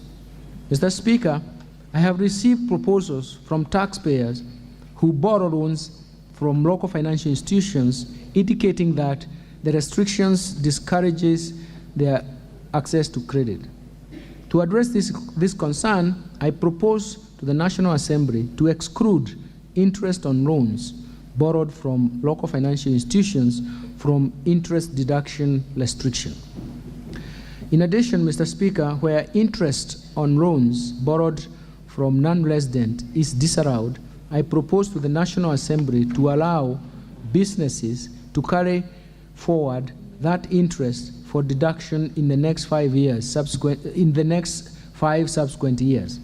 This will align to the international best practice. Mr. Speaker, in 2016, the government introduced simplified tax regimes, the tax regime that requires landlord to pay tax on residential rental income at the rate of 10% per month. In order to enlarge compliance and encourage more landlords to pay tax under this regime, I propose to the National Assembly to reduce the tax rate for this regime from 10% to 7.5% per month. Mr. Speaker, in order to support startup companies, I propose to the National Assembly to amend the Income Tax Act to defer the taxation of gains on shares offered to employees in lieu of their salaries in a startup company for 5 years, all till the date employment ceases, all till the date of sale of the shares, whichever comes earlier. Mr. Speaker, upon retirement, most senior citizens have no access to medical cover and spend their literal savings on healthcare services. In order to encourage employees save for their post-retirement needs, I propose to the National Assembly to provide tax relief of 15% of the contributions to a post-retirement medical fund, or Kenya shillings 5,000 per month, whichever is lower. In addition, Mr. Speaker, I propose to the National Assembly to exempt from income tax the investment income earned by post-retirement medical fund. This will reduce the pressure on the government expenditure on the medical care and accord the retirees access to dignified health care. Mr. Speaker, we have noted that family members have been using exemption from capital gains tax on transfer of property between related persons as an avenue to reduce their tax liability. In order to remedy the situation, I propose to the National Assembly to change the base of capital gains tax from the sale of property to be the original cost before the transfer to the family member in instances where a property is transferred to a third party within a period of less than 5 years. Mr. Speaker, despite the advantages brought about by the digital platform, the transactions usually conducted under the platforms are not in the tax net. I propose to the National Assembly to introduce a digital asset tax at a rate of 3% on the value of the digital asset transferred or exchanged. Mr. Speaker, to further create equity and fairness, I propose to the National Assembly to introduce withholding tax at the rate of 5% of the gross payment in respect of digital content monetization. This will apply to incomes generated through media and digital platforms. Mr. Chairman, currently, non-residents pay withholding tax on payments in respect to sales, promotion, marketing, and advertising services. In order to harmonize taxation treatment for residents and non-resident and ensure equity, I propose to the National Assembly to introduce withholding tax on the same services to residents at the same rate of 5% of gross amount. Mr. Speaker, resident companies currently pay 30% of corporate tax, while non-resident with permanent establishment pay 37.5% of their gains on profit. This creates an impression that Kenya discriminates between residents and non-residents. In order to harmonize taxation treatment for residents and non-residents companies, I propose to the National Assembly to reduce the corporate tax rate for non-residents from 37.5% to 30%. Further, in order to ensure that there is level playing field, I propose to the National Assembly to introduce tax on repatriated profits at a rate of 15%, which is equal to the rate charged on dividends paid to non-residents. Mr. Speaker, businesses deduct diminution value of implements, utensils, or even similar articles used in the production process over a period of 3 years in determination of the taxable profits. But in order to increase working capital for the businesses, I propose to the National Assembly to amend the Income Tax Act to provide 100% investment deduction of the value of these items in the first year of use. Mr. Speaker, in 2020, the government implemented various measures to cushion businesses from adverse effects of the COVID-19 pandemic. This included providing tax incentives during the period. With easing of the COVID-19 pandemic and recovery of businesses, I propose to the National Assembly to lower the upper thresholds for turnover tax from 50 million to 25 million and retain the lower threshold of Kenya shillings 1 million. In addition, I propose to the National Assembly that the turnover tax rate for this sector to be at 3%.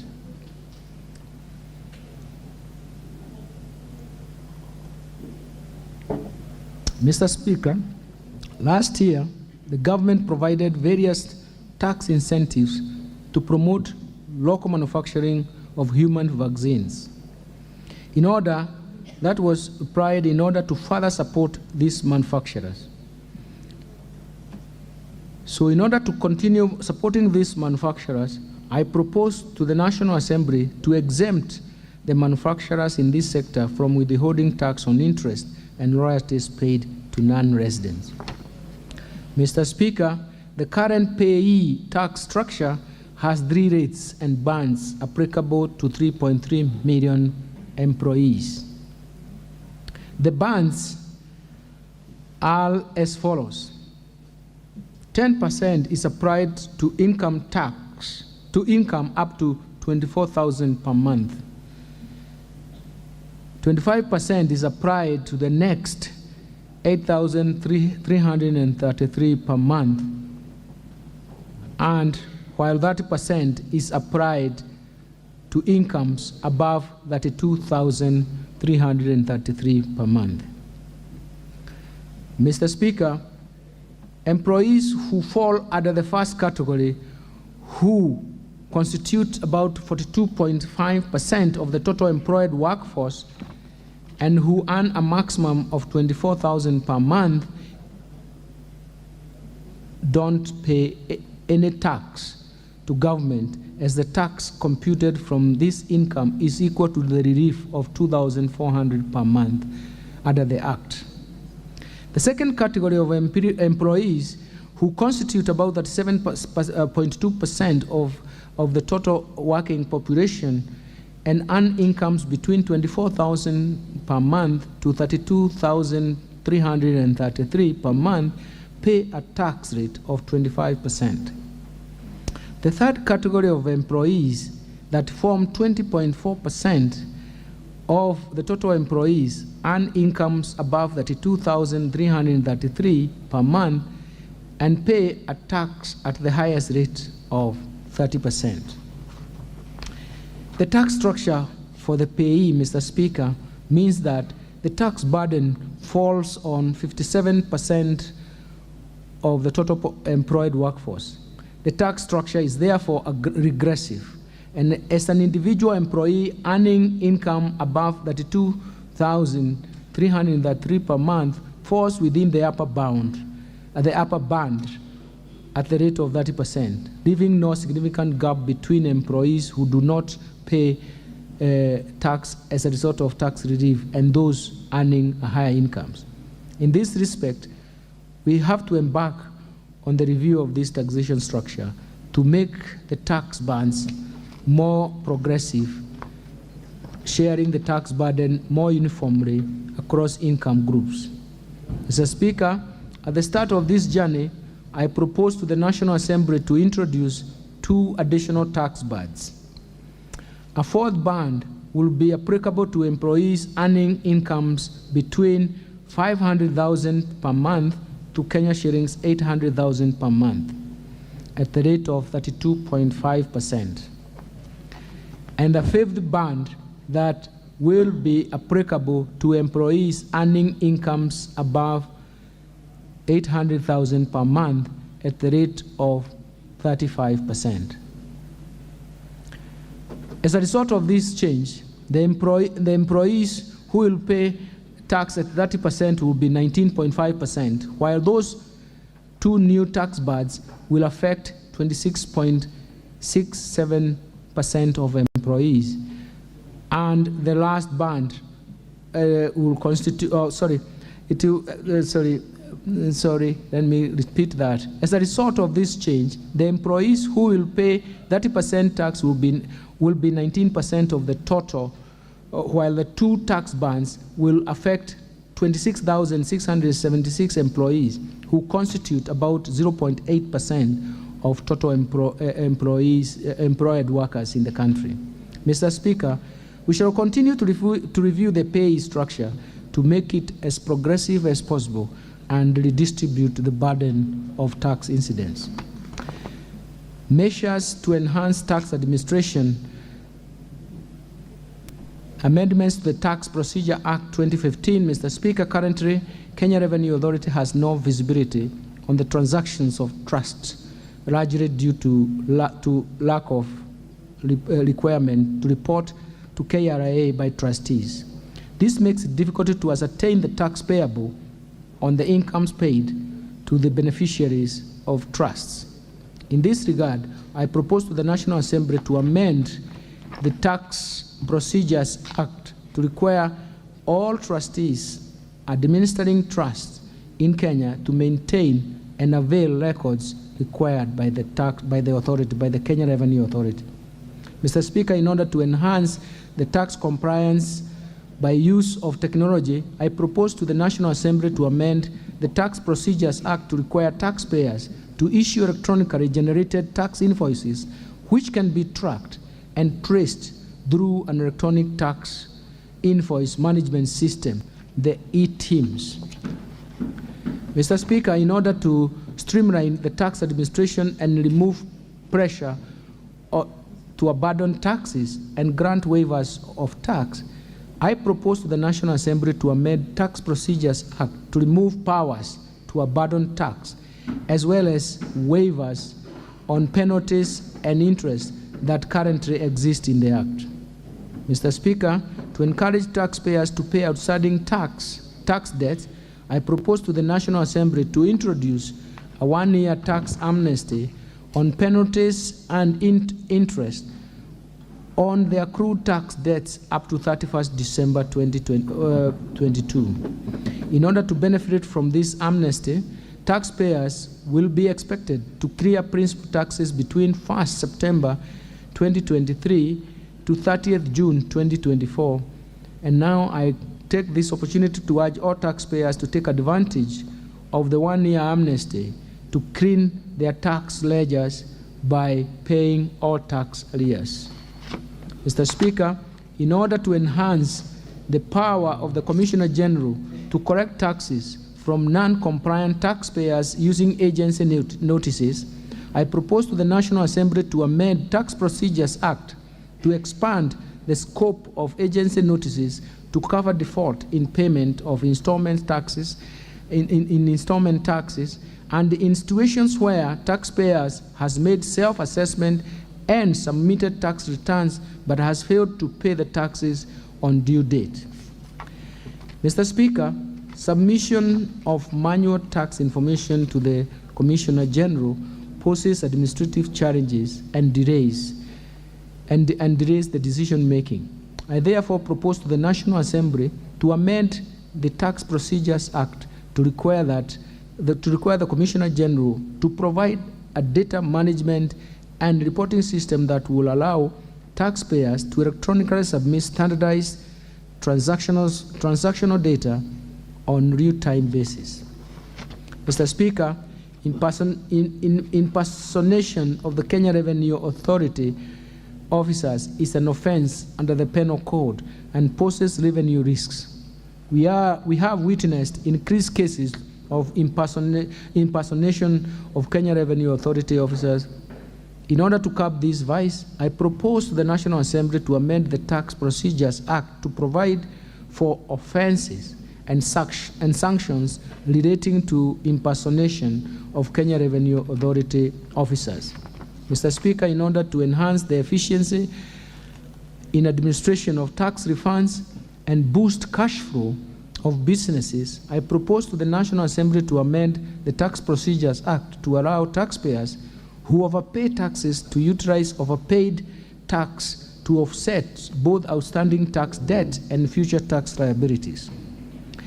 In addition, I propose to the National Assembly to amend the Tax Procedures Act to provide an additional 30 days for the determination of complex tax cases.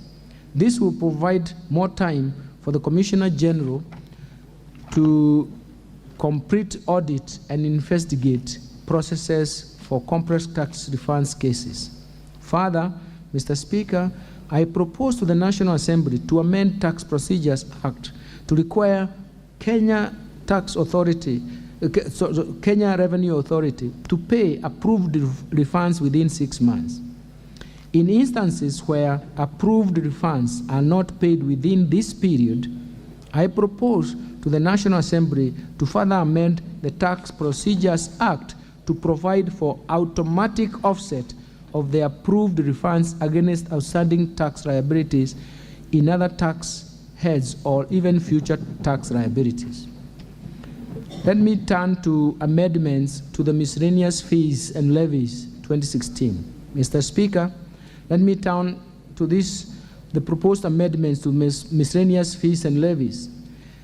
I had earlier stated that the government is committed to lower cost of liquefied petroleum gas, LPG. In addition to removal of VAT on LPG, I propose to the National Assembly to remove import declaration fees, IDF, and railway development levy on LPG. Mr. Speaker, the Kenya Defence Forces and the National Police Service are exempted from import declaration fees and railway development levy in respect to equipment, machinery, motor vehicles for their official use. However, this does not extend to other goods for official use, such as material supplies. In this regard, I propose to the National Assembly to extend the exemption to all goods purchased or imported for official use by the Kenya Defence Forces and the National Police Service. Mr. Speaker, the aviation sector is critical in supporting tourism and transportation of passengers and cargo. Currently, some aircrafts and parts of the aircraft are exempt from import declaration fees, IDF, and railway development levy, RDL. To further support this industry, I propose to the National Assembly to extend the exemption to cover all aircraft, helicopters, aircraft engines, and aircraft spare parts. Mr. Speaker, currently the imported goods are subject to import declaration fee at the rate of 3.5% and railway development levy at the rate of 2%. On the other hand, raw materials and inputs imported by registered manufacturers are subject to a lower rate of 1.5% for both import declaration fee and railway development levy.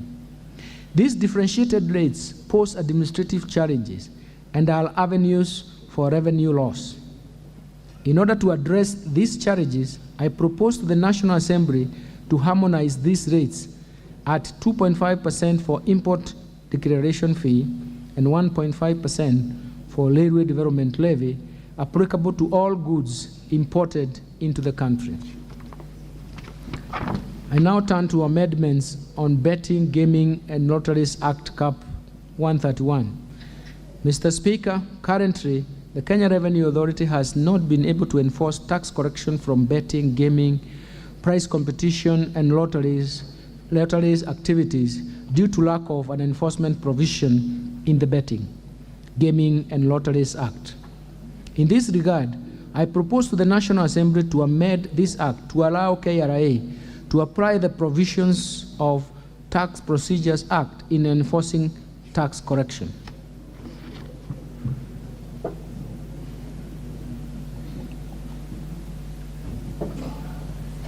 Let me now turn to amendments to the Employment Act. Mr. Speaker, in order to provide funds for the development of affordable housing and associated social and fiscal infrastructure, as well as the provision of affordable home financing strategy, I propose to the National Assembly to introduce an affordable housing levy through an amendment of the Employment Act 2007 to provide a monthly levy payable by the employer and the employee at 1.5% per month for an employee's gross monthly salary. Mr. Speaker, given that the construction industry is labor intensive, we expect every housing unit constructed will create new jobs, both direct and indirect, among the professionals, youth, MSMEs in general, along the production value chain of affordable housing. In order to support enterprises and businesses operating in the special economic zone, Mr. Speaker, through government support, the special economic zone and export processing zone continue to position our manufacturing sector at a pace as pace setters in the region through exports and manufactured goods. Presently, Mr. Speaker, the goods sold from these zones to the domestic market are subjected to import duty and other applicable taxes similar to goods imported from outside the East African Community region. This taxation does not differentiate whether the inputs or raw materials used to produce such goods originate from the customs territory or from outside the customs territory. In order to enhance the market access, I propose to the National Assembly to amend the Export Processing Zone Act and the Special Economic Zone Act to exempt from import duty goods produced from the Special Economic Zone and Export Processing Zone that use inputs or raw materials originating from the customs territory when sold into the domestic market. This will encourage enterprises operating in the zones to purchase raw materials or even inputs from the domestic market. Mr. Chairman, in conclusion, Mr. Speaker, in conclusion, it is clear that Mr. Speaker,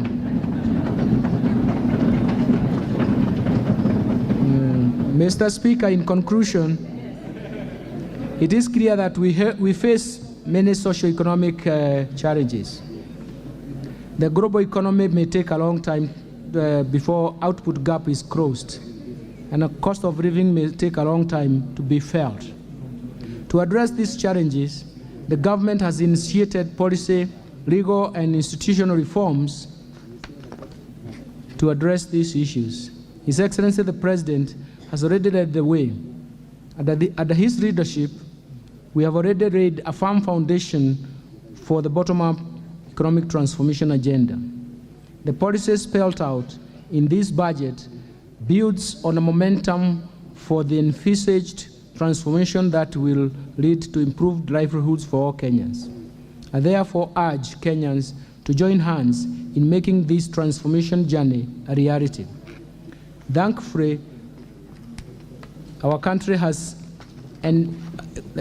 is endowed with the necessary resources and human capital to confront the contemporary economic and social challenges and create a momentum for not only a higher and sustainable but also inclusive growth trajectory but also create decent jobs, reduce poverty significantly.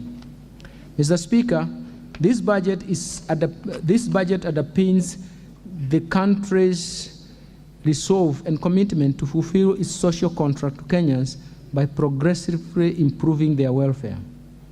At this point, Mr. Speaker, allow me to express my sincere gratitude to His Excellency the President, Dr. William Samoei Ruto, the President of the Republic of Kenya, and the Commander-in-Chief of Defense Forces, and His Excellency the Deputy President, His Honorable Mr. Rigathi Gachagua, for their counsel, guidance, and support during the entire process of laying foundation for the bottom-up economic transformation agenda and finalizing this budget.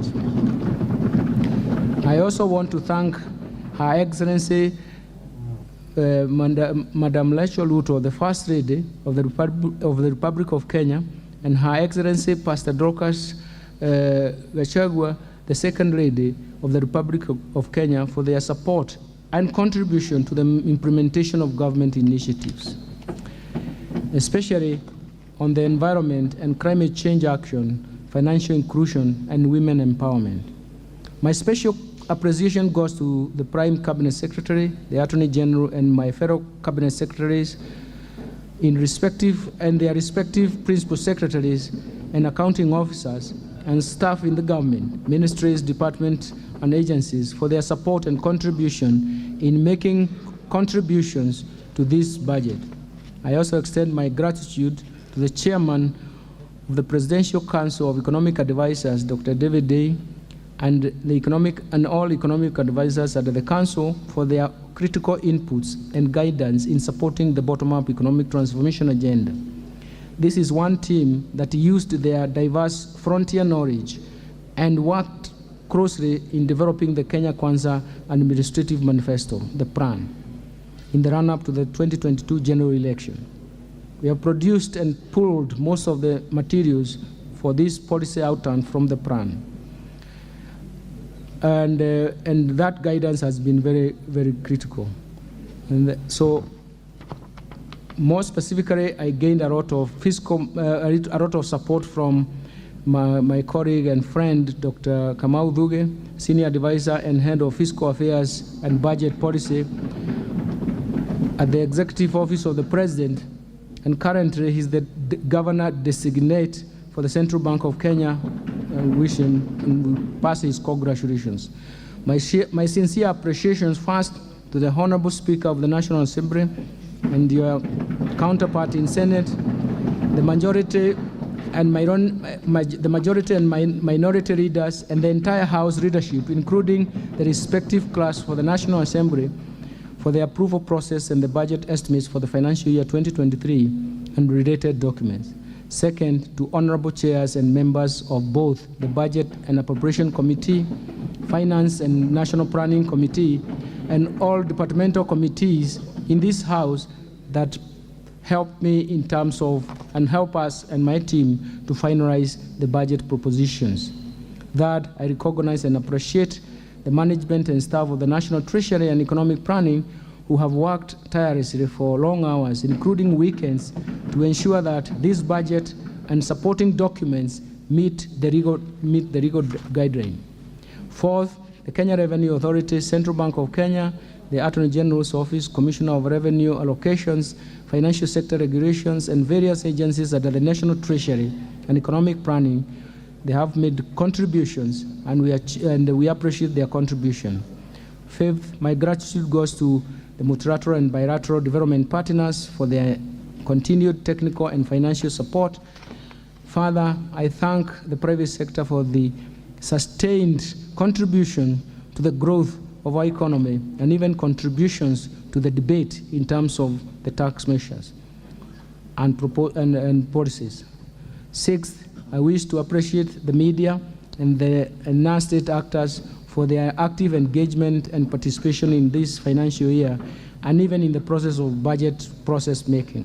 Mr. Speaker, I remain immensely grateful to my family for their support and inspiration as I execute my duties as the Cabinet Secretary for the National Treasury and Economic Planning since the appointment, and Finally, Mr. Speaker, my utmost gratitude goes to all Kenyans for their contributions, proposals, and suggestions we received during the finalization of the budget.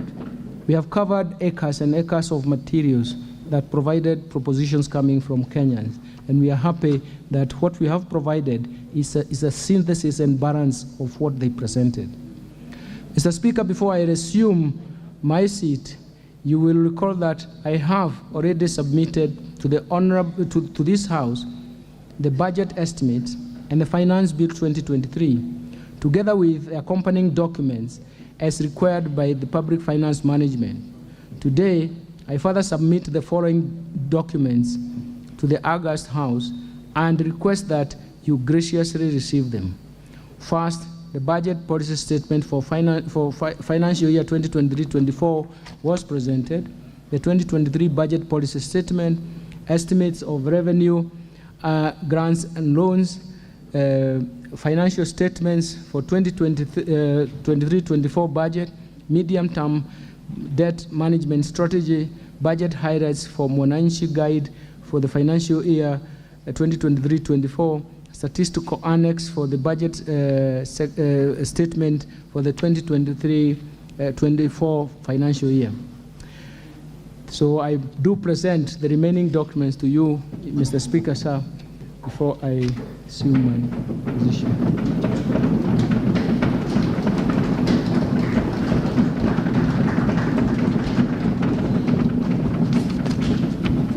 Thank you, Your Honorable Speaker.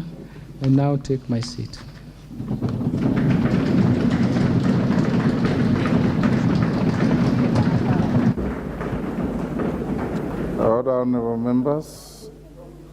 Honorable members, I wish to thank the Cabinet Secretary for the National Treasury for ably making a public pronouncement of the budget policy highlights for the national government for the financial year 2023-24 and the medium term and the revenue raising measures.